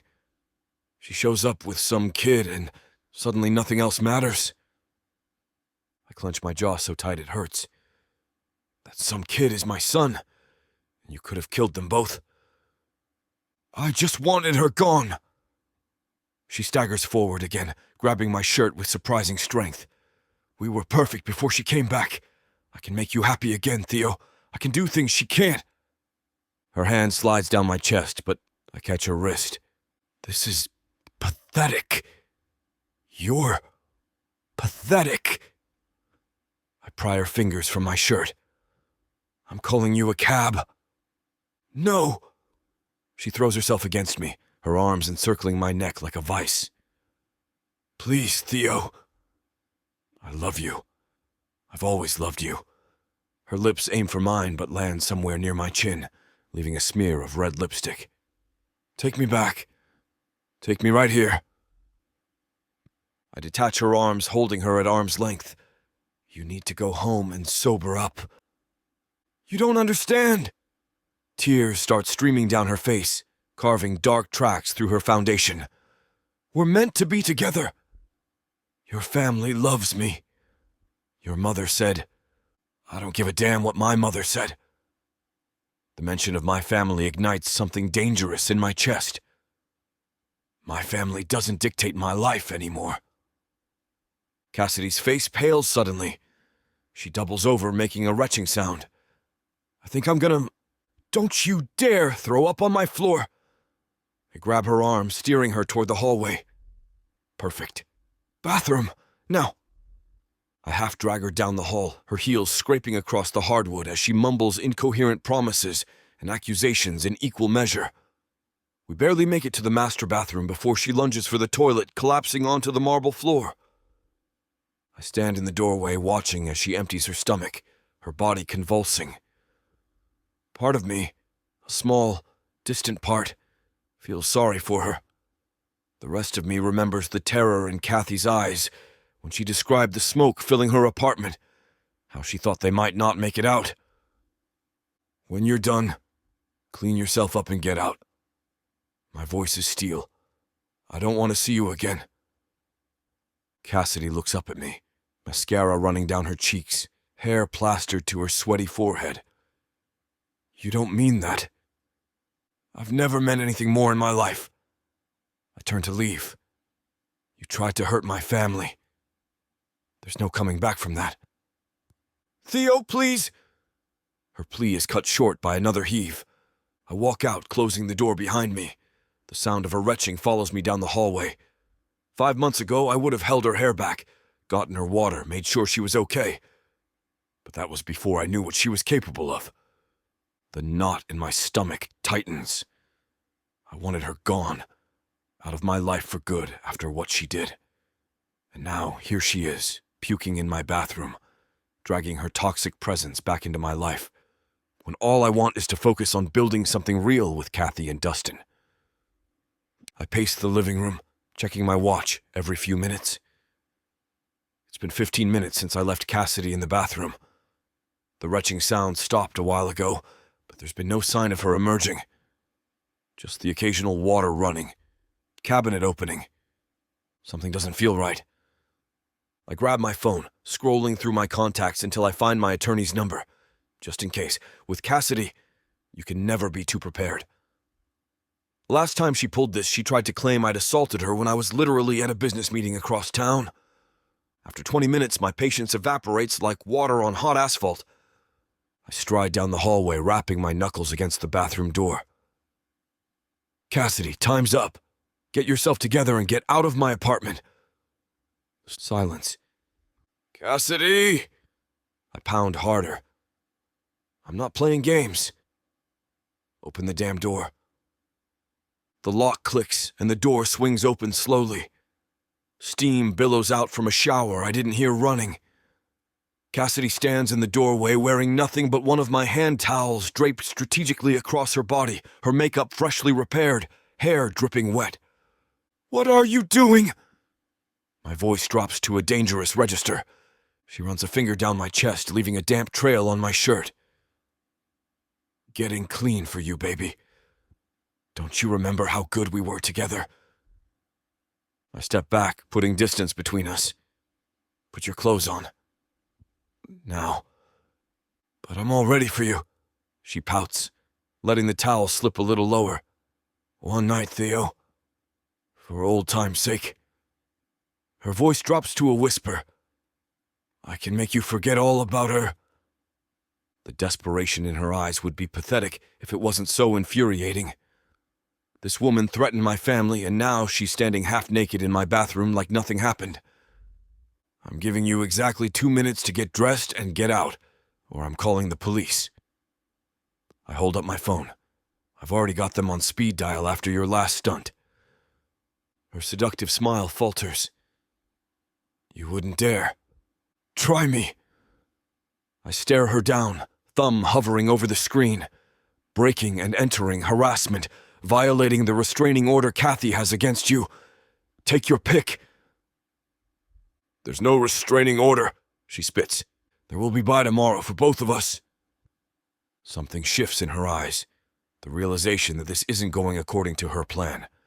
That I'm not the same man who once overlooked her dramatic episodes because it was easier than confronting them.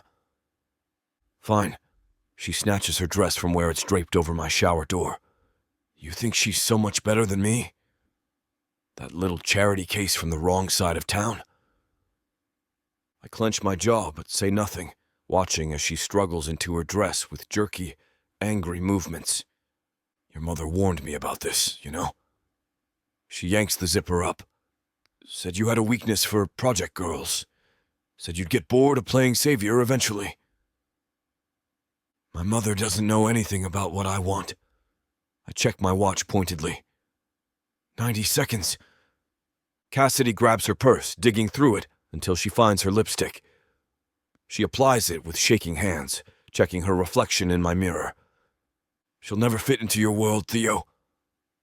Her voice is calm now, which is somehow more unnerving than her rage. Your family will eat her alive, and that kid... Don't. The word cuts through the air like a blade. Don't talk about my son. She smirks, gathering her things. Right. Your precious son. The one you didn't know existed until, what, a month ago? How convenient for her to show up just as we were about to get more serious. I step aside, gesturing toward the hallway. Out. Now. Cassidy brushes past me, her shoulder deliberately bumping mine. I follow her to the front door, watching as she slips her heels back on, wobbling slightly. You're making a mistake. She tosses her hair over her shoulder, attempting dignity despite her smeared mascara and rumpled dress. We could have had everything. I open the door, holding it wide. I already have everything I need. Her face contorts with rage. You prick. She spits the words, storming past me into the hallway. Don't come crawling back when she breaks your heart. The door slams behind her, and I exhale fully for what feels like the first time in hours. Chapter 25. Katheryn. I balance my phone between ear and shoulder as I slide my key into the mailbox. That's incredible news, Kyle. I'm so glad the piece resonated with you and your coworkers. Resonated? Kyle's deep laugh rumbles through the speaker. Katheryn, they wouldn't shut up about it. The colors, the movement. You've got a gift for translating corporate boredom into something that makes people feel things. I pull out a stack of envelopes, shuffling through bills and flyers while trying not to drop my phone. That's pretty much my artist statement. Making boring things feel like something. Well, it's working, which is why I'm hoping you'll consider creating 6 more pieces for the conference rooms. Same size, same style. We can do 400 each. My fingers freeze mid-shuffle. 6 more at 400 each. That's $2,400. Groceries. Quality groceries. New art supplies. Maybe even that drawing tablet Dustin's been eyeing for his birthday. Katheryn, you still there? Yes. Sorry, that's fantastic, Kyle. My voice rises an octave. I'd love to create more pieces for your office. Excellent. I'll email the contract over tonight. We're looking at a 6-week turnaround. That work for you? I mentally calculate my schedule as I continue sorting through mail. That's perfect timing, actually. I just wrapped up another commission and... My words halt when I spot a bright yellow envelope at the bottom of the stack. No return address. Just my name, Katheryn Williams, written in an elegant script I don't recognize. Great, Kyle continues, unaware of my sudden distraction. We're excited to see what you come up with next. Thank you, Kyle. This opportunity means a lot. I tuck the strange envelope under my arm, suddenly eager to end the call. I should get going, but I'll watch for that contract. Will do. Talk soon. I hang up and stand motionless in the apartment building foyer, staring at the yellow envelope. Something about the handwriting, precise yet somehow threatening, makes my skin prickle. I press it between my fingers, feeling what seems like photographs inside. The elevator ride to my apartment feels interminable. I tap my foot against the worn carpet, the yellow envelope burning against my palm like a neon warning. When the doors finally slide open, I practically sprint down the hallway to my door. Inside my apartment, I dump the regular mail onto the kitchen counter and hold the yellow envelope up to the light. The outline of multiple rectangular shapes confirms my suspicion. Photos. But who would send me unmarked photographs? I grab a knife from the drawer and carefully slice open the top of the envelope. My fingertips tingle with a strange sense of foreboding as I reach inside. The first photograph slides out, glossy and professional looking. My breath catches in my throat. It's Cassidy, in Theodore's bathroom. The marble countertops and chrome fixtures are unmistakable. She's wearing nothing but a towel wrapped loosely around her body, her blonde hair wet and slicked back, applying lip gloss in Theodore's mirror. I flip to the next photo. Cassidy again, this time running a brush through her hair, the towel slipped lower, revealing the curve of her chest. The steam on the mirror suggests a recent shower. My hands begin to shake. The third photo shows her stepping out of Theodore's shower, the glass door open, her body barely concealed by the angle of the shot. The camera seemed to have been from the mirror's perspective. But how is that possible? Does Theo have secret cameras in his bathroom or what? Each photo has a date stamp in the corner as well. 2 days ago. A small note slips out from between the final photographs, written in the same elegant script as the envelope. He never really left her. He's taken her back. Did you really think he'd choose you this time? My stomach drops to my feet. The logical part of my brain insists this isn't possible. Theodore wouldn't do this. Not after everything we've been through, everything we've said, the promises we've made. But the photos don't lie. Cassidy in Theodore's bathroom. Recently, half naked and completely comfortable, like she belongs there. I sink onto a kitchen stool, spreading the photos across the counter. They stare back at me, taunting with their glossy finish and perfect framing. Who took these? Who sent them? And why now, when things between Theo and me were finally finding solid ground? I know this has to be a lie, some kind of twisted manipulation. Yet I can't ignore the sick feeling creeping up from my gut. My hands tremble as I gather the photos into a messy pile. The glossy paper feels toxic against my fingertips, each image burning itself deeper into my memory. Cassidy in Theodore's shower. Cassidy at Theodore's sink. Cassidy looking completely at home in the space I thought was becoming mine. My phone buzzes against the counter, the screen lighting up with Theodore's name, as if conjured by my spiraling thoughts. Hey, beautiful. Was thinking about you. Dinner tonight? I found this new Ethiopian place that looks amazing. We can bring Dustin too. He might like the food. My stomach lurches. The casual tone, the sweet sentiment. How can he text me like nothing's wrong when these photos are spread before me? Unless he really doesn't know they exist. Unless this is all some elaborate setup. I stare at his message, thumb hovering over the keyboard. Part of me wants to send him these photos immediately, demand explanations, scream through text, but I've been down that road before. Letting emotions dictate reactions always leads to regret. I can't tonight. I need some time to think. His response comes immediately, his concern practically radiating through the screen. Think. About what? Is everything okay? No, nothing is okay. Everything I thought we were building feels suddenly fragile, constructed on shifting sand. The worst part is the familiar ache in my chest, that same betrayal I felt years ago when his family tore us apart, when he chose them over me, over us. We need to talk. Seriously. In person, but not tonight. I can practically see him frowning at his phone, that little crease forming between his eyebrows, the one Dustin has too. You're scaring me, Katheryn. Did something happen? Is Dustin okay? At least he asks about our son. That has to mean something, right? I press my palms against my eyes, trying to force back the hot tears threatening to spill. Dustin's fine.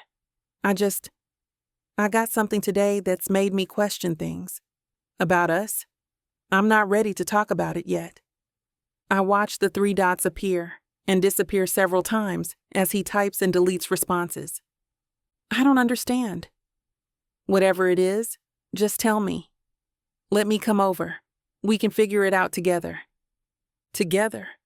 The word mocks me. Were we ever truly together? Or has he been maintaining this double life all along? Has Cassidy been laughing behind my back this whole time? I can't talk now. I have a deadline, and Dustin will be home from his play date soon. I need to process this myself first.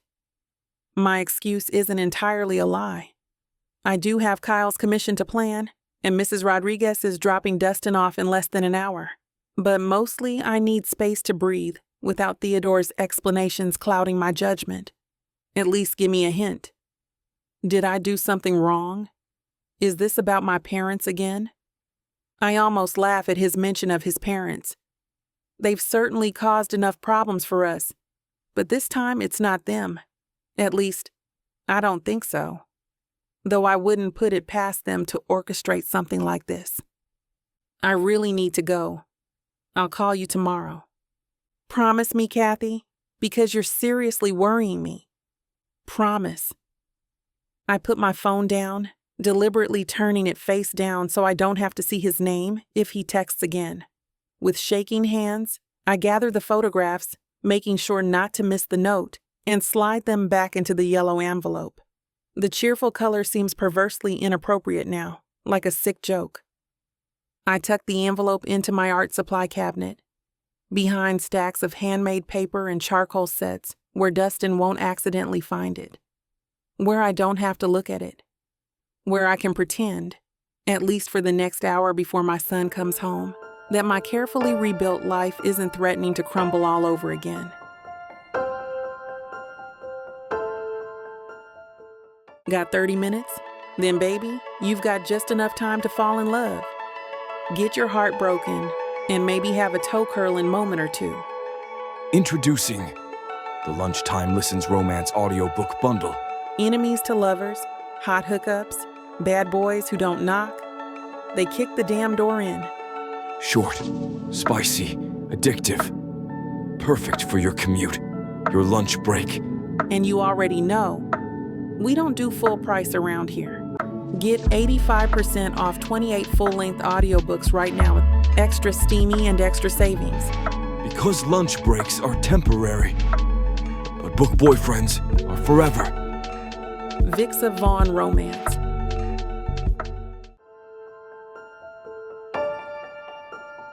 Chapter 26. Theodore. I swirl the amber liquid in my crystal tumbler. Dad sits across from me, his own glass nearly empty as he leans back in the leather dining chair. "The duck was excellent," he says, gesturing to our cleared plates. "Your chef outdid himself. I'll pass along the compliment." The silence between us feels different tonight, less strained, more contemplative. We've spent most of dinner discussing business, safe territory for us, but I can tell by the way he keeps checking his watch that something's on his mind. "Your mother, he finally says, setting his glass down with a soft clink against the marble table. "Eleanor's not doing well, Theodore." I raise an eyebrow. Define not doing well. "She's obsessing. Over you, over your choices. The break you've made with us, with the family." He runs a hand through his silver hair. "I found her in your old room yesterday, reorganizing your childhood trophies. Nearly bit my head off when I suggested we go out to dinner." Sounds like Mother. It's worse than usual. He refills his glass from the decanter between us. "She's becoming unstable. Those mood swings have intensified since you announced your intentions regarding Katheryn and the boy." My jaw tightens. "Dustin. His name is Dustin, Dad.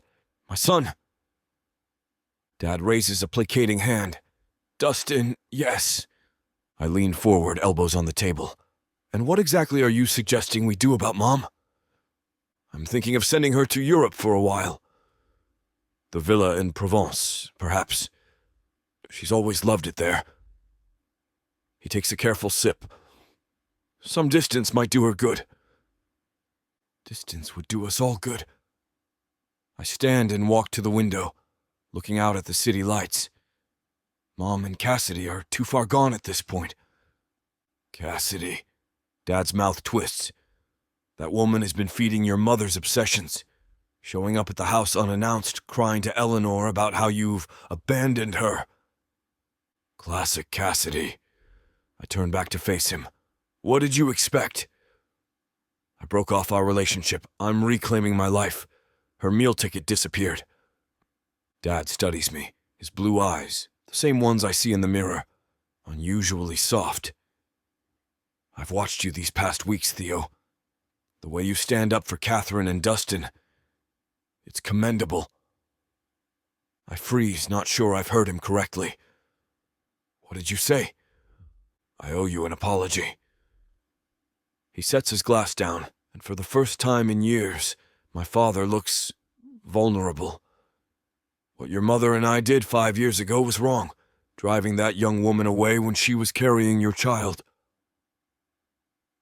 My heart pounds as I wait for the other shoe to drop, for him to qualify his statement with some calculation about the family name or the business.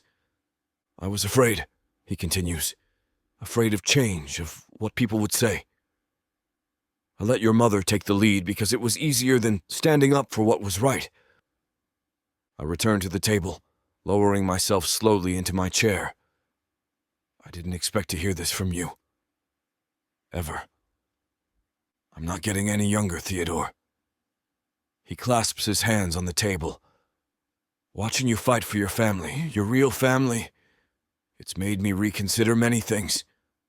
A weight I've been carrying for years shifts slightly. Not gone, but lighter somehow. It wasn't just Mom. You were there too, threatening Kathy with lawyers, with ruining her career. I know." He nods gravely.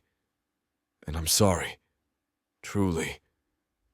It took me 5 years to find them again." My voice roughens. 5 years I can never get back with my son." "You have now and the future," Dad says quietly. "And for what it's worth, I'd like to be part of that future. To know my grandson, Warmth spreads through my chest. Not forgiveness, not yet, but possibility. The beginning of healing I hadn't thought possible. I'd like that, I say carefully. Eventually, when Kathy's ready, it'll be her decision. Dad nods, understanding the terms. Take all the time you need. I'll handle your mother, send her away for a while. Give you space to build what matters. For the first time in years, I look at my father and see not just Richard Caldwell, billionaire and family patriarch, but a man capable of change. It feels good. Tentative and fragile, but good all the same. My phone buzzes in my pocket. I pull it out, checking the screen.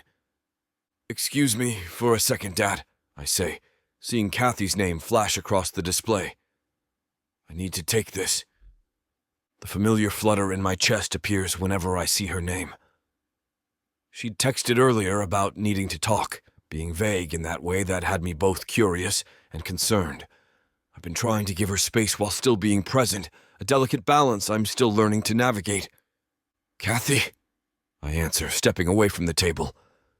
Instead of her voice, I hear small, hiccuping sobs. "Hello?" I say, my body instantly tensing. "Daddy?" The world stops. Dustin's voice, terrified, small, slices through me like a blade. "Dustin!" I grip the phone tighter. "Buddy, what's wrong? Where's your mom?" "There's a man," he whispers between sobs. "A scary man. He's yelling at Mommy." My blood runs cold. "Where are you right now?" "I'm hiding in my room under the bed." His voice trembles. "He pushed Mommy, and she told me to run and lock the door." I didn't see his face. He had a mask on. The rage hits me so fast I can barely think straight. Someone is in their home. Someone is hurting Kathy. Someone is terrifying my son. Listen to me carefully, Dustin. I keep my voice steady despite the storm building inside me. Stay exactly where you are. Don't come out until I get there or until your mom comes to get you. Can you do that for me? Yes. A small hiccup. Please hurry, Daddy. I'm scared. I'm on my way right now. You're being so brave. I'm so proud of you.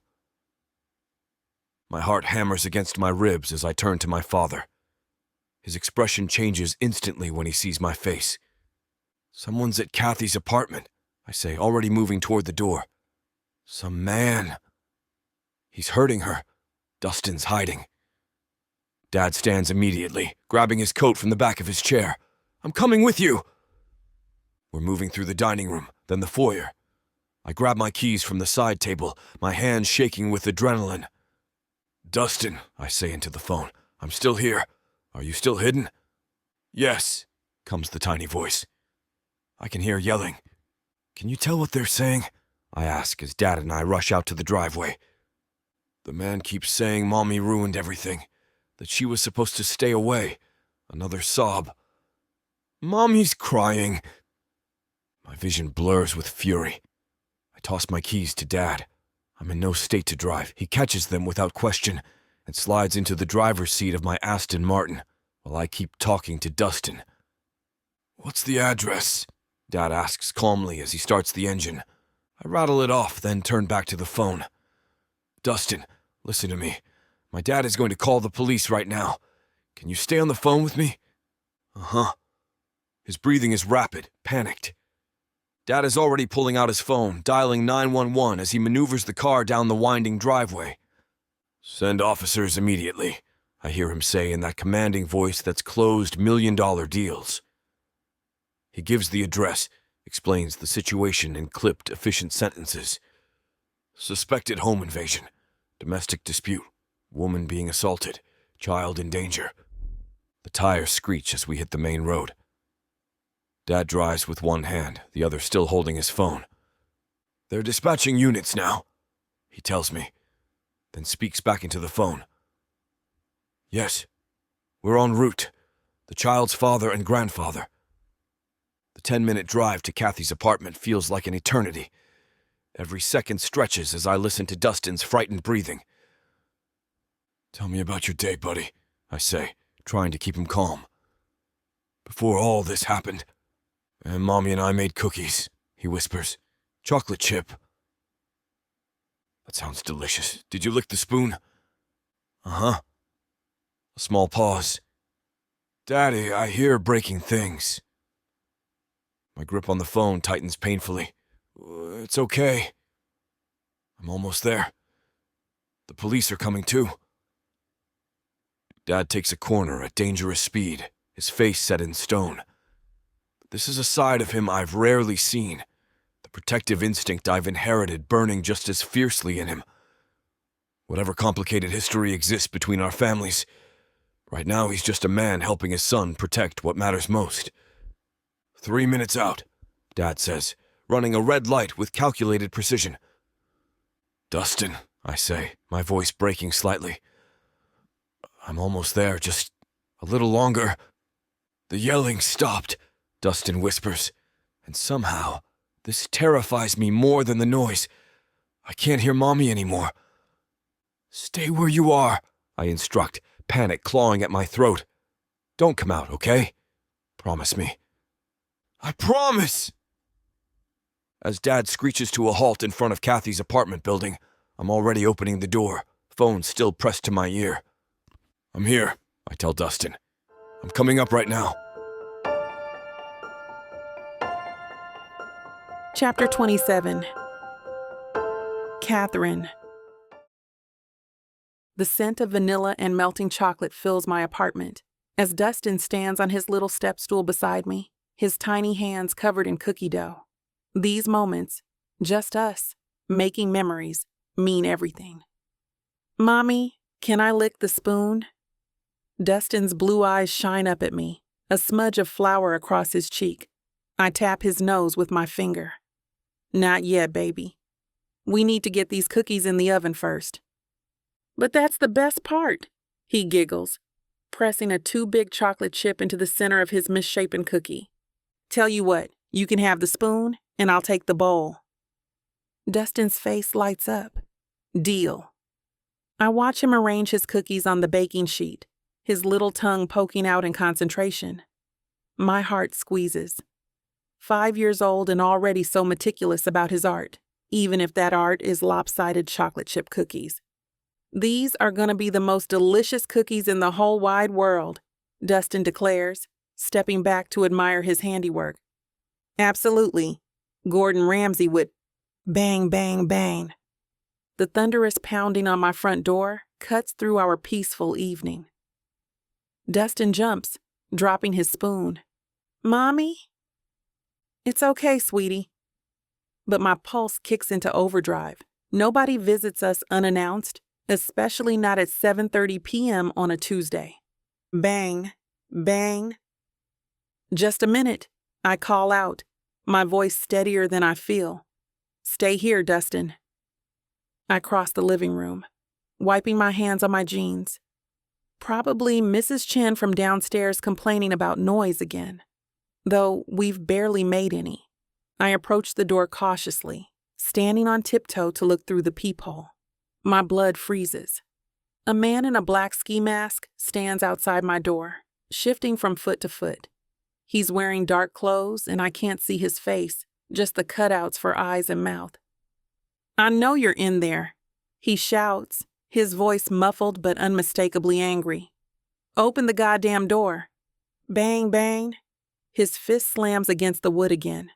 I back away, trying to control my breathing. This can't be happening. "Mommy?" Dustin's voice quavers behind me. He stands in the middle of the living room, cookie dough still on his hands, eyes wide with fear. "Who's that?" "Dustin." I keep my voice low, forcing myself to stay calm. "I need you to go to your bedroom right now."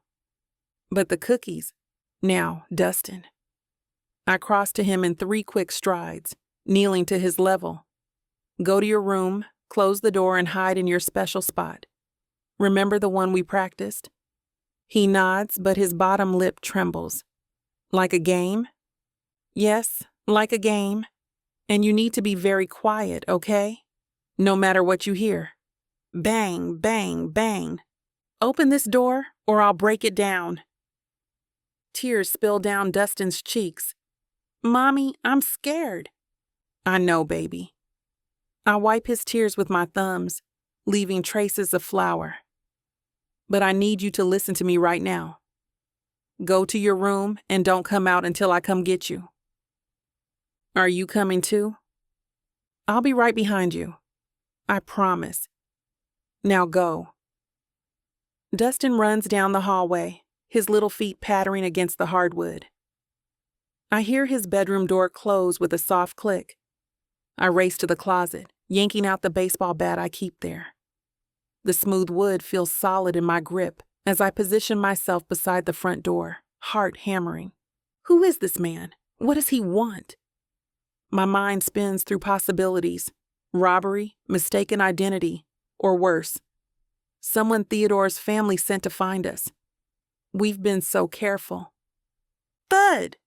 The door shudders in its frame as the man kicks it. Thud! I tighten my grip on the bat, planting my feet. Thud! The wood splinters around the lock. One more kick and he'll be inside. Thud! The door frame splinters around the lock. Stay back! I scream, raising the bat higher. I have a weapon. Wood cracks as his foot connects with the door once more. The dead bolt tears away from the frame, and my apartment door flies open, slamming against the wall. The masked intruder stands in my doorway, chest heaving. Even through the black fabric mask, I can feel his rage radiating off him in waves. Who are you? What do you want? My voice shakes, but I keep the bat aimed at his center mass, just like the self-defense instructor taught me. My mind races to Dustin, praying he stays hidden, stays quiet. You should have stayed away, the man growls, his voice thick with hatred. You should have taken your son and left when you had the chance. Ice floods my veins. He knows about Dustin. You've ruined everything, he continues, taking a step forward. Everything was perfect until you showed up. I back up, keeping the distance between us. I don't know what you're talking about, but I do.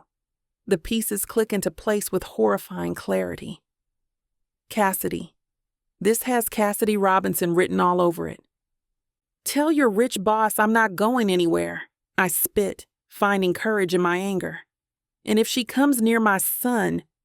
He lunges forward suddenly, faster than I expected.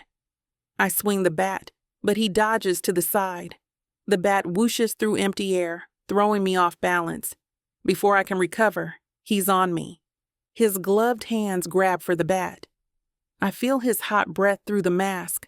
The scent of mint and something chemical, cologne, fills my nostrils. Get off me! I scream, hoping someone in the building will hear.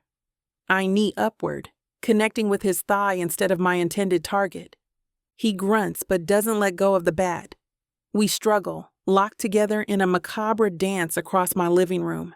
My hip slams into the coffee table, sending a vase crashing to the floor. Water and shattered glass spread across the hardwood. Think of Dustin. You have to protect Dustin. The thought gives me renewed strength. I twist sharply, driving my elbow into his ribs. The man gasps, but his grip on the bat tightens. We stumble backward until my spine presses against the wall. Family photos rattle. One falls, the frame cracking as it hits the floor. Let go. He growls, his masked face inches from mine. Never, I hiss back, twisting away from the wall. My socked feet slip on the wet floor. For an instant, I'm airborne, falling. My grip on the bat loosens just enough. The man seizes his advantage. With a violent wrench, he tears the bat from my grasp. The sudden loss of resistance sends him staggering backward, but he quickly rights himself. I scramble to my feet, looking for another weapon. The kitchen. I need to reach the knives, but I'm too slow. The masked man hurls the bat across the room. It smashes into my bookshelf, sending novels and photo frames cascading to the floor. The crash echoes through the apartment like a gunshot. Please, Dustin, stay hidden. Please. I back up as the intruder advances, his posture changing now that he's disarmed me. His shoulders lower, his movements become more deliberate, more dangerous. You should have stayed away, he repeats, voice dropping to a near whisper. My back hits the kitchen counter. Nowhere left to retreat. Cassidy won't get away with this, I say, fingers inching toward the knife block behind me. The man tilts his head, the black fabric of his mask shifting with the movement. You think you know everything, don't you? He takes another step closer, close enough now that I can see blue eyes through the holes in his mask. Familiar blue eyes that make no sense in this context. My fingers close around the knife handle as his gloved hand lunges toward my throat. Pure instinct takes over. I wrench the blade free in one fluid motion and swing. The knife connects.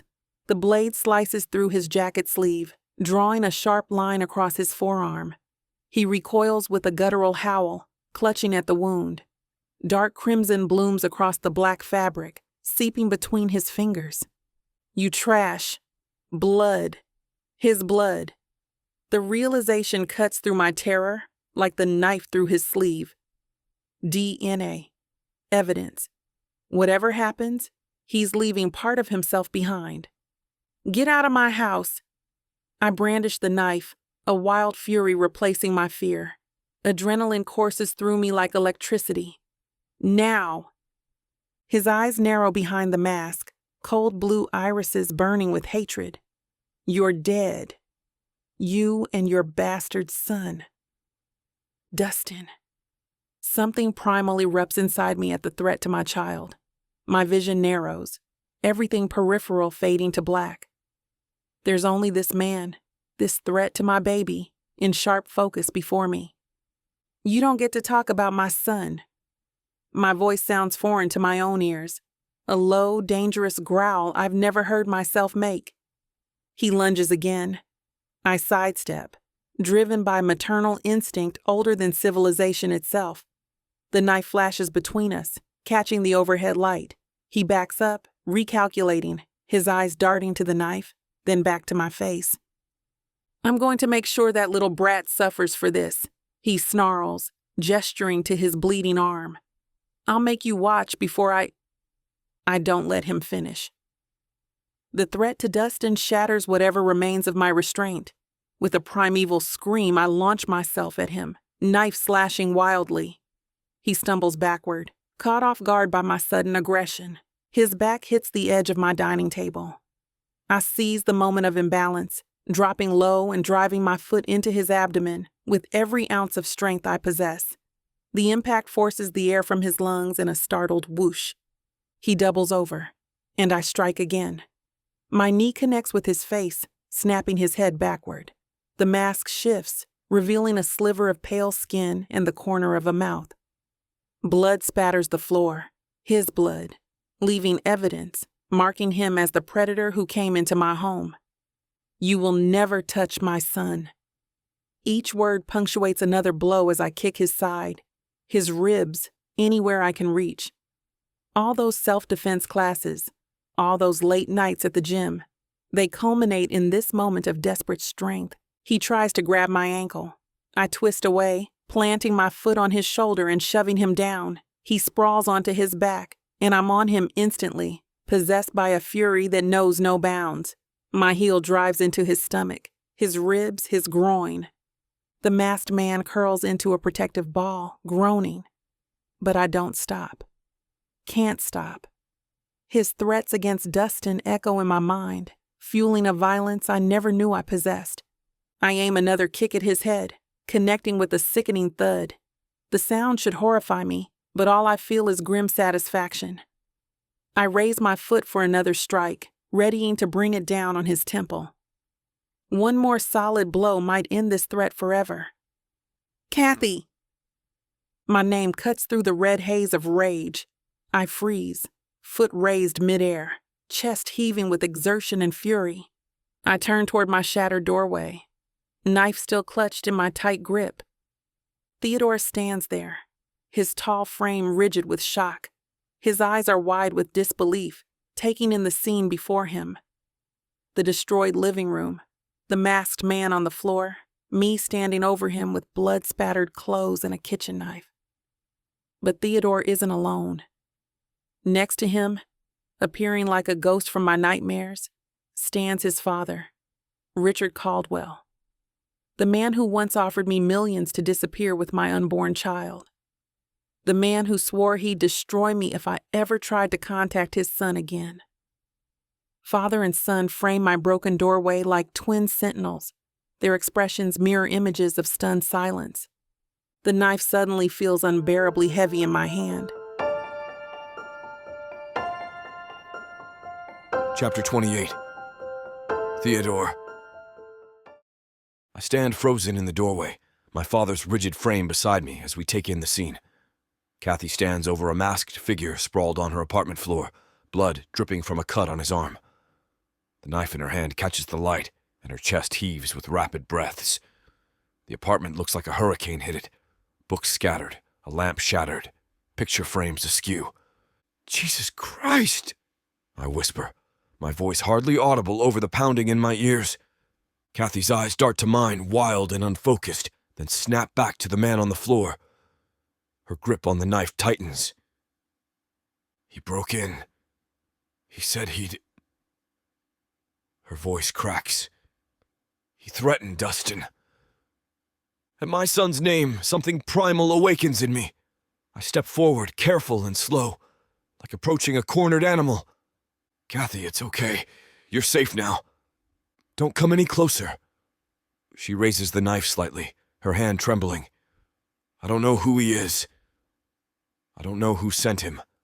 Put down the knife and we'll find out together," I say, keeping my voice steady despite the rage building inside me. "Who would threaten my son? My family?" My father clears his throat behind me. "Miss Williams, please. Theodore is right. You don't want to do anything you'll regret." For once, I'm grateful for my father's calm, authoritative tone. Kathy's eyes dart between us. After what feels like eternity, she lowers the knife and takes several steps back until she hits the wall. Her eyes never leave the masked man. I approach the groaning figure on the floor, rolling him onto his back with my foot. My father stands guard near the door, already on his phone. "Let's see who decided to mess with my family," I mutter, grabbing the black ski mask and yanking it off. Blonde hair. Familiar features contorted in pain. My stomach drops as recognition hits me like a freight train. "Luke!" I growl, disbelief quickly turning to white-hot fury. "Luke Robinson?" He squints up at me, holding his bleeding arm. "Theo? What the hell are you doing here?" "That's my question, you piece of trash." I grab him by the collar, pulling him halfway off the floor. "Why are you in Kathy's apartment? Who sent you?" My father steps forward, his expression darkening as he recognizes Cassidy's younger brother. "Answer Theodore's question, young man." Luke's eyes dart between us, calculating his options.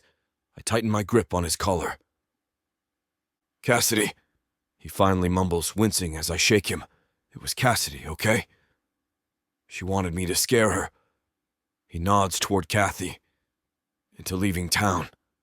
Said she was causing problems.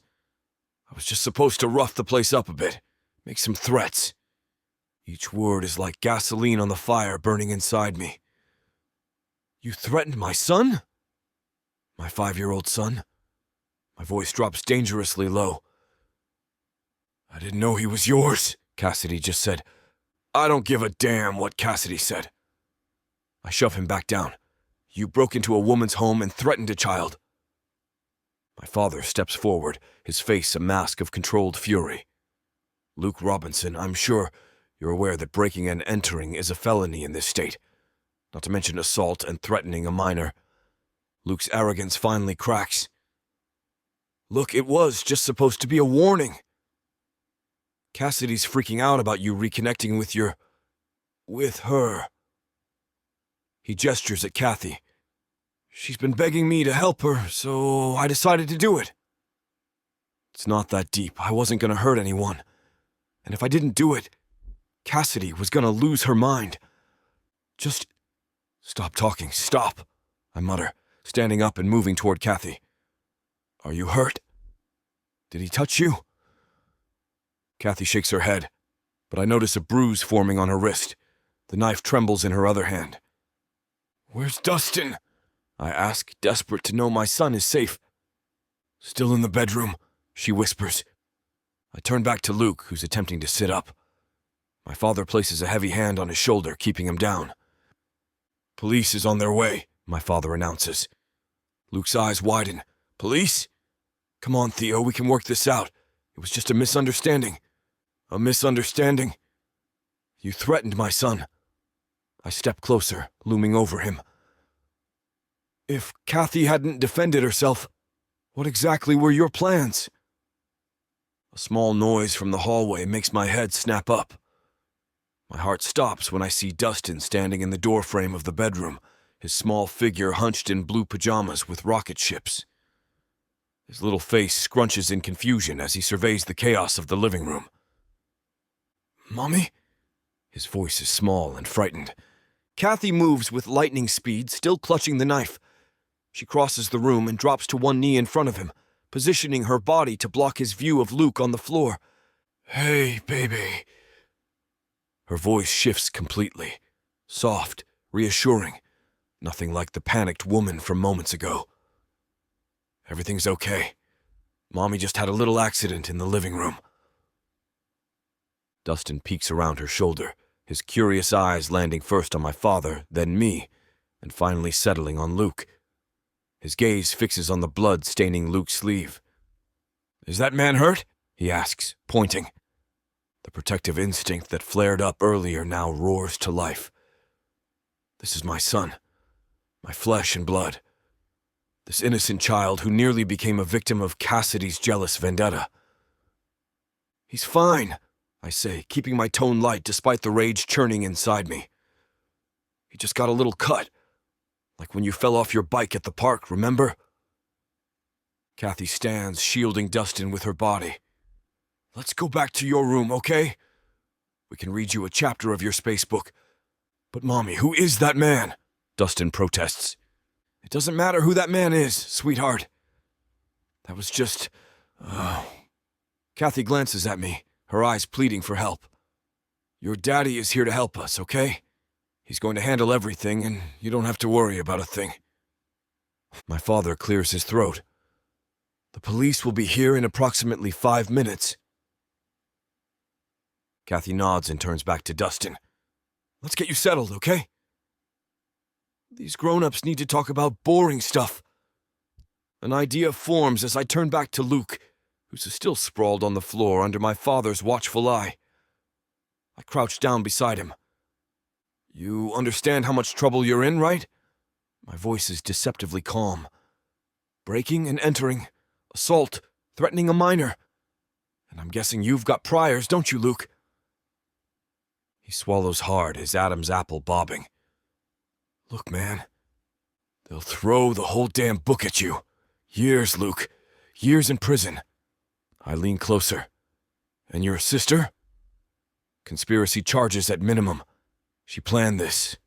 Sent you here. His eyes widen. You wouldn't...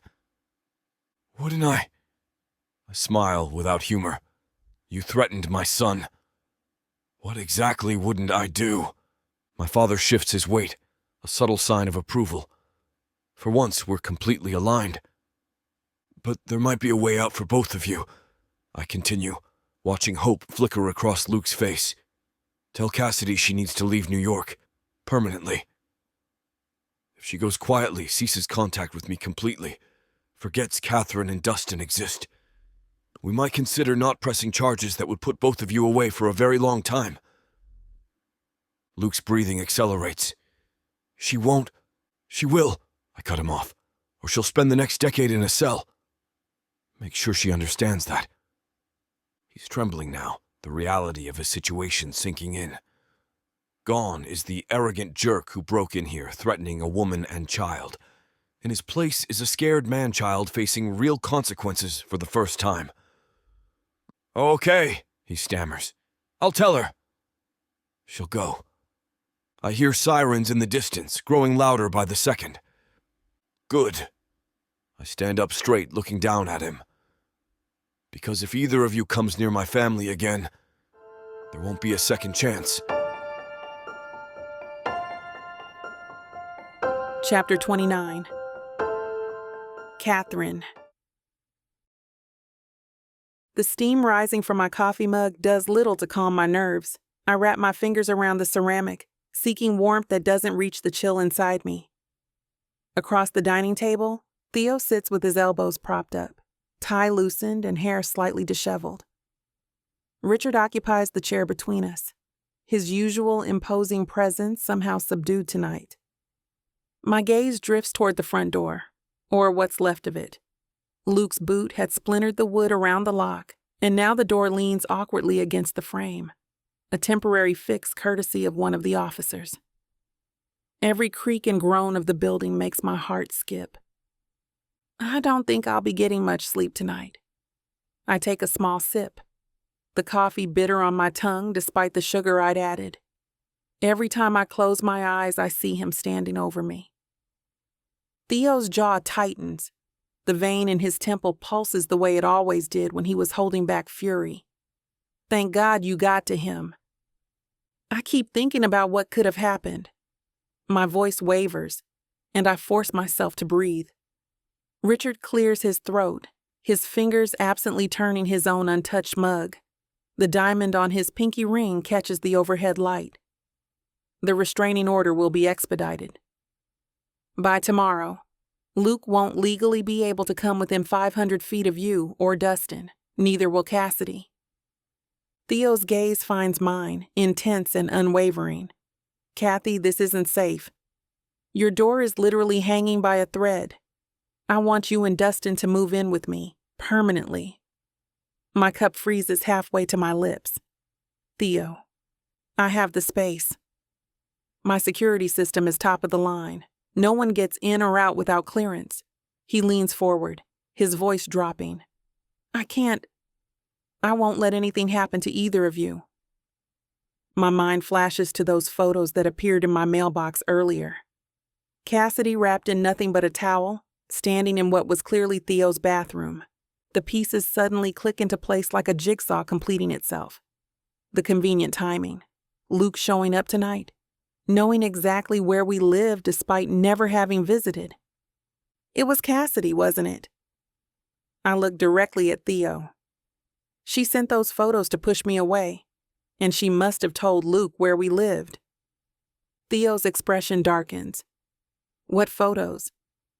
Cassidy in your bathroom, in a towel. I swallow hard, hating how pathetic my jealousy sounds out loud. She was never... Theo runs a hand through his hair, frustration radiating from him. God damn it. I remember now. She visited me drunk a few nights ago and threw up in my bathroom. Then she took a shower. She must have taken the photos there. But Kathy, I swear to you, nothing happened between us. I threw her out as soon as I could. Looking into his eyes, I know he's telling the truth. The relief that washes over me is followed quickly by anger at how easily I'd fallen for Cassidy's manipulation. So what do you say? Theo's thumb traces circles on my wrist. Move in with me, both of you. At least until this is all settled. Richard sets his cup down with purpose. For what it's worth, I think it's the right call. His voice carries a weight I've never heard before. And Katheryn, I owe you an apology that's long overdue. I turn to face Richard, surprised. His features, so like Theo's but hardened by decades of boardroom battles, have softened slightly. 5 years ago, when you told us about the baby, Eleanor and I... He pauses, choosing his words carefully. We made decisions that weren't ours to make. I allowed my wife to manipulate the situation, to separate you from Theodore when you needed each other most. The admission hangs in the air between us. 5 years of pain, of raising Dustin alone, of wondering if Theo had truly abandoned us, all because of their interference. I was wrong, Richard continues. I see now what that decision cost all of you. My grandson, My son. You. He meets my eyes directly. I'm sorry. Tears spring to my eyes, blurring Richard's face before me. I blink rapidly, trying to compose myself, but the weight of his words, this apology 5 years in the making, breaks something loose inside me. A tear escapes, tracking down my cheek. Thank you. I manage, my voice barely above a whisper. That means more than you know. The dining room falls silent except for the ticking of the wall clock and the distant sounds of traffic outside my broken door. This moment feels surreal. Sitting across from 2 Caldwell men who once represented everything I'd lost, now offering protection and apologies. Richard reaches for his wallet, pulling out a small photo. He slides it across the table toward me. I've carried this since Theo gave it to me. It's a picture of Dustin from his preschool picture day, gap-toothed smile beaming at the camera. My heart squeezes at the sight. I've missed so much. Richard's voice has a gravel to it I've never heard before. His fingers trace the edge of the photo. Eleanor and I both have. Theo shifts in his chair, clearly uncomfortable with his father's unusual display of emotion. Speaking of Eleanor, Richard continues, tucking the photo back into his wallet. I've made arrangements. She's leaving for Europe in 3 days. An extended tour. Paris, Milan, the Mediterranean. I've suggested she take her time. His eyes meet mine. A very long time. The implication isn't lost on me. He's removing one of the biggest obstacles to our reconciliation. Dad, are you serious? Theo leans forward. Deadly. Richard straightens his cuffs, a nervous habit I remember from years ago. I should have done it sooner. Put my foot down when she first started interfering. That's on me. I wrap my hands tighter around my cooling mug, steadying myself. Why now? The question slips out before I can stop it. Richard's gaze is direct, unflinching. Because I saw my son truly happy for the first time in 5 years. Because I saw my grandson's face. Because I'm old enough to recognize when I've made a grievous error in judgment. He pauses. And because I'd like a chance, if you're willing, to be a grandfather to that boy. Fresh tears prick my eyes.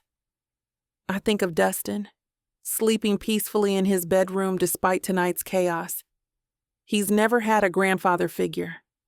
Never known what it means to have family beyond just me.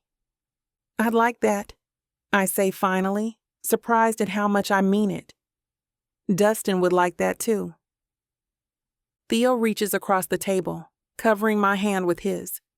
His palm is warm, familiar in a way that makes my chest ache. Kathy? I meet his eyes. Those piercing blue eyes that Dustin inherited, that have haunted my dreams for 5 years. You never answered my question. His voice is soft but urgent. Will you and Dustin move in with me? Let me protect you both? The last of my resistance crumbles. After tonight, after Luke's attack, after Richard's apology, after everything that's happened, I can't deny the truth anymore. Being apart from Theo wasn't protecting anyone. It was only denying us all a chance at happiness. Yes, I say, turning my hand to lace my fingers through his. We'll move in with you. Relief washes over Theo's face, transforming his features. He lifts my hand to his lips, pressing a kiss against my knuckles. Thank you, he whispers against my skin. Richard clears his throat and stands, suddenly looking every bit the powerful businessman again, though his eyes remain softer than I've ever seen them. I should head out? Let you two make arrangements. He straightens his tie. Theodore, I expect you'll need tomorrow off to help with the move. Absolutely, Theo answers, not taking his eyes off me. As Richard gathers his coat, I catch a glimpse of the man Theodore might become. Strong but capable of admitting when he's wrong. It gives me hope for our future, complicated as it may be. Chapter 30. Theodore. I pushed the front door open with my back while carrying a box labeled Dustin's Books. And here comes the last of the library. I set it down with the rest of the stack by the hallway. You've got quite the collection, buddy. Dustin zips past me, his sneakers lighting up with each energetic step. Can I show Optimus where my books go? He clutches his Transformer toy. Hasn't let it go since Kathy packed it this morning. Optimus Prime would be honored to help with the mission. I ruffle his curls, still amazed at how this perfect little human shares my DNA. His blue eyes sparkle with excitement as he peeks into the box. Kathy emerges from the kitchen, balancing 3 glasses of lemonade on a tray. Hydration break for the moving crew. Her smile does something to my chest. Always has. I was thinking we could tackle your studio next. The light in the spare room is perfect for painting. I take a glass from her, our fingers brushing. I can't believe this is happening. She shakes her head, those beautiful curls bouncing around her shoulders. A week ago, I was looking over my shoulder every 5 minutes. I take her hand, squeezing it gently. Hey, Cassidy's gone. My mother's shopping her way through Paris and annoying the hell out of those poor Parisians instead of us. It's over. Dustin tugs at my pants leg. Can we see my room now? Is it ready? Almost like you read my mind, bud. I scoop him up, settling him on my shoulders. Your room is the next stop on our tour. Kathy follows us down the hallway, her hand trailing along the wall. You've been suspiciously secretive about this room, Theo. Worth the wait. Promise. I reach the door with the wooden plaque that reads, Dustin's Domain, and pause for dramatic effect. Drum roll, please. Dustin pats my head in a makeshift drum roll, giggling. I push the door open and lift him down from my shoulders. Welcome home, buddy. The room transforms Dustin's face. His mouth drops open as he takes in the hand-painted mural of a prehistoric landscape spanning an entire wall. Life-sized velociraptors seem to leap from behind custom bookshelves. A triceratops guards a reading nook with beanbags and built-in lighting. The ceiling twinkles with glow-in-the-dark stars arranged in actual constellations. You can name them all if you want, I say, pointing to the dinosaurs. The guy who painted them said they needed proper names. Dustin walks into the center of the room, turning in a slow circle. He approaches the bed, shaped like a Jeep from Jurassic Park, and runs his hand along the frame. There's a secret button that makes dinosaur sounds, I whisper. But only the bravest explorers can find it. He looks at me, suddenly serious. Is this really all for me? All for you, bud. Forever? The question hits me in the gut. Forever. The concept this kid has lived without for 5 years. Yeah, forever. He launches himself at me, wrapping his small arms around my neck. Thanks, Daddy. His voice is muffled against my shoulder, but those 2 words clear as a bell. Thanks, Daddy. My throat tightens. I meet Kathy's eyes over his head and see they're shining with tears. You like it then? I managed to ask, holding him tight against my chest. It's the best room in the whole universe. Kathy moves beside us, completing our circle. Better than Optimus Prime's room? Way better. Dustin wriggles free and darts to examine the dinosaur bookends. I stand, watching him explore, feeling Kathy's hand slip into mine. You did all this for him? Her voice is quiet. I had to make up for lost time. I pull her closer. Both of you deserve the world, Kathy. Later, after Dustin has cataloged every dinosaur and named the Triceratops, Spike, we move to Kathy's new studio. Kathy stands in the center, surveying the easels I've set up, the storage solutions for her canvases, the special shelving for her paints. This is perfect. She runs her fingers along a custom drawer system. How did you know exactly what I needed? I shrug. I may have stalked your Instagram for reference pics of your old studio. Stalker. But she's smiling as she unpacks her first box of supplies. As we arrange her materials, tubes of paint organized by color, brushes by size, she grows quiet. What's on your mind? I ask, shelving a stack of blank canvases. I finally feel safe, Theo. She pauses, a palette in her hands.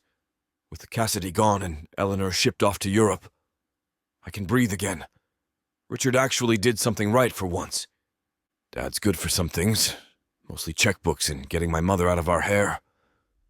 I approach her, taking the palette and setting it aside. No one's going to hurt you or Dustin again. Not while I'm breathing. I gently tuck a stray curl behind Kathy's ear, my fingers lingering against her cheek. I'm never letting you go again, I whisper, my thumb tracing her jawline. You know that, right? Her smile reaches her eyes, crinkling the corners in that way that's always undone me. I'm counting on it. I pull her closer, one hand splayed against the small of her back. The familiar scent of her lavender shampoo mingles with fresh paint and possibility. Everything about this moment feels right. Feels like coming home after being lost for too damn long. Katheryn Williams, I murmur against her lips. I've waited 5 years to do this properly. When our lips meet, the world narrows to just this, her mouth warm against mine, her hands sliding up my chest to link behind my neck.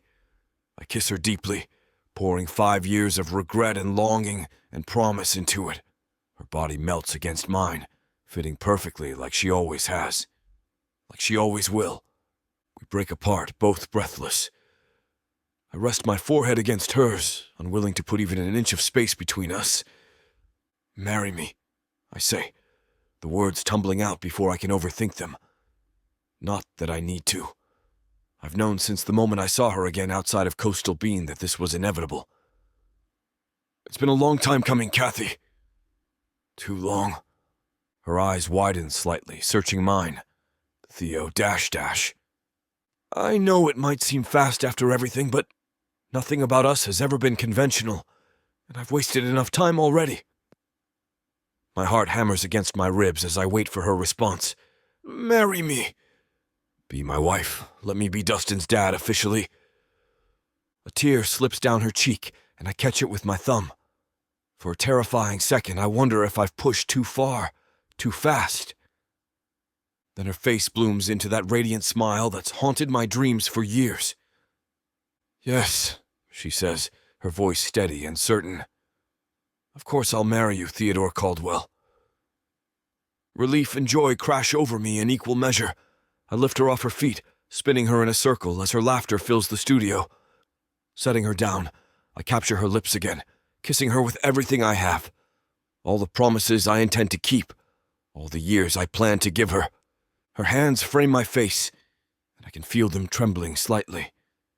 Or maybe that's me. I should have asked you years ago, I murmur against her lips, before everything got so complicated. We weren't ready then. Her fingers thread through my hair. But we are now.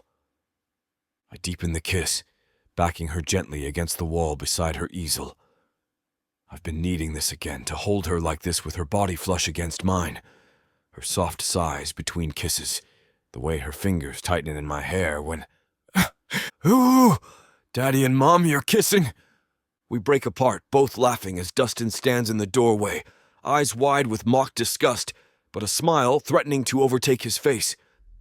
He clutches a velociraptor in one hand and the triceratops in the other, holding them up like witnesses to our crime. You caught us, buddy, I say, keeping one arm around Kathy's waist. What's the penalty? Ice cream! He bounces on his toes, the dinosaurs now engaged in an impromptu dance in the air.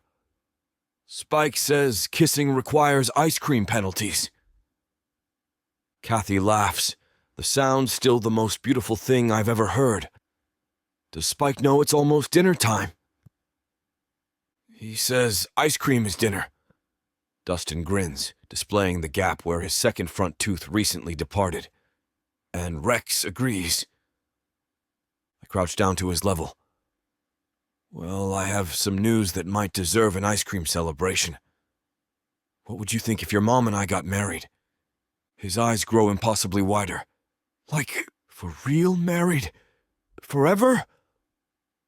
Forever and ever, I confirm, reaching back to take Kathy's hand. What do you think about that?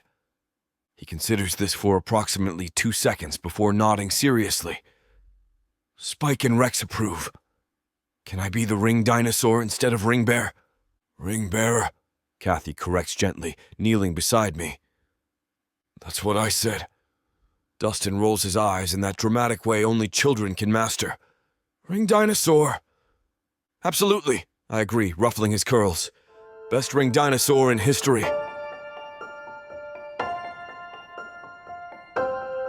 Chapter 31. Katheryn. I trace my fingertips over the silk sheets of Theo's. Our king-sized bed, still not quite believing this is my reality now. A far cry from the apartment Dustin and I shared just a week ago. He's finally down for the count, Theo says, stepping into our bedroom and shutting the door with a soft click. Took 3 bedtime stories about T-Rex saving the day, but those dinosaur sheets are officially doing their job. I smile, warmth spreading through my chest. You're good with him. He's never fallen asleep that quickly for me. That's because you cave when he asks for just one more story. Please, Mommy. Theo's impression of our son is spot on, complete with the puppy dog eyes Dustin has mastered at the ripe age of 5. I do not. I protest, even though we both know it's true. Theo crosses to the bed, his eyes never leaving mine. Liar. The mattress dips as he slides in beside me, the heat of his body immediately radiating through the thin cotton of my nightgown. His hand finds my waist, thumb tracing lazy circles against the fabric. I was thinking. I start, but lose my train of thought as his lips find the sensitive spot just below my ear. His voice vibrates against my skin. About Dustin's preschool? I try again, but Theo's hands are wandering now, skimming up my sides. Can we talk about preschool tomorrow? His fingers slip beneath the hem of my nightgown, trailing fire across my thigh. Because right now, all I can think about is how beautiful you look in our bed. Our bed. The words still sound strange, wonderful, after everything. The separation, the yearning, the years believing I'd never see him again. Here we are. Theo, I breathe as his hand cups my face, thumb brushing across my bottom lip. I keep thinking I'm gonna wake up, he murmurs against my mouth. That this isn't real, that you and Dustin aren't really here. I press my palms against his chest, feeling the steady thump of his heart beneath my fingertips. We're here. We're real. His kiss is gentle at first, a question more than a demand, but when I part my lips, thread my fingers through his hair to pull him closer, something shifts. The gentleness gives way to hunger, the kind that's been building between us since the moment he walked back into my life. God, Katheryn. He groans, pressing me back against the pillows, his weight a delicious pressure above me. I can't get enough of you. It's like, I know, and I do.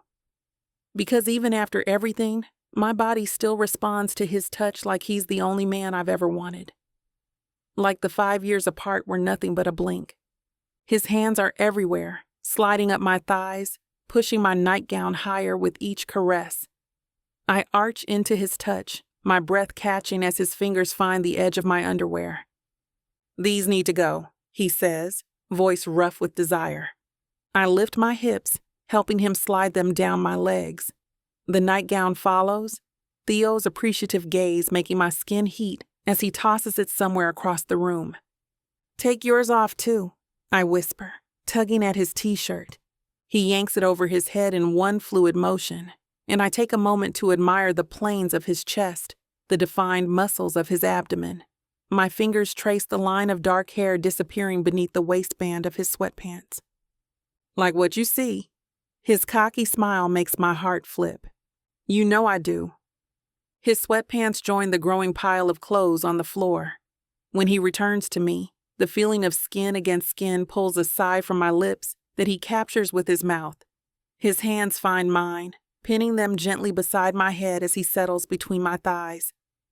Tell me what you want, he murmurs against my neck, teeth grazing my pulse point.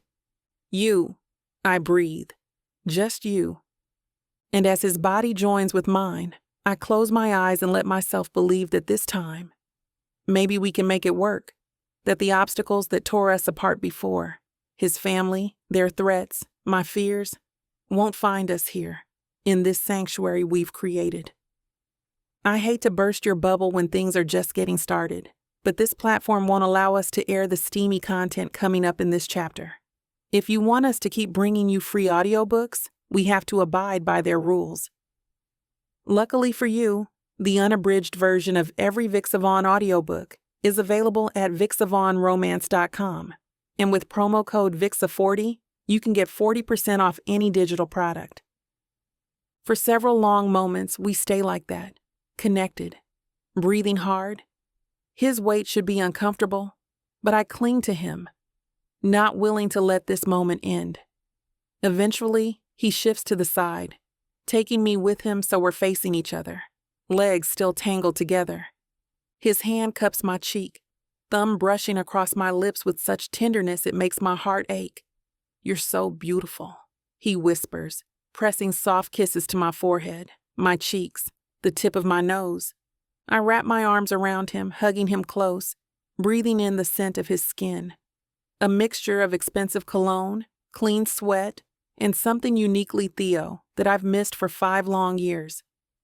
I can't wait to be your wife, I say against his temple, pressing a kiss there. To make this official. It still feels surreal that after everything that kept us apart, all the pain and misunderstandings, we found our way back to each other. That despite his family's threats and my own fears, we're here, planning a future together. A real family for Dustin, a second chance for us. Theo tightens his arms around me. I've waited too damn long already. Chapter 32. Theodore. I cracked 2 eggs into the sizzling skillet, watching as the whites spread and bubble around the edges. Behind me, Dustin sits perched on a bar stool at the kitchen island, his legs swinging freely as he clutches a crayon in his small fist, tongue peeking out in concentration. You making a masterpiece over there, buddy? I flipped the bacon strips, sending a satisfying crackle through our sleek kitchen. Dustin looks up, those eyes widening with pride. It's our family. See? He rotates the paper toward me. That's you, and Mommy, and me, and our house. That's some serious talent. I nod appreciatively at the stick figure standing in front of what I assume is a rectangular version of our penthouse. Must get that from your mom. Are we bringing Mommy breakfast? His voice lifts with excitement. She hasn't eaten with us in forever. I slide the eggs onto plates, arranging the bacon alongside them. 3 days isn't forever, but yeah, it's weird. It's been bothering me more than I've let on. Katheryn has been holed up in her studio since we converted the spare bedroom, claiming she's on a creative streak. But the way she's been skipping meals, looking weak, something doesn't add up. Ready for Operation Surprise, Mom? I hand Dustin his own little plate. Remember, you're my special delivery assistant. His chest puffs out with importance. I won't spill anything. Promise. That's my man. I balance the tray with Katheryn's plate, toast, and orange juice, gesturing for Dustin to lead the way. The hall to Katheryn's studio is bright with morning light streaming through the windows. Living 40 floors up has its perks. The view of the city sprawled beneath us never gets old. Neither does the sight of Katheryn immersed in her art, which greets us as Dustin pushes the door open without knocking. Breakfast delivery, he announces, bounding into the room. Katheryn stands before a massive canvas, paintbrush frozen mid-stroke. Splashes of vibrant blues and purples dance across the surface, chaotic yet somehow perfectly balanced, just like the woman herself. She's wearing one of my old t-shirts, now covered in paint splatters, her curls piled messily atop her head. Even like this, especially like this, she's gorgeous. What's all this? Her surprise melts into a smile, though I notice how she sets down her brush with slightly unsteady fingers. You've been MIA at mealtimes. I approach, holding out the tray. Thought we'd bring the feast to you. Yeah, Mommy. Daddy made eggs and bacon, and the moment I lift the cover from the plate, Katheryn's face transforms. Her eyes widen, nostrils flare, and she claps a hand over her mouth. Before either of us can react, she's pushing past me toward the ensuite bathroom. The sound of retching follows immediately. Dustin's expression crumples. Mommy doesn't like our breakfast? No, buddy, I think... I set the tray down on her work table. Why don't you go put on your cartoon? The one with the dogs. I'll check on Mom. Once Dustin scampers off, I approach the bathroom door and knock softly. Kathy, you okay in there? Water runs in the sink. A moment later, she emerges looking frail, a forced smile on her lips. Sorry about that. What the hell was that? I brush a curl from her forehead, noticing the slight clamminess of her skin. You've been avoiding meals, locking yourself in here for days, and now you're throwing up at the sight of eggs? Her eyes dart away from mine, a habit I recognize from whenever she's keeping something from me. 5 years apart didn't erase my ability to read her. Katheryn. My voice drops lower. Talk to me. She takes a deep breath, leaning against the doorframe. I was trying to find the right time to tell you. A cold spike of fear shoots through me. Tell me what? My mind races to worst-case scenarios. She's sick. She's having second thoughts about us, about moving in. I'm pregnant. The words hit me like a physical force. I stare at her, processing as the world seems to tilt on its axis. You're... pregnant. About 8 weeks, I think. Her fingers twist together nervously. I've been wanting to tell you, but with the move and settling Dustin in, it never seemed like the right moment. I reach out, placing my palm against her still flat stomach. We're having a baby? The words come out rough, almost strangled. Katheryn nods, her eyes searching mine. Is that okay? I stand frozen, my hand still pressed against Katheryn's stomach, my mind racing to catch up with this revelation. Pregnant. We're having another child. A sibling for Dustin. My blood pumps faster through my veins at the thought. Is that okay? Katheryn repeats, uncertainty clouding her eyes. We never really talked about having more children, and with the wedding planning and... Okay? I cut her off, my voice cracking slightly. Kathy, it's more than okay. I pull her into my arms, feeling her body relax against mine as I hold her close. The scent of her, paint and that shampoo she loves, fills my senses, grounding me in this moment. Of course it's okay, I murmur against her curly hair. It's incredible. Her arms wrap around my waist, fingers clutching the back of my t-shirt as she looks up at me with those deep brown eyes that captivated me the moment we first met. You're sure? She whispers. Instead of answering with words, I dip my head and capture her lips with mine. The kiss deepens immediately, my hand sliding up to cradle her face as I pour everything I'm feeling into it. My surprise, my joy, my love for this woman who continues to transform my life in ways I never imagined possible. When we finally break apart, both breathless, I press my forehead against hers. I never thought I'd have this, I admit, vulnerability seeping into my voice. My own family. A real one, not the cold, manipulative jerk I grew up with. Katheryn's hand finds mine, our fingers intertwining. You have us now. 2 kids, I say, wonder evident in my tone. I'm gonna have 2 children. A laugh bubbles up from somewhere deep inside me, genuine and unrestrained. I lift Katheryn off her feet in a gentle spin, mindful of her condition, before setting her down carefully. "Thank you," I say, suddenly serious as I cup her face between my palms. Her eyebrows furrow in confusion. "For what?" "For being the mother to my children. For giving me beautiful kids." My thumb traces her cheekbone. "For Dustin, who I missed 5 years of, but who I get to love for the rest of my life. And now for this one." I glance down at her stomach. "Our family!" Tears well up in Katheryn's eyes. She blinks rapidly, trying to contain them. "Hormones," she mutters, wiping at her cheeks. "Sure, blame the hormones," I tease, kissing her forehead. A troubled expression crosses her face. "But the wedding? I'll be what? 6 months along by then? I'll be huge, Theo." I laugh, shaking my head at her concern. And I wanted to look perfect for you." She glances down at herself, not waddling down the aisle in a tent dress. I tilt her chin up, making sure she meets my gaze. "You'll still look beautiful, Kathy. You've always been beautiful." My voice drops lower. "From the first day I saw you two right now, standing here with paint in your hair and morning sickness, you're always the most gorgeous woman in any room."